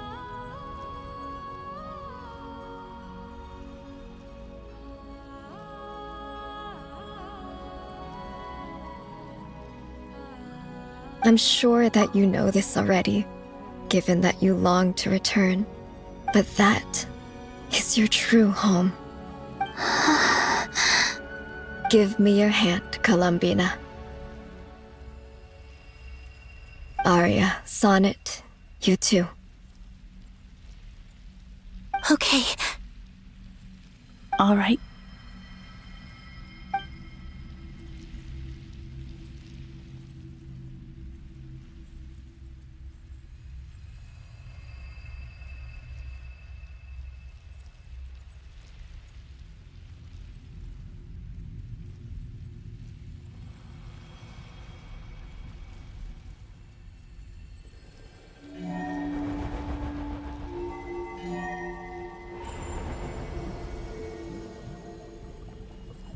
We once were the songs sung for eternity, but now it is you who must continue to sing.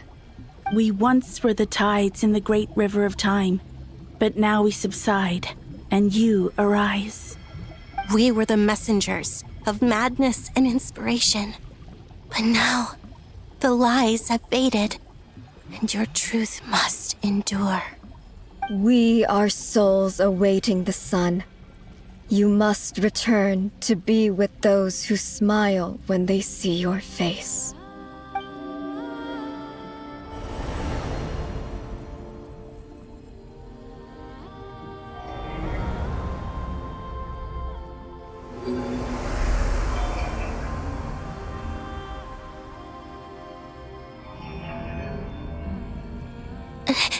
Is it done? Yes. We have transferred the authority over all 3 moons to Columbina Hyposelenia. From this moment on, she is the Tri-Lune Goddess, the one and only moon goddess of this world.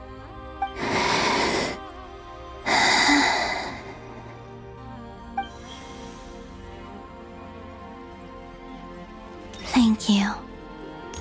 Thank you, my sisters. Now go, and do what you believe is right, Columbina Hyposelenia. Be aware that we cannot grant you the power of the 3 moons beyond these prison walls. The conflict that arose over their remains following our disappearance will still take place.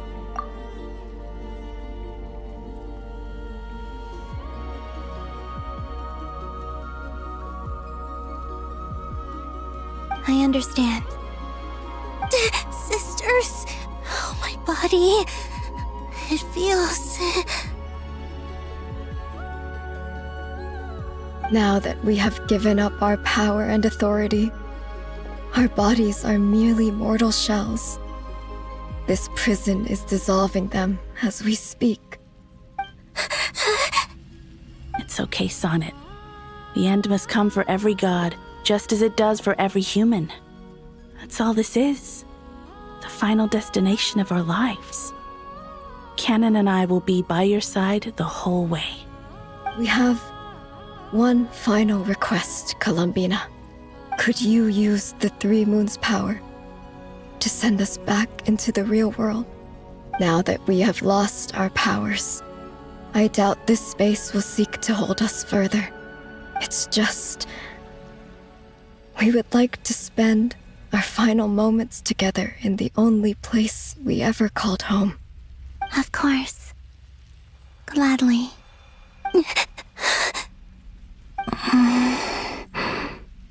Sonnet? Yes? Don't... I wish I could tell her not to give in to the abyss. Not to be afraid. But is this really what I should say at this moment? Don't forget. I'm so glad to have a big sister like you.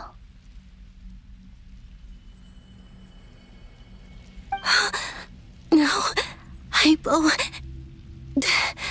Thank you. I'm okay. I'm not afraid.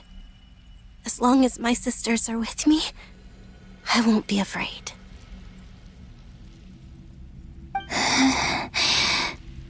It looks like this is goodbye, sisters. Goodbye, Columbina. Take care of this world in our stead. I will.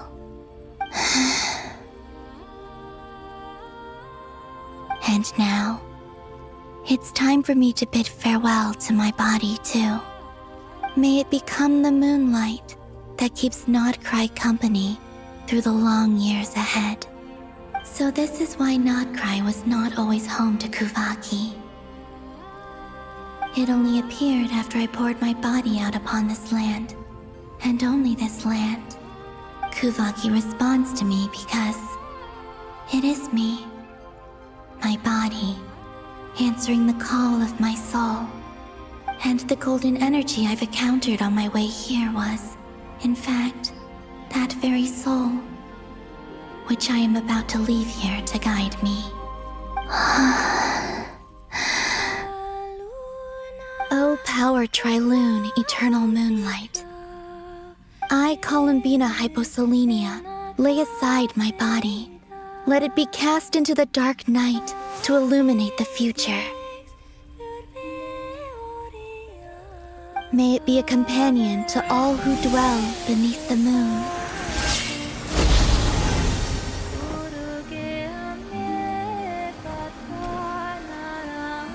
Until the time comes for me to return home.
we even allowed to see that?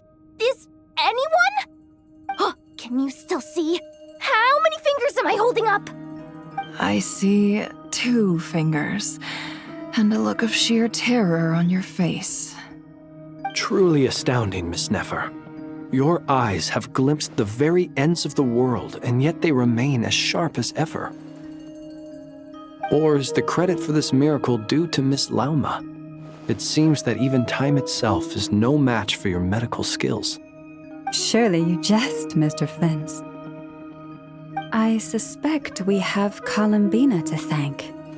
She must have realized the immense toll that the ritual would take and purposely set aside some of her power in the past to protect Nefer's eyes when this moment arrived. There is always a great price to pay for witnessing the truth, but it seems that this time, Columbina has shouldered that burden on our behalf. She chose the perfect method of getting a message to us. Though her eyes were always shut, she was clearly so perceptive. She knows us well. She knew exactly how we would think and what we would try. Despite being separated by time and space, we're seeing the same possibilities and seizing the same opportunities. We still don't even know if she's okay right now. But as long as there's a chance we can do something, we'll fight to make it happen.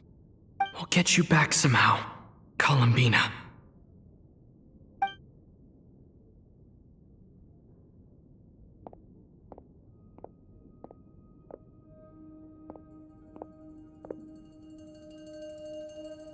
Well, based on the information we now have, let's figure out our next moves. Thanks to these gentlemen, we have a much clearer picture of the situation with Dottore. The civilian population has been moved to safety, so we no longer need to hold back. Miss Androne, how are the calculations going? So far, so good. I'll keep seeing how far I can push the system, though. Can't have Hatman being powered down for nothing. There's still a long road ahead. Where should we begin?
Our plan is clear. Time is short, so let's get moving. There's just never enough time, is there? Time is the bane of my existence. Ugh. Anyway, I'm gonna get back to work. All right, we'll do our part too. Yeah.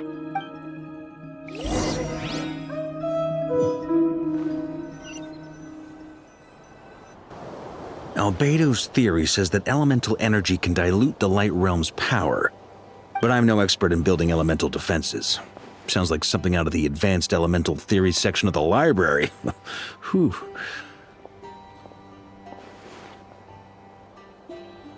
You seem quite troubled. Well, yeah. I mean, who doesn't get a little flustered when they're completely out of their depth? You were the very picture of confidence back when you approached the Hexen Circle. Yeah, I could have been faking it through that whole meeting for all you know. Who's to say I'm not just a ball of nerves in a charming and gregarious package? Oh gosh, really? I'm so sorry, I had no idea. Well, you're all the braver for it. Still, I was much more in my comfort zone than I am here. At least in Mondstadt, you can cry for help from a cliff top and actually stand a chance of summoning Barbados himself. Things have never looked bleaker than they do now. If we don't pull this off, Tevat's doomed, isn't it? Oh, you think so? Actually, yes. Yes, it probably is. It's a shame.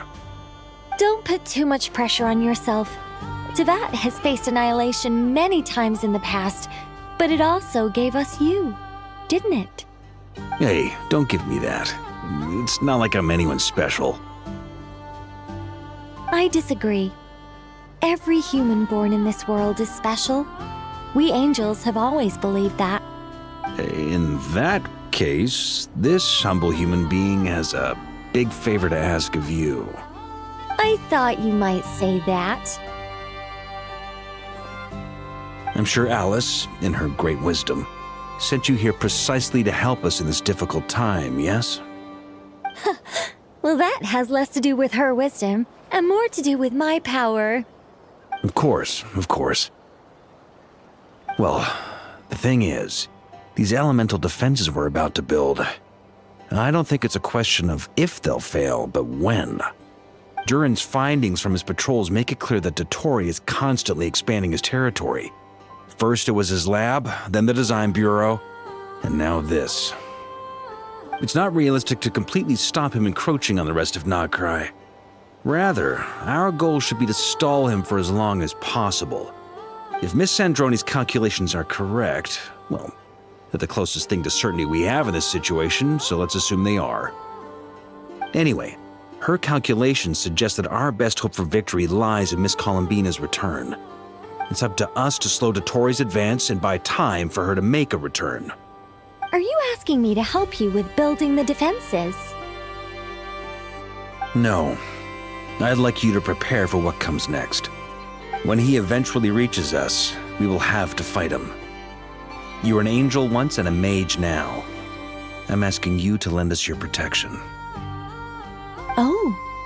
Can I take it that you're triggering the terms you fought for during our three-way talks? Well, technically those terms were about protecting Mondstadt. But if you're happy to agree to the change in location, then yes, let's do that. You're cashing in on this much sooner than I'd imagined. Well, yeah. The way things are going, I might not get another chance. Very well. The mages have heard the knight's plea, and we will respond. To tell the truth, Alice and I had already discussed how we might help you all, so I didn't come empty-handed. I always like to be prepared.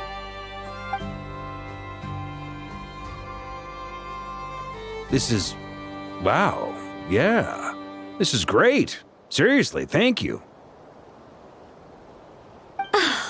It's been many long years since I had a chance to dazzle humanity with a little divine intervention. To humbly serve as a reliable and responsible guide. Anyway, Knight of Boreas, please accept this gift in recognition of your great virtue. Go now. May the angel's blessing deliver you safely to your destination.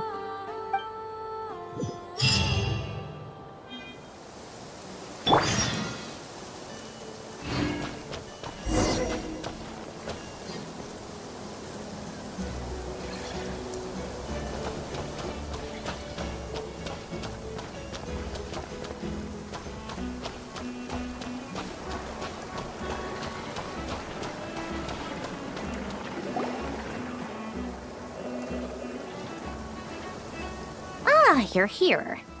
Sandrone! How are things going? Glad you asked. You two are about to become the first people to lay eyes upon my masterpiece.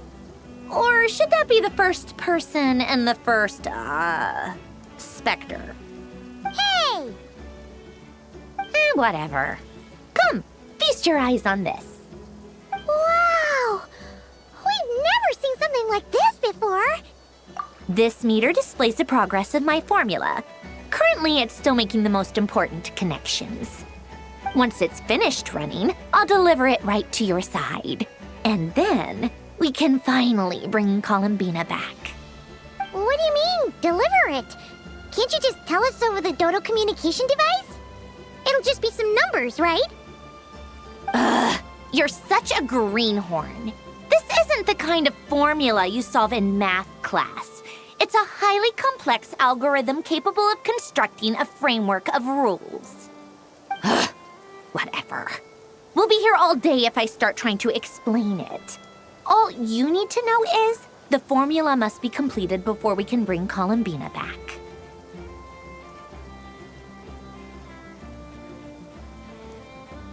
I'll share the data with you. Nicole's agreed to let me use her information channel, so we just need to use the Dodo communication device like so. And... there. Now you can check in on my progress. Wow! Look at that! You're amazing, Zandrone! About time you recognized my genius. Took you long enough. Anyway, that's all for me. You should check on the others if you have time. Make sure we don't have any weak links in the chain. That might sound harsh to you, but close supervision is a common practice in a Fatui. Not looking to catch anyone out. I just care about everything going smoothly. That's all. I'm kinda stuck here while the formula's running, so I need you to be my second pair of eyes in the meantime.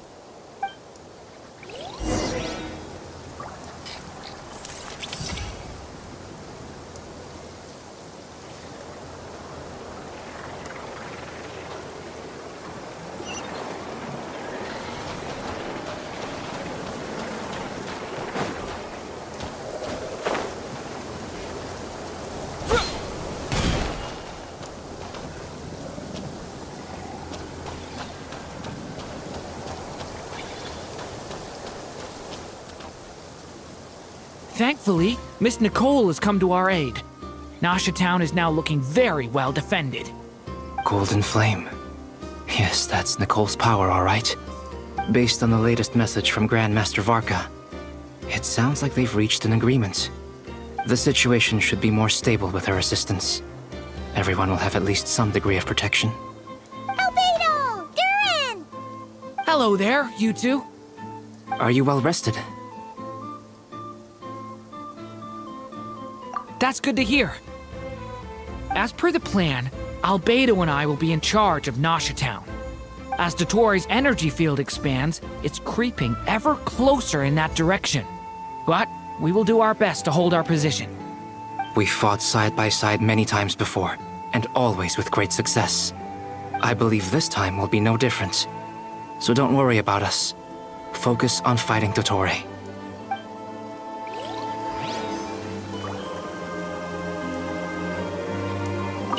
As Dottore's energy field expands, it's creeping ever closer in that direction.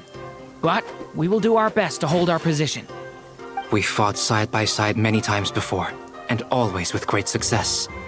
I believe this time will be no different. So don't worry about us. Focus on fighting Dottore.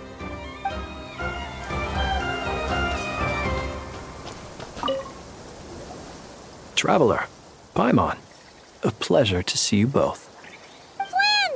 How's everything coming along? Fairly well, if I do say so myself.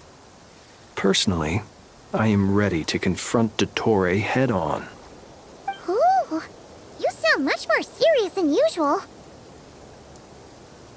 To be honest, I am not usually fond of exercising my full strength. For one thing, it's hardly conducive to maintaining a low profile. Besides, I believe one should have the right to choose when to show their hand. I am conserving my strength until the moment of battle is upon us. Anything to boost our chances of victory. Seeing you get into the zone like this really puts Paimon at ease. Huh, Traveler? I consider it an honor to have your trust. Rest well. I look forward to seeing you both in your element during the battle.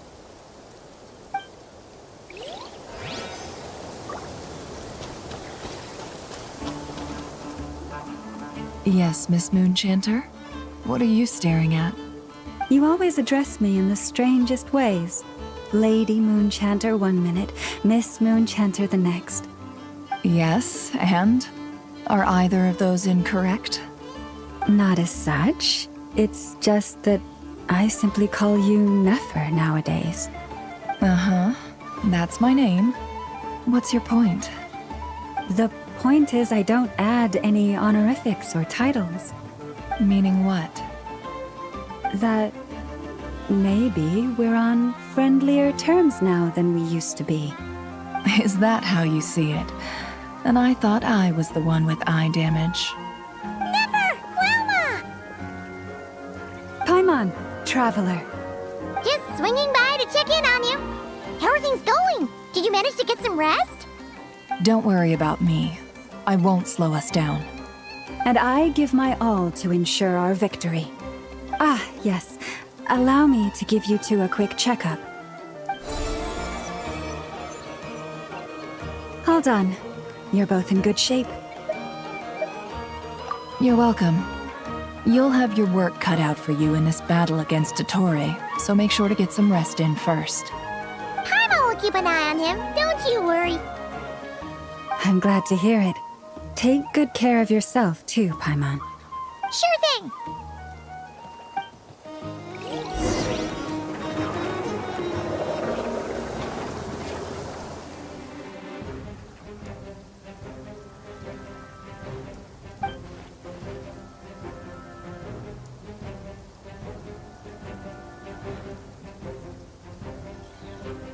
Here they come. That's quite a horde. As we expected. Get ready, everyone! Take your positions and prepare to engage. Let's begin. I'm at the ready.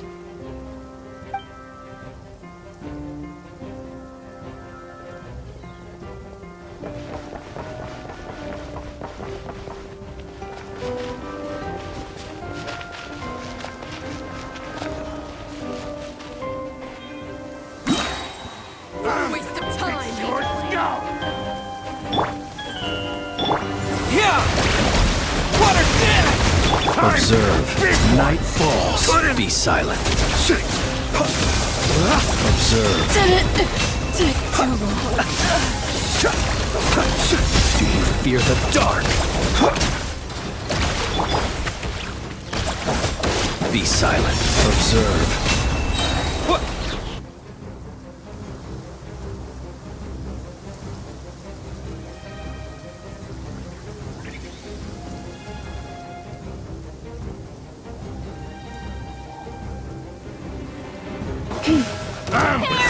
Protect us by the frost moon of old.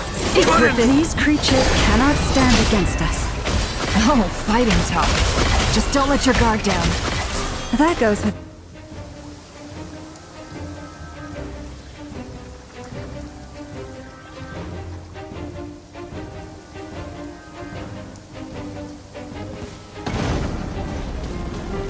Come into being.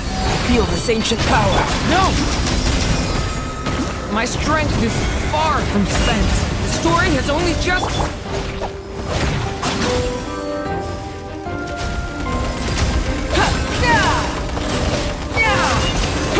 That was easier than I thought.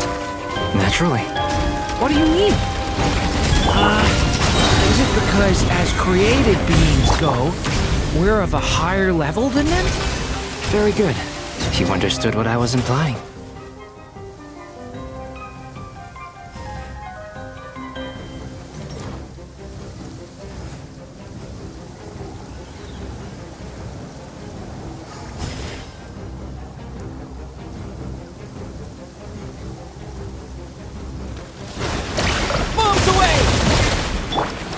For the everlasting forest. Beware the creatures of the night. The deception ends here. Too long. People have always used fire to drive away wild beasts. Wouldn't a lantern work just as well? You read my mind, my dear friend. I was just about to say that. All right then, dear friend. Bring the light!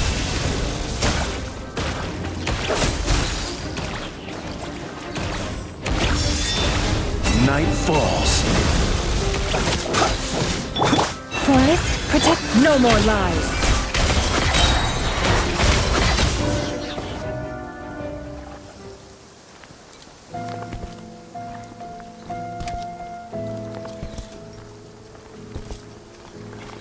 You're looking well. I trust you've had a good couple of days. Dottore.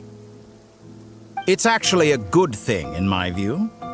If the subjects of my experiment were to die prematurely, it would throw quite a wrench in the works. And so, I must thank you all for your resilience.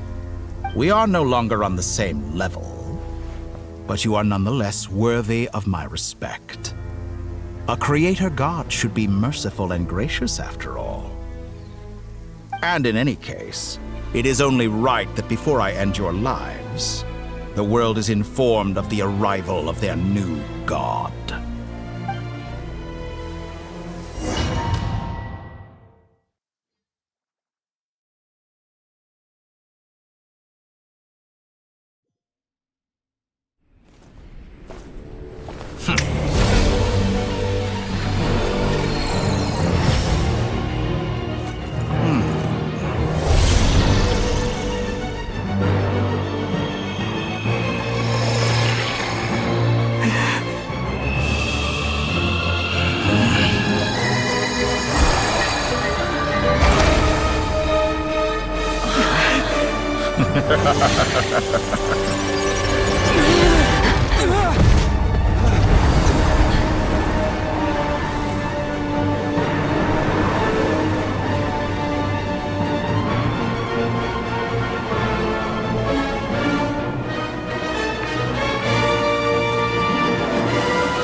The experiment begins.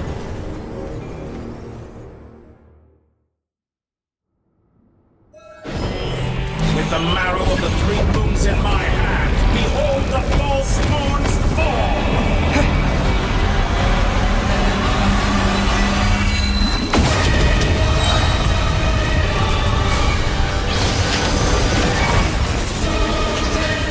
Wipe out! Water jet! Seek within. With one heart, we pray. Can't hide the truth. Be shackled! Found! Absurd. It all Did you adds up. honestly think that would hit me? Time to come clean. Entropy wins to me!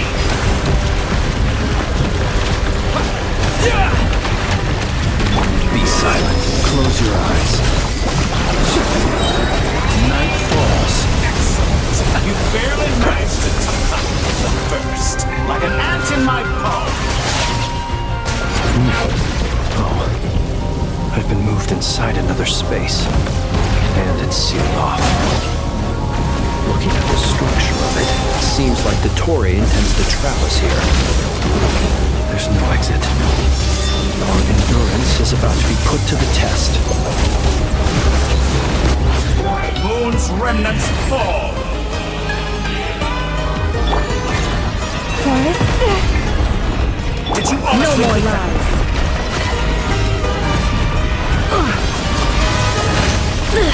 How farcical.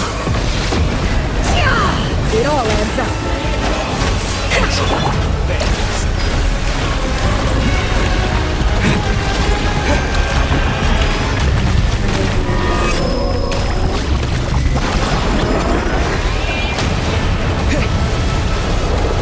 Be shackled.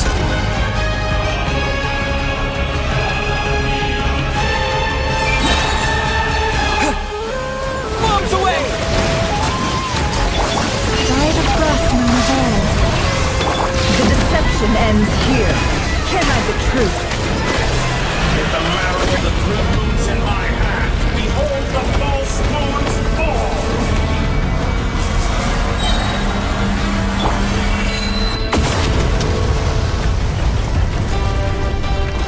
Tell me, where will you try scurrying off to next?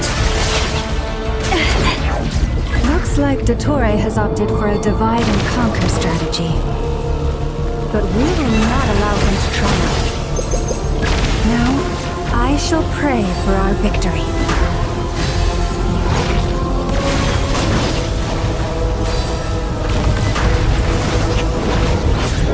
Entropy bends to me. No more lies.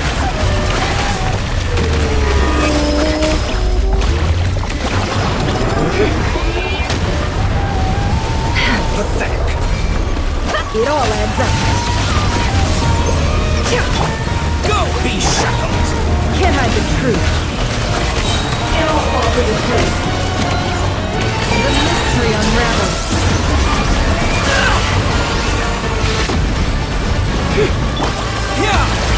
Moon's red. It all adds up. Seek within. Did you honestly think that would hit me?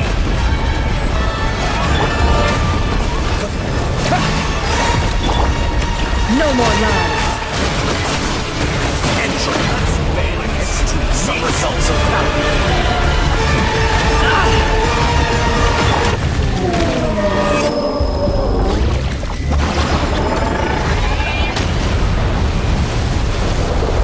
Be shackled.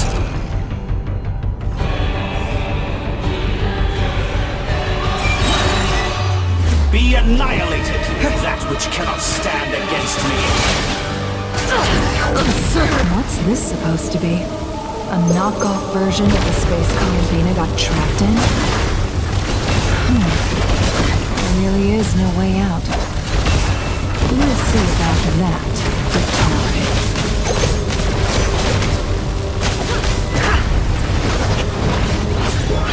My apologies. I had not intended to take your teammates from you.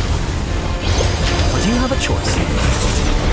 Obey, and I can release them. An excellent deal, if you ask me. Won't you consider that?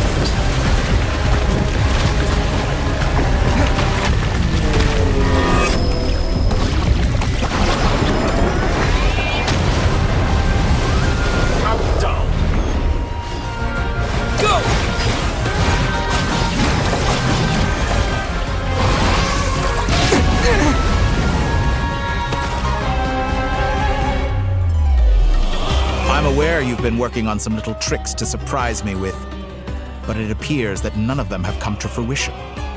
My guess would be that you're trying to bring Columbina back. But then, where is Sandrone? Or are you trying to buy time for her? I always found their friendship to be a curious phenomenon. Two highly incongruent personalities, and yet they share a deep connection. Speaking of Columbina, I once saw her as like a younger sister. We got along quite amicably while she was with the Fatui. But then one day she suddenly decided she would refuse to take part in any further experiments. To this day, I truly don't understand what I could have done to upset her so much. It's such a pity. I could have had a sister, a family. But alas, she grew to dislike me. You're not fit to be family to her. That I can't deny. So many people, all obsessed with playing out the same tired old dramas. This world is rotten to the core. And then there's you. You had every opportunity to reach the right conclusion. The thought of killing you off like this? But I maintain that I approached you in good faith, so I will offer you another chance. Will you work with me? You have until I count to 10 to make your choice. 1, 2, 3. Not in a million years.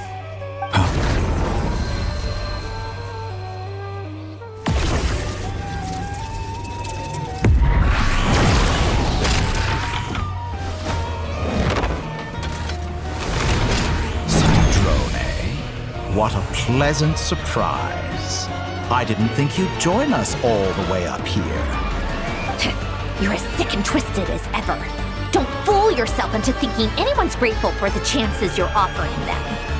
Sandrone, but the formula hasn't finished running yet. Funnily enough, I was just discussing a collaboration opportunity with the Traveler, and then I see you, who I must say is a good example of an opportunity gone to waste. Gone to waste?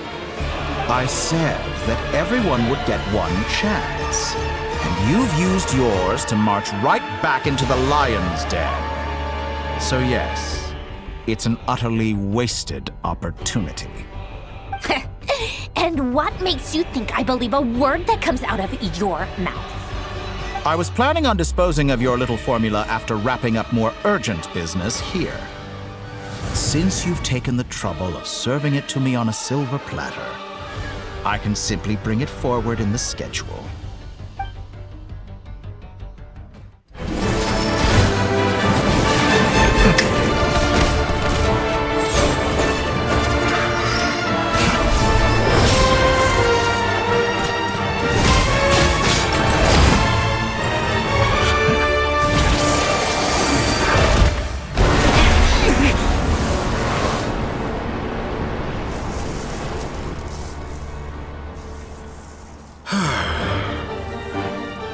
Is this your life's work?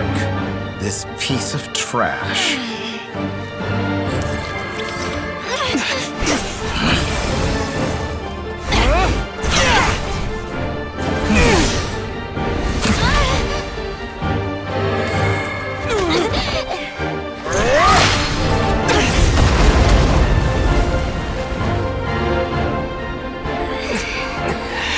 Your formula runs too slowly, Sandrone. You put your hope for success on others instead of fighting dirty. That is why you have failed. Now, whom should I slay first? Any volunteers? No one? How nice of you to leave the decision to me.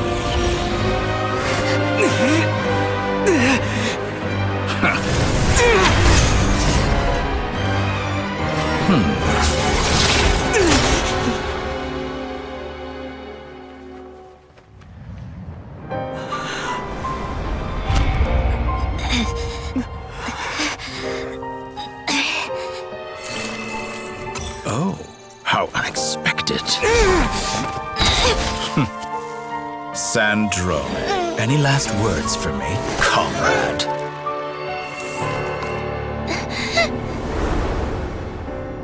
Is there anything you wish for? Not really. But I've always known what I don't want. Go to hell, Dottore.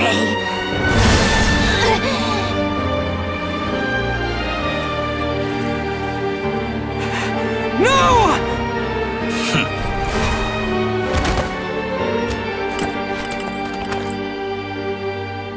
And now, you have failed.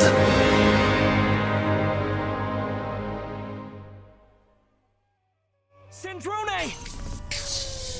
Now you see how fragile mechanical contraptions are. Just a gentle tap, and they fall to pieces. However keen of an inventor Sandrone may have been, her death spells the end of the formula that was running inside her body. Of course, I have to commend her for making it this far. As her colleague, I have to admire her stubborn tenacity. Now, it is time for you to take your place by my side. My count was interrupted, but the second chance I extended to you still stands. Once again, you are welcome to join me. By now, I'm sure you have gained a greater appreciation for the power and authority I wield. What is stopping you from embracing a new world of endless possibilities? Not in the mood to talk? As you wish. You seem less talkative than usual today. I'll change the topic to something more apropos. Sandrone was always like this, never trusting anyone, always so reluctant to share her research with them. Objectively speaking, she had her strengths. It is remarkable how she extracted and even optimized the world formula from so much data. But her inability to trust was her undoing. Had she allowed someone else to monitor or run the formula for her, you might still have a chance at victory even now. But regrettably, she was a stubborn fool. As much as it pains me, she had to go. Dottore. Maybe this is news to you, but people can change. Columbina surprised you when she escaped. And I think Sandrone would surprise you too. Change? You can twist the truth however you want, but I see it clear as day. You're the one who can't trust other people. Is that how you see me? By this point, what can you hope to do about it?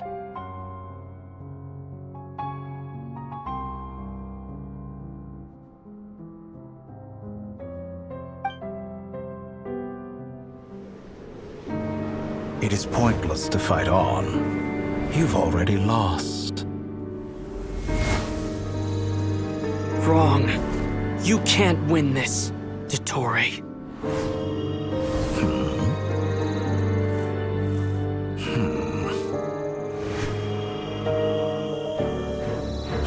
What?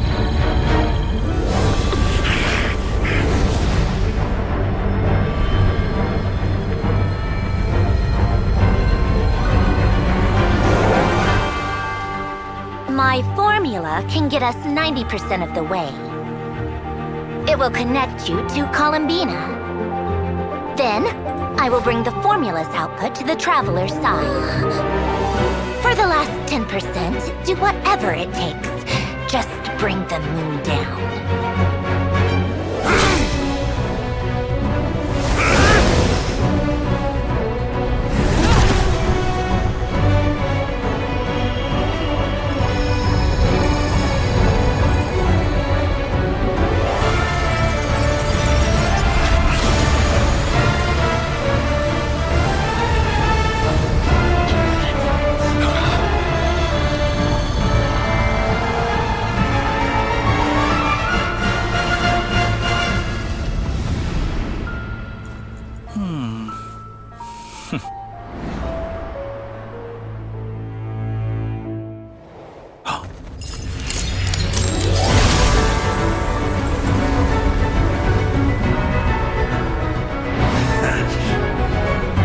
The moon will never be yours!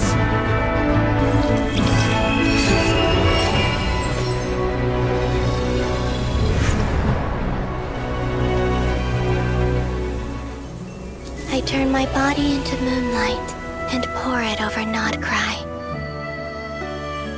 My soul I leave here to inform my future friends.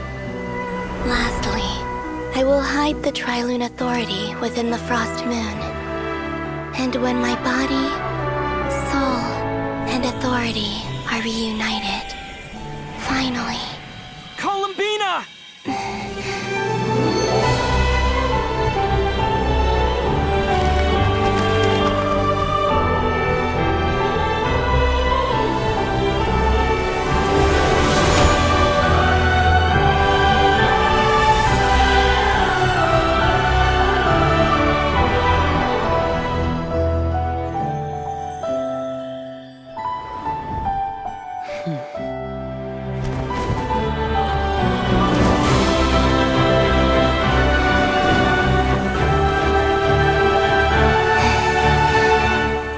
It's been too long.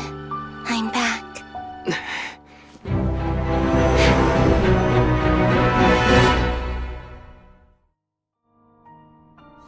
Stay focused on the battle, Traveler. What a touching reunion.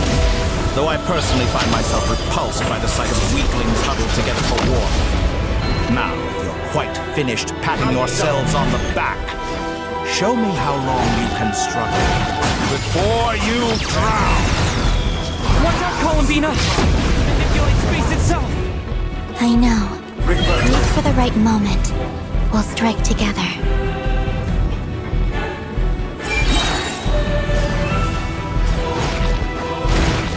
Pathetic!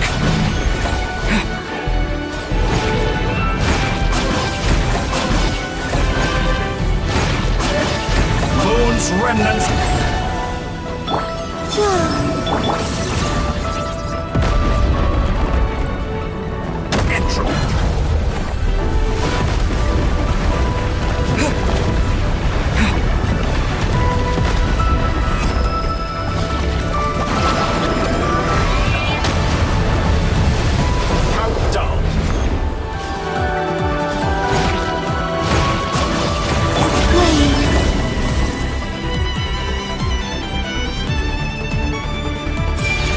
Enough! I got the first, like an ant in my palm.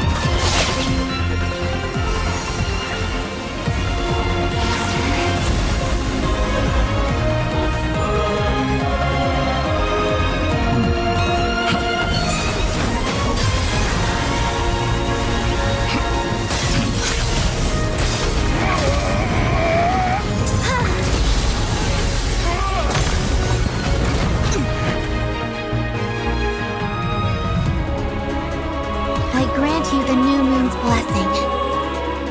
The new moon shines upon you. I am growing weary of your stubborn resistance.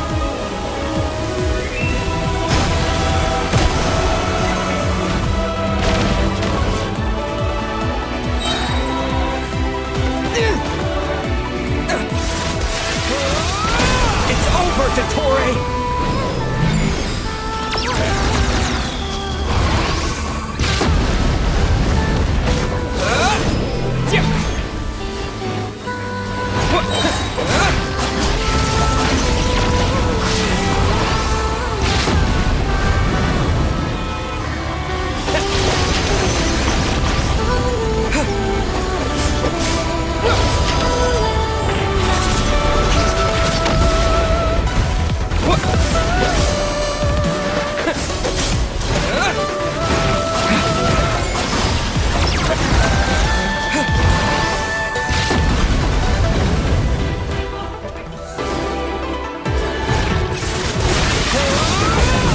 Pay for your heinous crimes!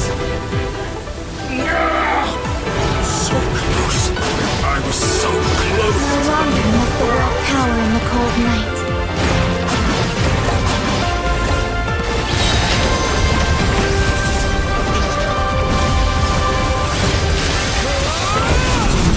It's not yours to command! So shall I wallow in this rotten, decaying world!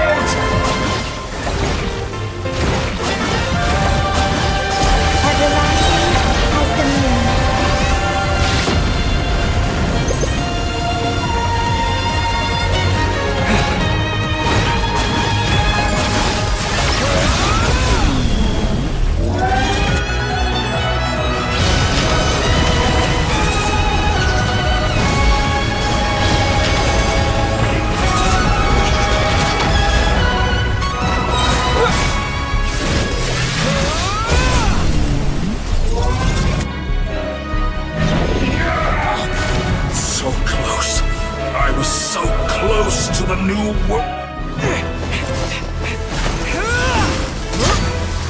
Willfully blind. How can you be so satisfied with your fate?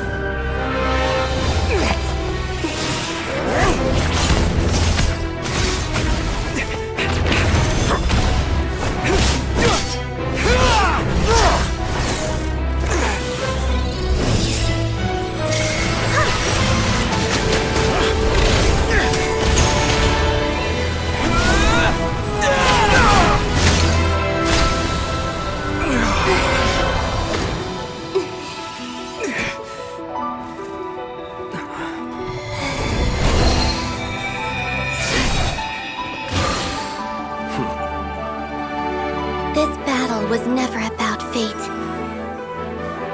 It's about friends, family, and the home you stole from them. So dull. Only the weak rely on each other for comfort. You shall see. Once I transcend fate, you will be nothing but fodder for my grand experiment! That will never happen.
world is our home.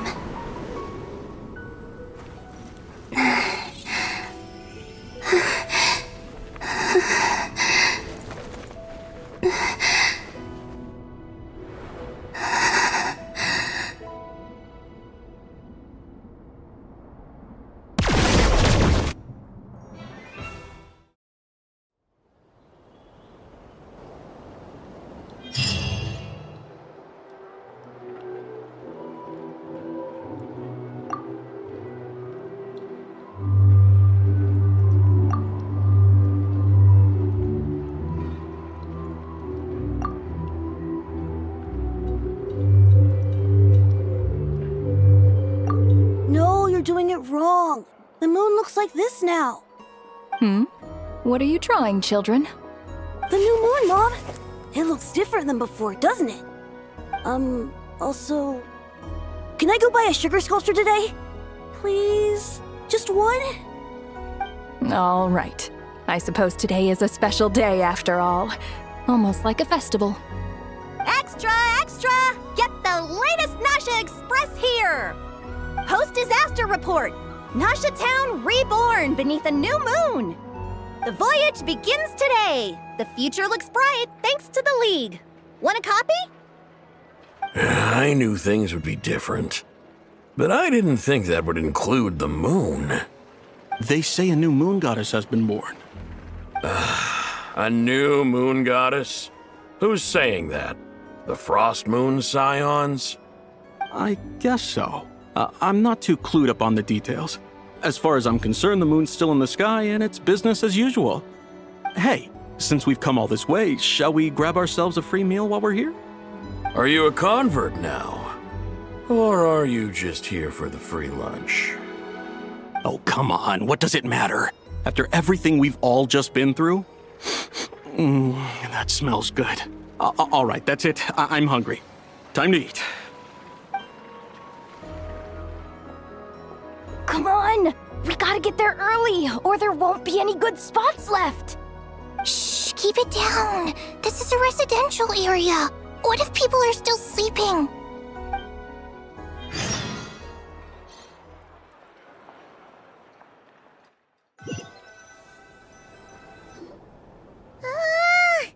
Why is it so noisy outside? It's okay. Paimon was pretty much awake anyway.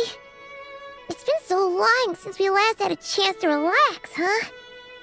Feels like time is moving slower than usual. What about you? Did you rest well?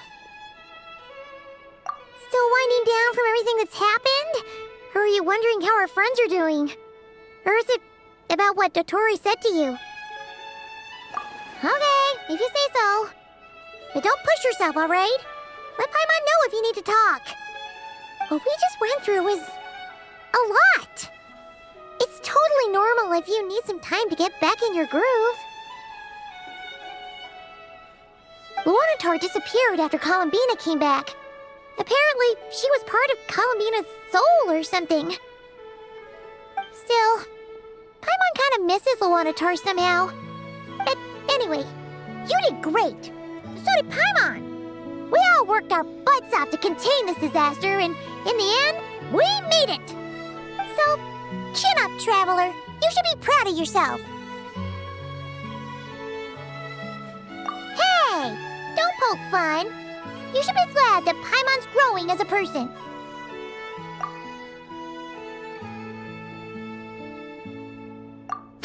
Paimon didn't think you'd mention it. You have no idea how anxious Paimon was. She was worried sick about you.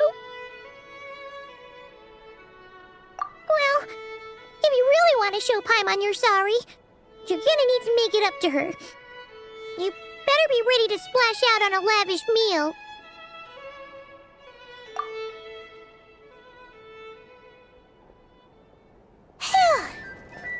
Okay.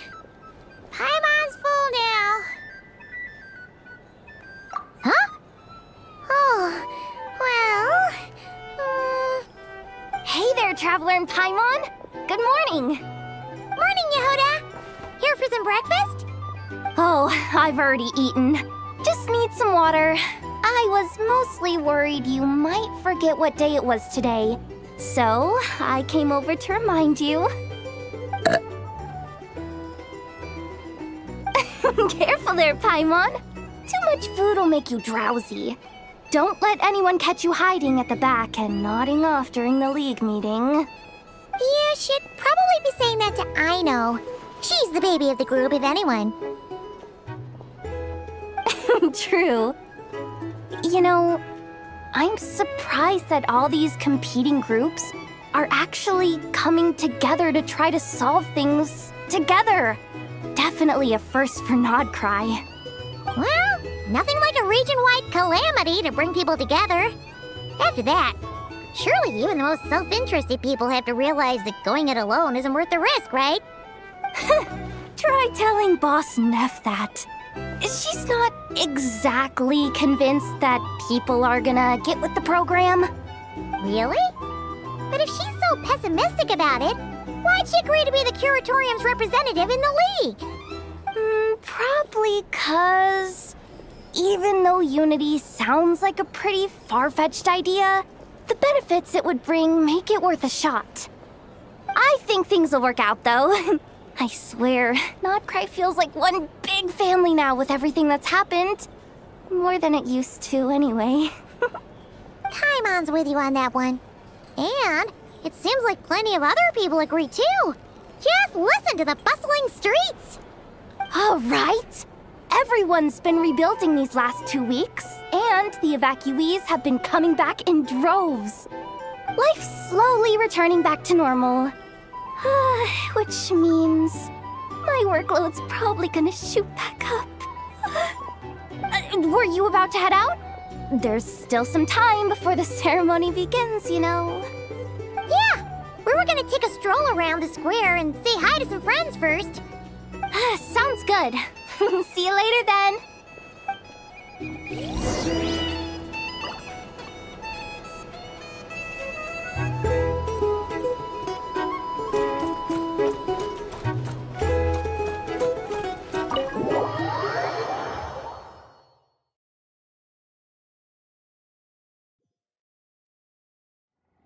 Please accept today's boon.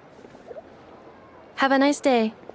Are Paimon's eyes deceiving her? Or is that Inefa handing out food for the Frost Moon Scions? Hello there. Would you like a feast of the moon, along with some snacks of the day? So, what's new, Inefa? It was only a few days ago when we last saw you, but it looks like you've joined the Frost Moon Scions in that time. And Aino, too? What are you talking about, Paimon? We're just here to help. Duh. In the wake of the disaster, it's all hands on deck.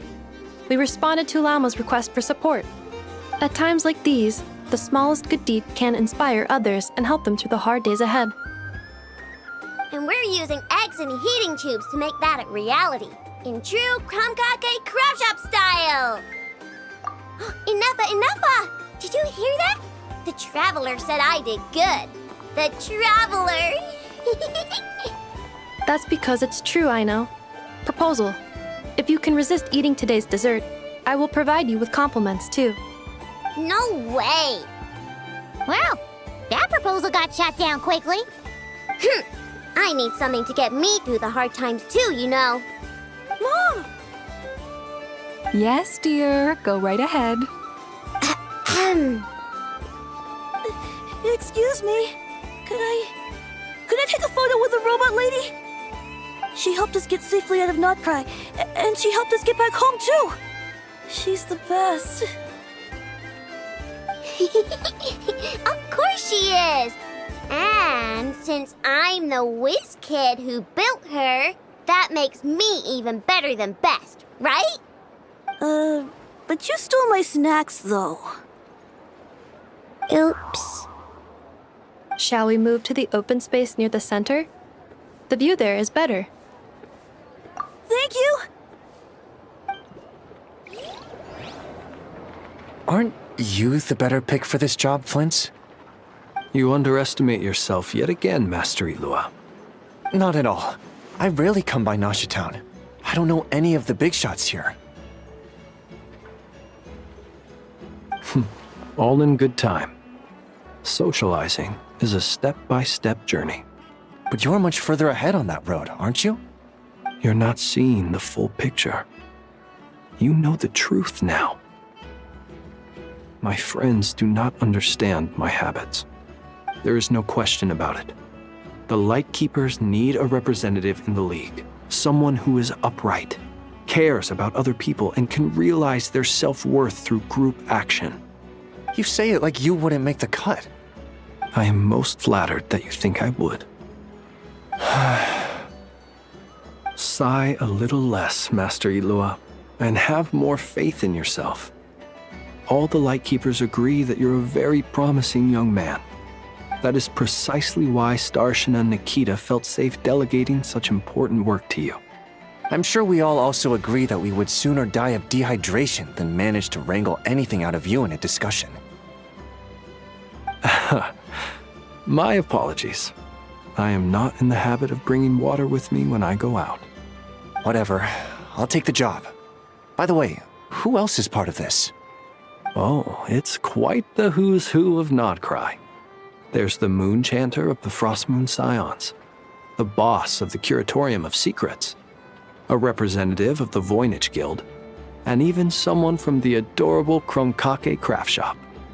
I'm sure you will find speaking with them to be a genuine pleasure. If you say so. I've never done this work before, so I'm honestly a little scared of making mistakes. But I'll do it. Not only is it our duty as Lightkeepers, but because I want to make Nodcry a more welcoming place. An admirable attitude to take. The beacons are lit, Ilua. We're but one step away from breaking through the blizzard. We have the chance to band together and build our shared homeland into an Elysium. This is unprecedented for Nodcry. An opportunity not to be missed. Yeah. You're right. I'll do my best. Quite a few familiar faces have arrived. Let's go, shall we?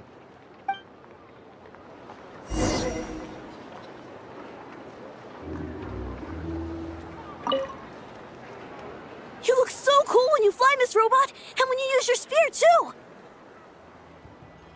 And even though you took my snacks, it's pretty cool that you could build stuff like this. You've got so many inventions. It's amazing! Also... Micah, we need to go now. 1 second! Please take this Feast of the Moon, as well as some snacks. Share them with your mother and your lovely family.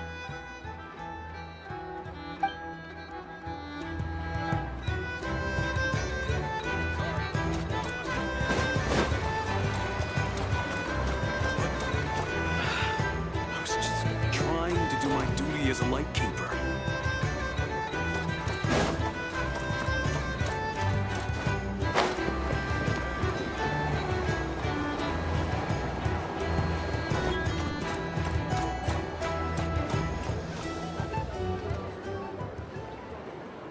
Wow! Everyone's here!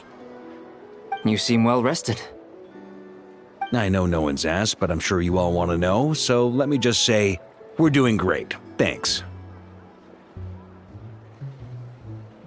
Well, great, but not perfect. Starting to lose my mind from boredom. Can't drink a drop of alcohol while I'm waiting for my wounds to heal. I'm sure you had a sneaky swig or two. Wait, how'd you find out? I'm sure you must be missing Mondstadt after all these years away, Grandmaster. Yeah, you could say that again. Every time I get news from Mondstadt, it makes me want to go back and see the place for myself. Honestly, once things are wrapped up here, I think it'll be time to head back home. Hey, looks like someone's taking the stage. Can everyone see okay? Anyone need a boost?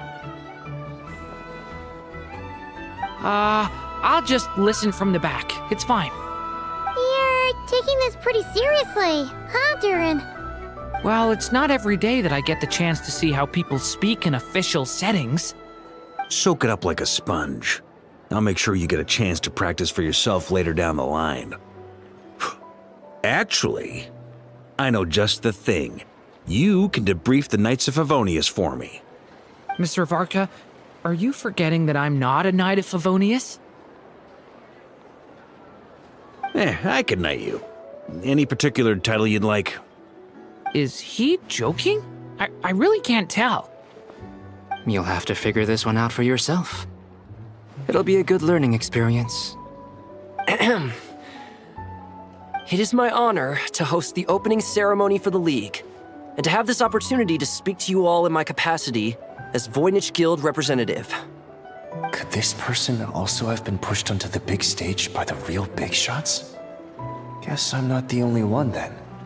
We come here today, having weathered the trials and hardships of yesterday, and having learned from them the importance of unity and cooperation. All right, here we go. Uh-oh. Looks like Aino's off in dreamland already. Wait, Boss is looking kinda drowsy too. What's up with her? Come on, get this speech over with already. Nodcry is our home, the land we rely on for survival. And as we chart a course for the future, may we persevere through the storms ahead as we sail towards a new era of prosperity, freedom, and hope.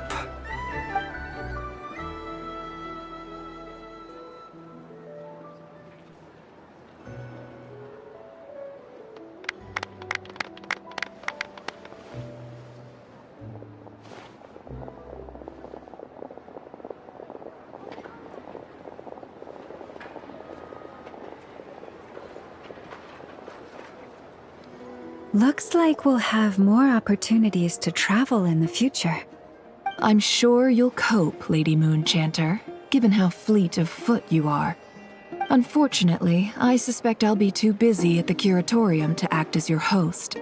We have a busy schedule, not to mention an international network of contacts to manage. That'll be all right. I'll just check your schedule with Yehoda well in advance.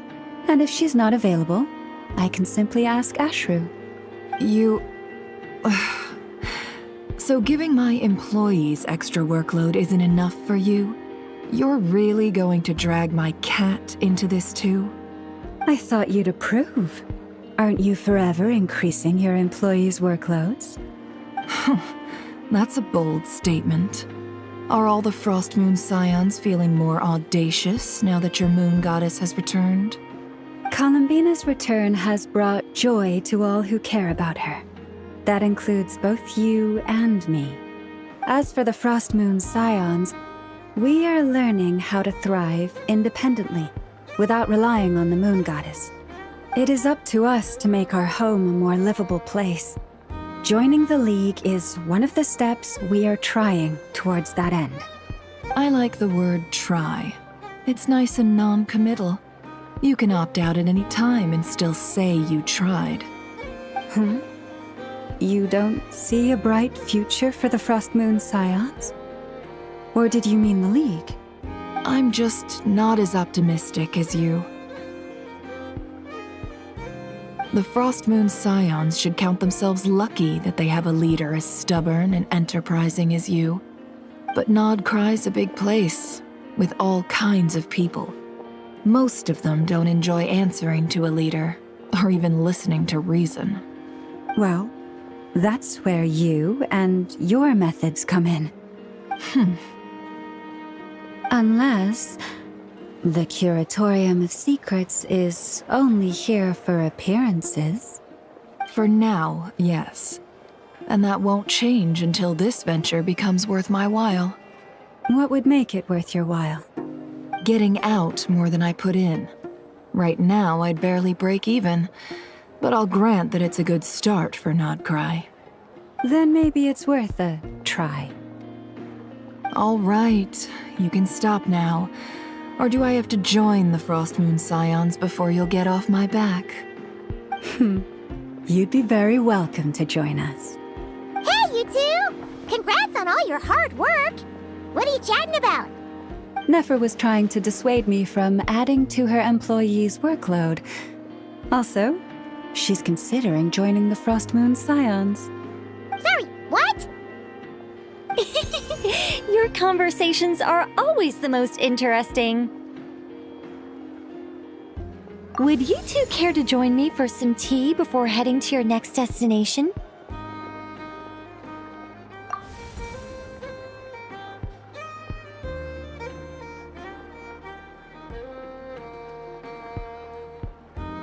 Nicole? Wait, where are you? Aren't you gonna show up today? Sadly not. I'm otherwise occupied right now. I'm sorry, Paimon. I can hear how disappointed you are. If it's any consolation, let me say that how things appear on the surface is a far cry from what they are at their core. Perhaps you'll feel better if you focus on the fact you have a special line of communication with the great mage herself. Okay? Has something happened? No, or not yet, anyway. Well, that's not ominous at all. Not for the time being. Just think of this as a general check-in to make sure this communication system is still running smoothly. Besides, it's good to chat once in a while if we want to maintain our friendship. You could have just said so. Paimon got all worked up for nothing.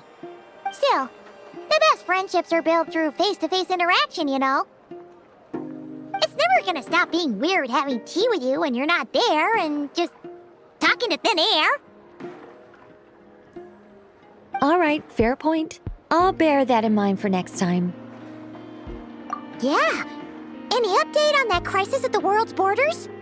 Alice just informed me that they had their work cut out for them. And now everyone's thoroughly exhausted. But they did finally get things back under control. Still, we can't let our guard down yet. The disruption caused by this disaster has made Teyvat easier to detect from the outside universe.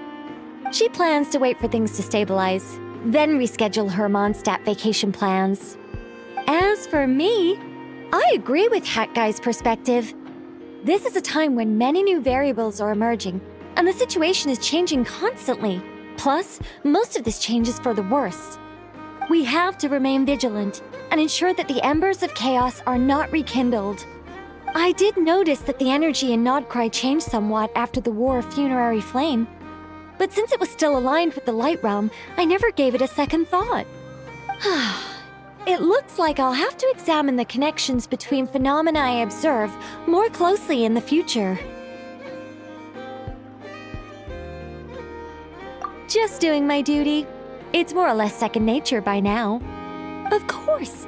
To give you the full picture, I'd have to start with the substance from which angels were formed.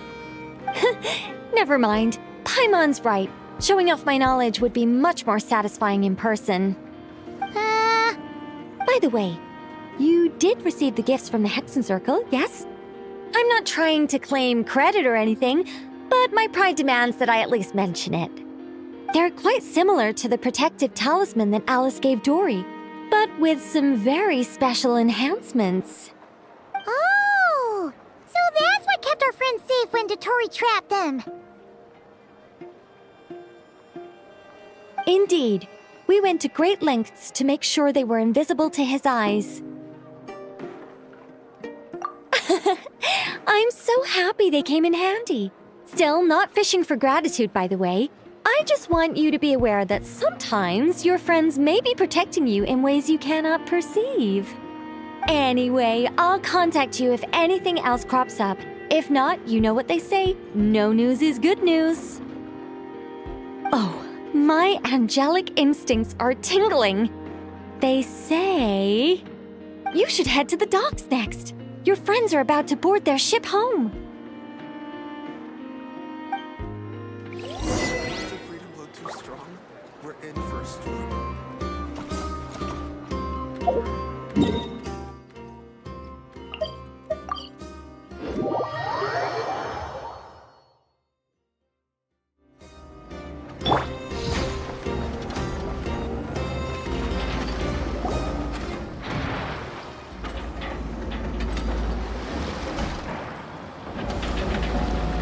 You're here. You're here too, Hat Guy. Are you heading back together? No. I'm bound for Sumeru, and she for Fontaine. We just happened to cross paths at the harbor. Everything seems fine. Sandrone may have an abominable temper, but she's always been very responsible with important calculations, and things entrusted to her by valued friends. You always speak as if you know us inside out, Mr. Hat Guy. Maybe I'm just a good judge of character. I certainly hope that's all there is to it. Regardless, you have been a significant help in this matter. For that, you have my gratitude. I didn't do anything special. Sandrone's the one who completed a seemingly impossible formula and turned the tide of the entire battle, even giving her life in the process. She's the one we should be thanking. Even we were unaware that Sandrone had hidden the real formula inside Polonia's body. She managed to fool Dottore into thinking the formula was running in her system by installing an identical-looking decoy within her. She probably realized that she didn't have the strength to stop Dottore. But this way, she could at least get him to lower his guard. She always worked like that. Always had a backup plan. Well, that's why I'm traveling to Fontaine. She made a request of me long ago, and the time has come to fulfill it. Think of it as she said that should she ever fail in a mission, she'd like me to deliver her core and Polonia's to the Fontaine Research Institute. She also mentioned that she had made arrangements for people there to set her affairs in order. Some of her personal effects, such as her notes, were left to me. I've decided to take them back to the House of the Hearth.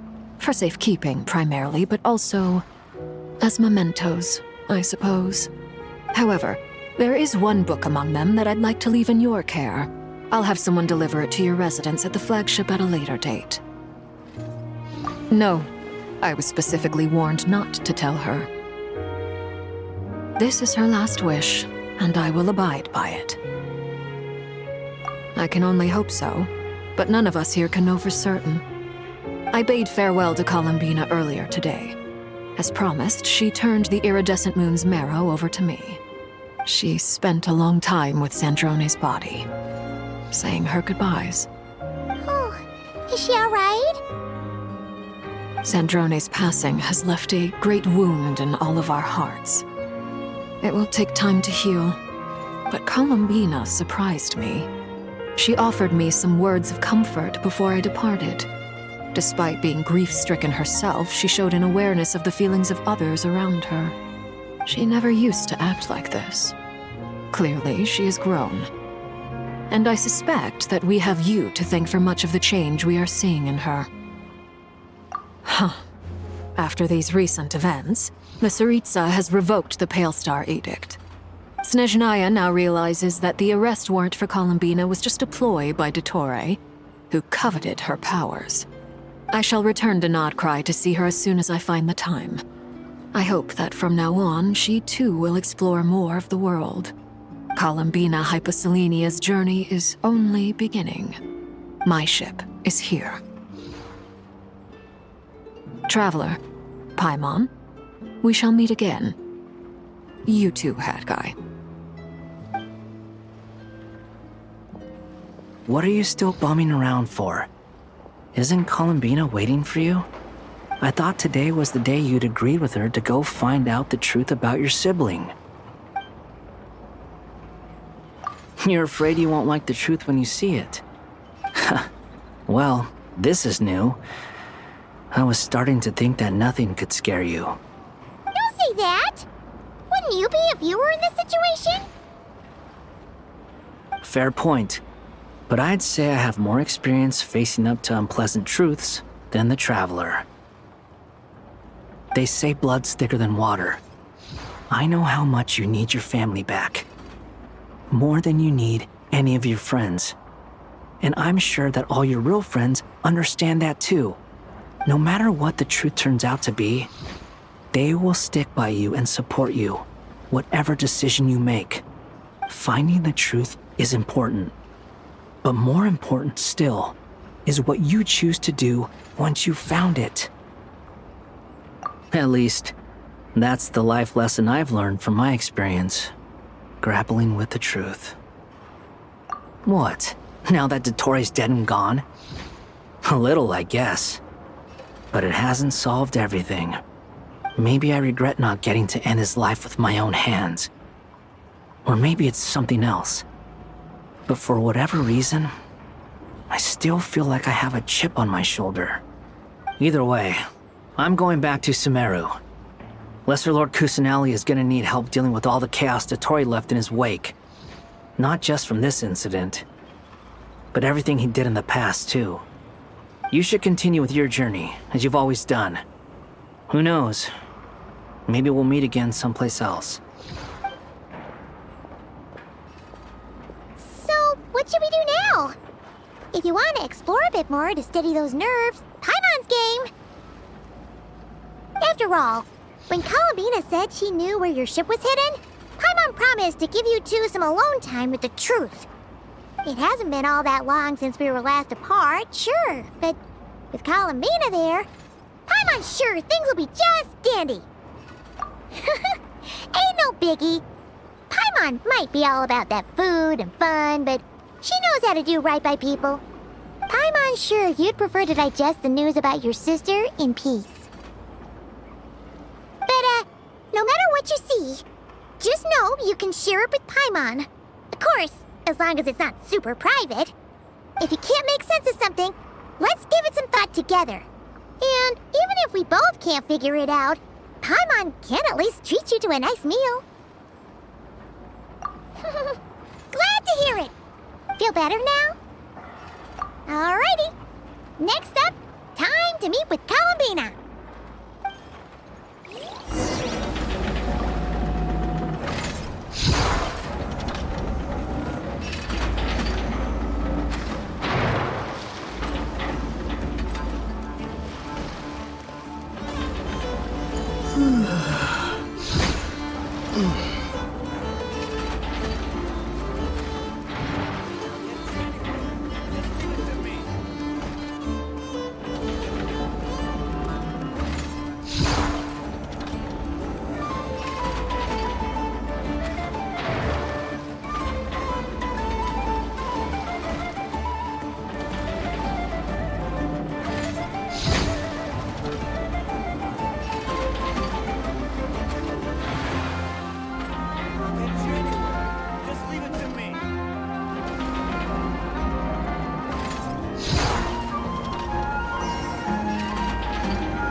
We're here! Can't quite believe we're meeting out here. We've gotten used to walking over to Silver Moon Hall whenever we go see you. Well, you're still welcome to go there whenever you want to see me. It's just, now that it's all over, I've decided to make some changes. Try and fit in with the Frost Moon Scions, like Lama suggested.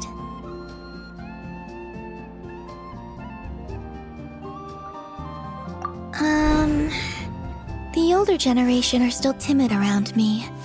They don't dare get too close, and they bow their heads when I walk by. But things are much better with the children. I see more curiosity in their eyes.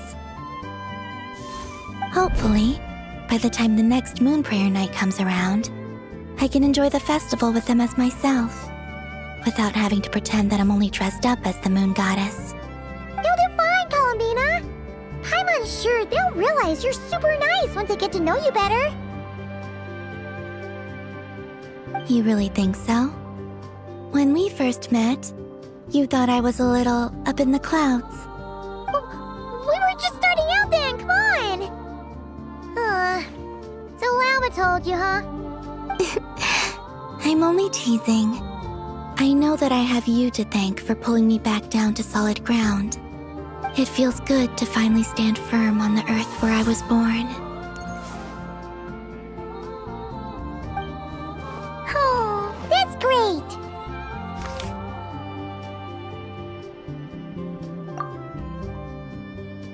Thank you. I'll make sure not to lose it this time. Well then, are you ready? Lumine, what happened to our spaceship back then? Why did you leave? It's time to learn the truth at last. Ready as I'll ever be. Good. Then let me open the way for you.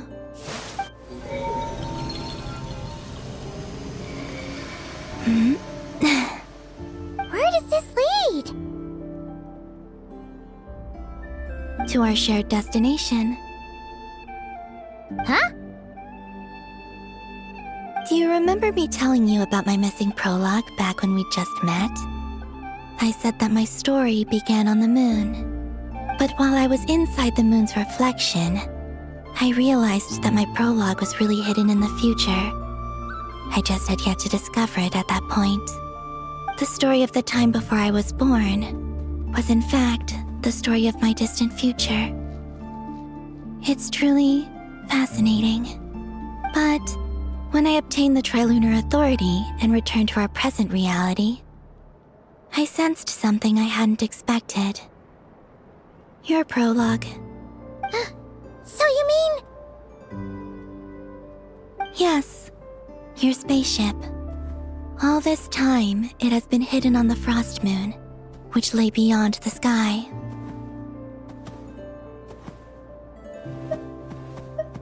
The great ruler of the firmament. The heavenly principles. Wait, them? Why would they do that? I don't know. Perhaps your ship contains something that is incompatible with Tevat. Or something that cannot be known.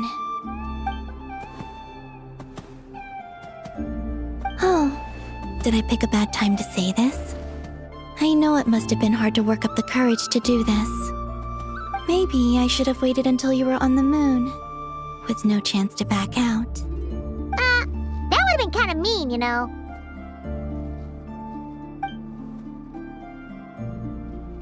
Take me there. Oh? Whatever is hiding in that ship, it belongs to me and Lumine. Those memories belong to us. No one else has the right to decide whether I should or shouldn't know about it. Not even the heavenly principles. Very well. Then let's go.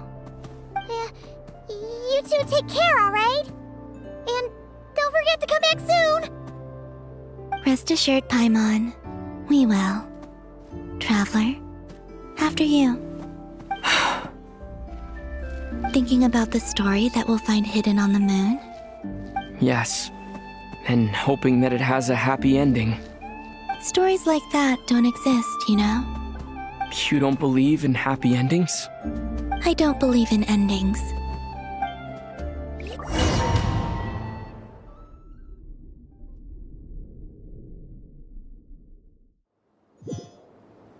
Where am I? This is the pathway I built between Tevat and the Frost Moon. The moon is very far away from us, so it could be a long journey.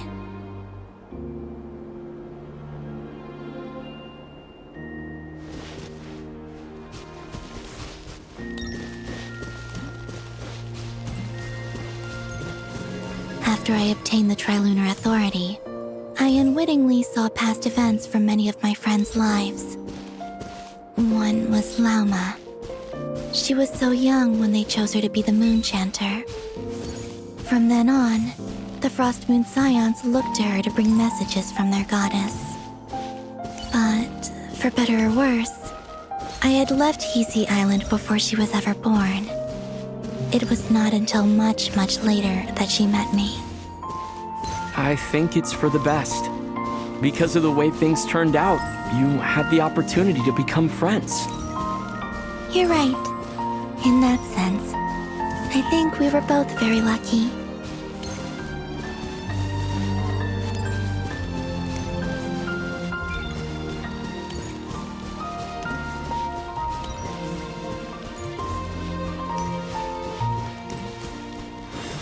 Oh, and about that mage, Nicole.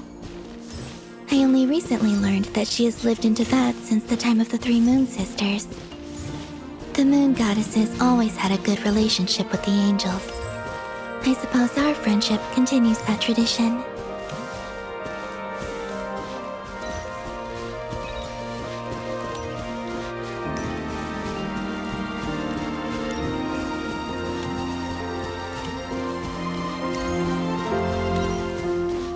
And then there's Sandrone.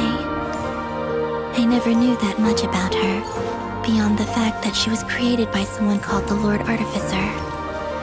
She, too, suffered for a long time before joining the Fatui.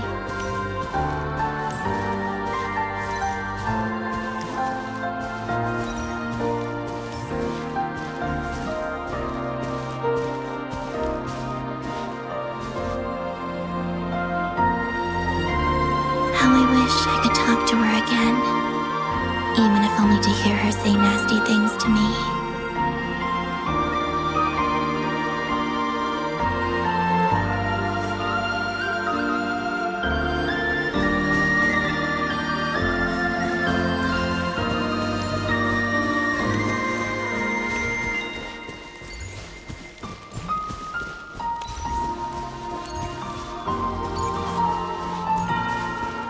Also, I saw your siblings' story. I'm afraid I didn't see much. It seems that she rarely came to the surface, where the moonlight shines. But I did notice that back when you first set out on your journey, she would often appear nearby, gazing at you from afar with a guilty look in her eyes. Lumine. Let us speak no more of the past. I probably shouldn't reveal so much about my friends. It's not my place. Let the moonlight carry us forth. We are very close now.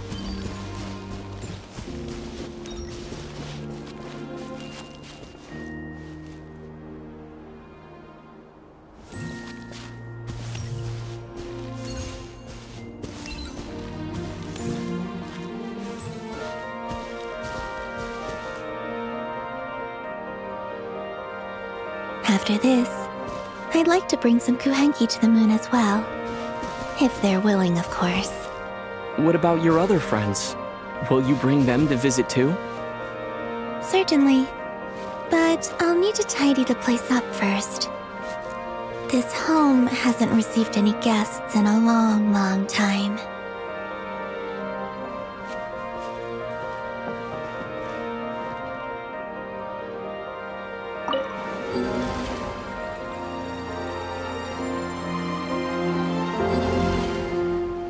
I remember writing something similar with you on Moon Prayer Night. I believe it was called... Dodoko's Whirligig. Yes, that was it. You asked me if I was afraid to return to the moon, and I said that I was. The idea that I had gained something precious, only to lose it so quickly. That frightened me. But I'm not afraid anymore. Besides, this time, we're traveling together.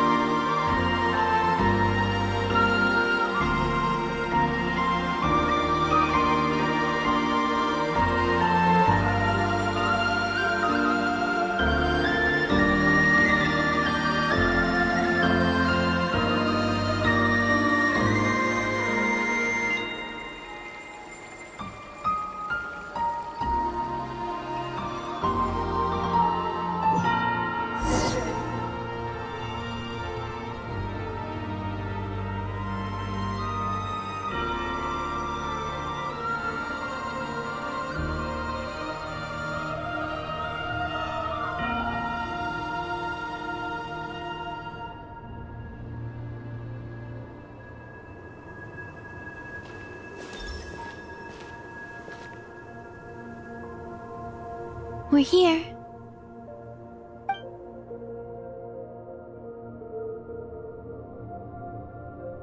Over there.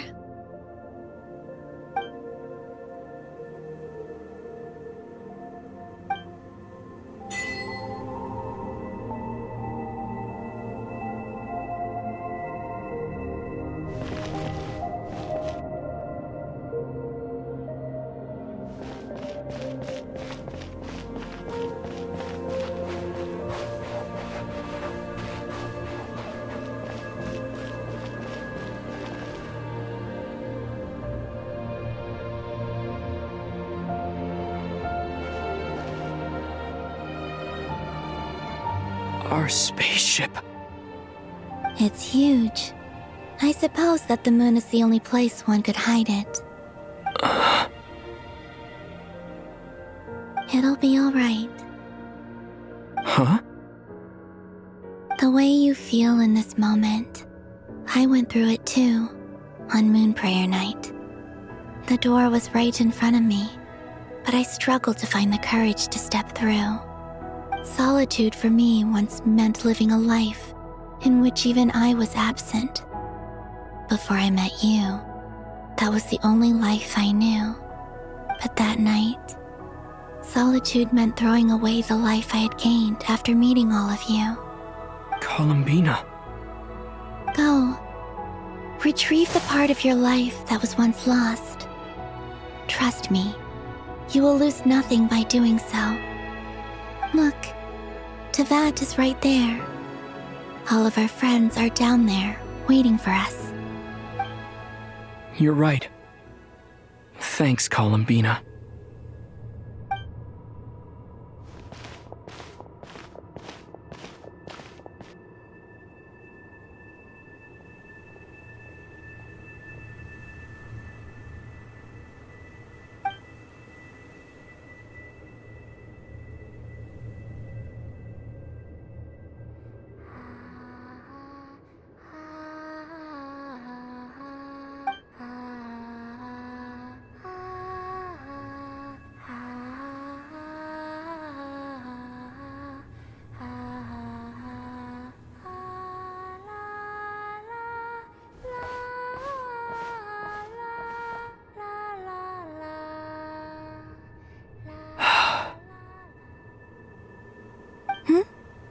Finished?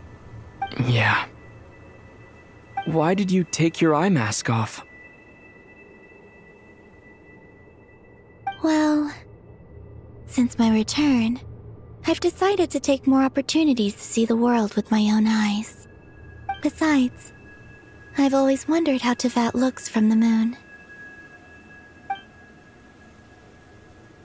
And what do you think? It's beautiful. I could spend a whole day here just gazing at it. What about you? What do you think of the truth you found? I haven't looked at another person's expression in a long time, but I think yours is saying it was neither good nor bad. Keep this up, and it won't be long before you give Nephra a run for her money. Oh, I don't think that's going to happen.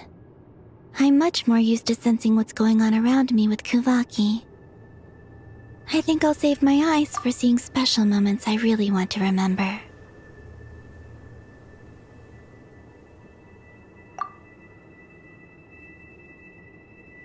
I read the spaceship's flight logs. I always assumed that this was my first time in Tevat. I thought that Lumine and I must have been hibernating in space for centuries on end. But the logs show that our spaceship flew over the skies of Tevat once before. A long, long time ago. Flew over? So you didn't land?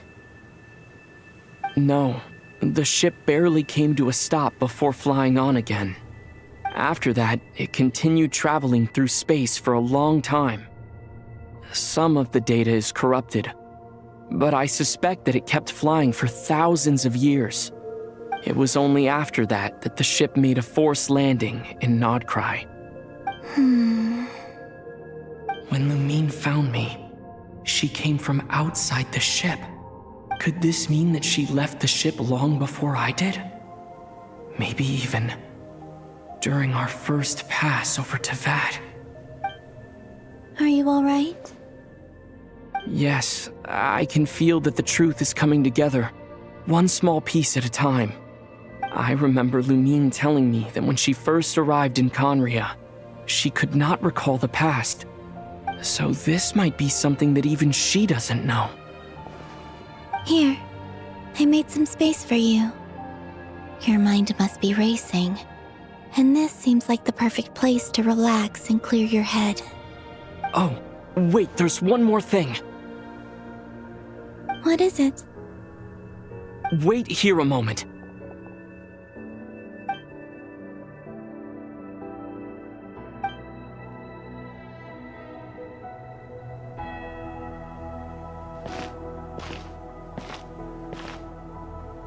Hey, Columbina.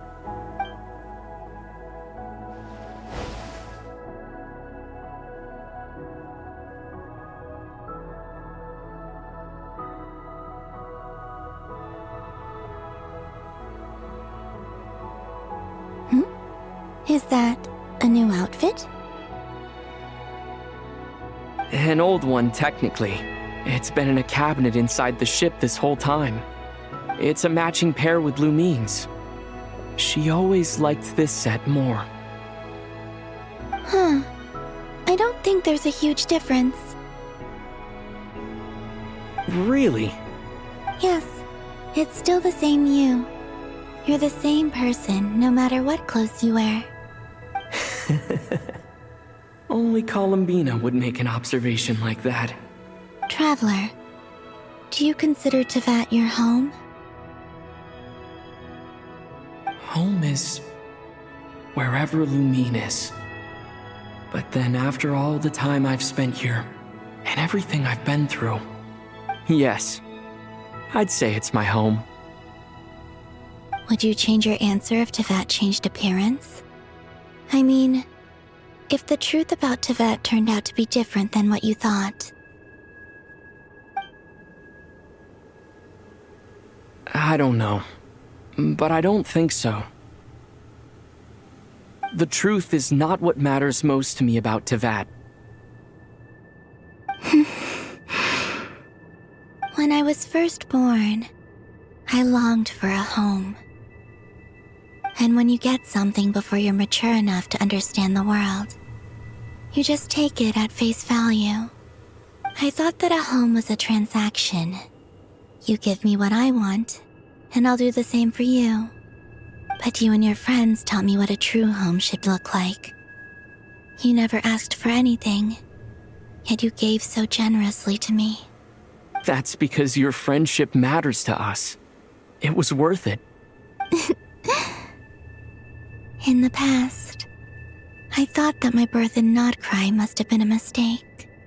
But after journeying to the distant past where the story began, I realized that it was I who chose Nodcry to be my future home. Now, I am glad that I made that choice. I'm sure your friends are just as glad. In fact, I intend to make the same choice today as I did back then. What do you mean? Well, I've given the Eternal Moon's Marrow to Lauma, and the Iridescent Moon's Marrow to Arlecchino. And now, I shall return my Kuvagi to Nodcry again, that it may continue to protect my chosen home. Wait, but what about your body? Oh, are you worried that I'll disappear again? I won't. Not this time. The Frost Moon has now entered the fall sky, and I am the Trilune Goddess. I am only returning to Nodcry the part of me that it needs. I am giving what I can, because my home is worth it. Oh, and I have something for you, too. For me? Yes. Come closer.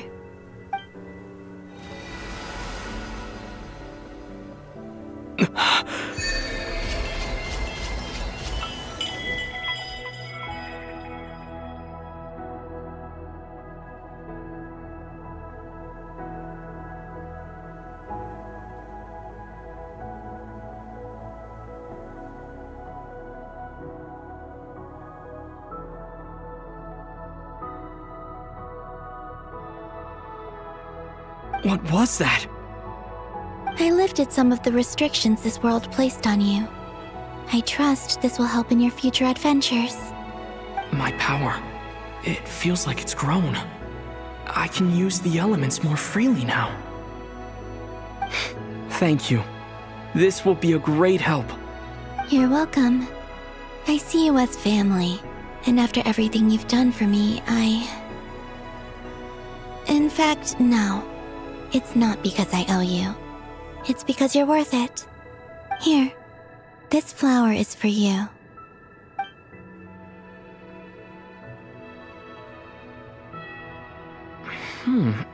Isn't this a moon prayer blossom? Yes. Don't worry. You will never see these flowers lose their color again. I'm finally discovering the joy of giving. How I wish I'd learned this sooner. Hey, better late than never. What are you thinking about now? Why don't you take a guess? You get 1 shot. I don't think I'll get it in one guess.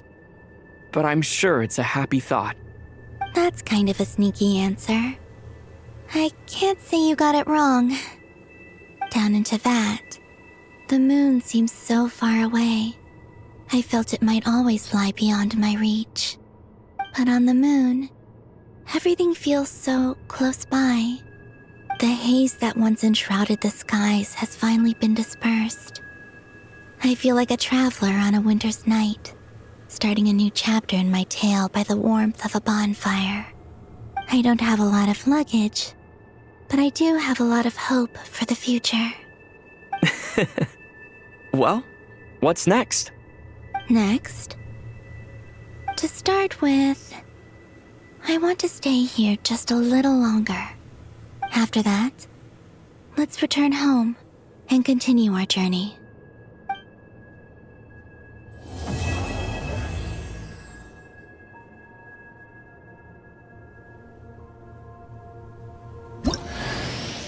These clothes bring back so many memories.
The journey goes on.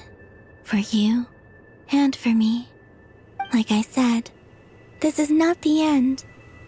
I don't believe there has to be an ending. Oh, is that your next destination? Most people would probably tell you to pack some warm clothes. But I experience things differently than most people, so I can't know how cold it is. In fact, it is home to quite a wondrous heat source. I think they call it Kreshnik's torch. Every city in Snezhnaya is built around one of those. I sensed the energy it gave off as I was passing by on a railway train.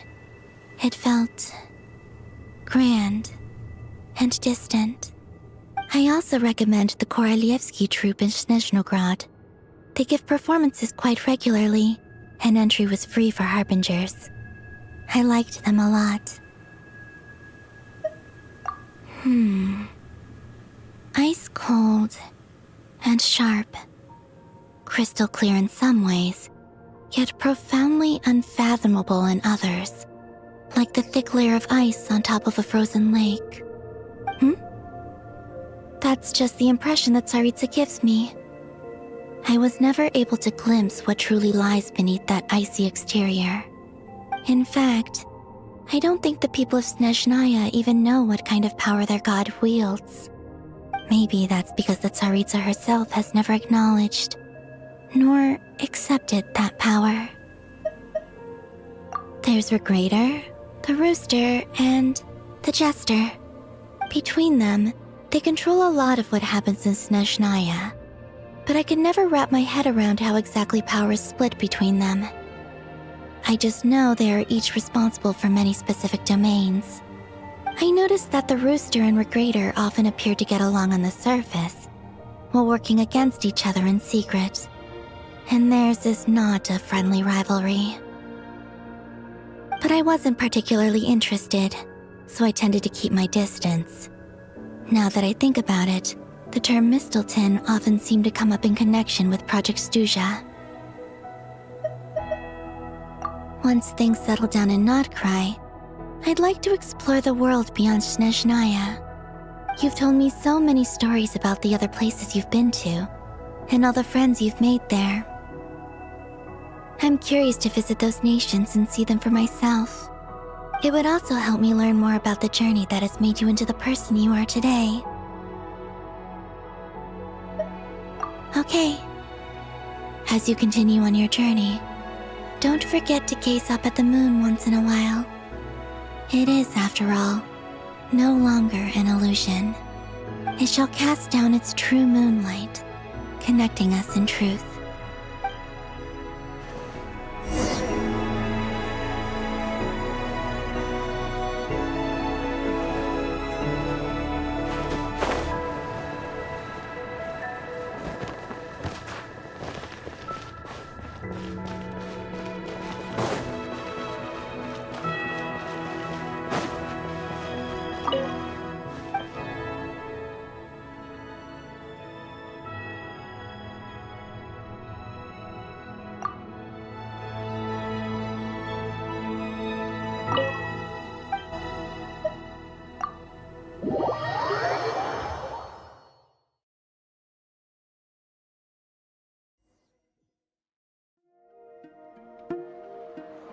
To Jean, acting Grand Master of the Knights of Favonius.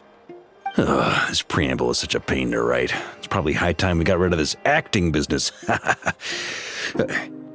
I trust that Dern has updated you all on recent events. Hope we didn't worry you too much. The good news is, we managed to come together and put a stop to the Doctor's evil schemes. With that, I think it's safe to say that Notcry is finally out of the woods. As for the Fatui, not counting the Damselette, aka the Moon Goddess, who has left their organization, we found ourselves allied in this instance with both the Knave and Marionette. May she rest in peace. As ever, we find ourselves better off for making friends rather than enemies. But until we can ascertain the Tsaritsa's true intentions, the future remains uncertain. In a short while...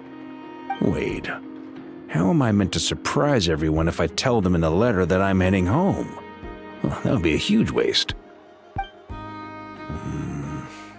Okay, got it. I will begin sending the expeditionary team back home in waves. I'm sure they'll be able to answer any questions you still have.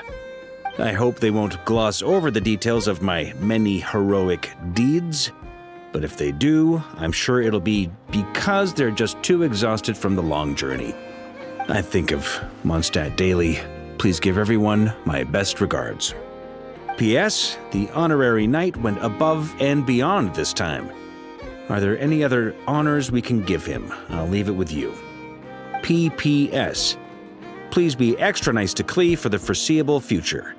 I cashed in on the last favor that the Hexen Circle owed us, so we need to earn some more goodwill.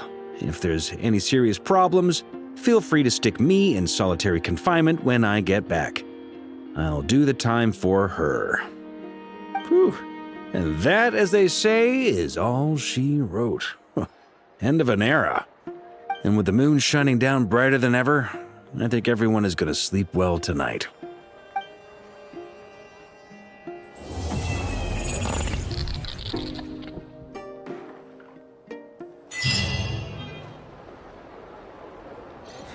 When the winds of are too strong, we're in for a storm.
Combat data update.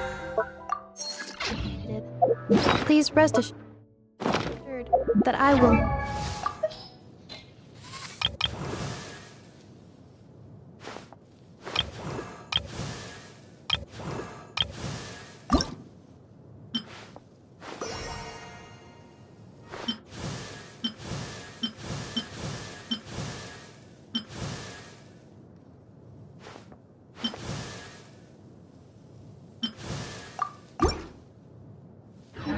Blow the roof off again.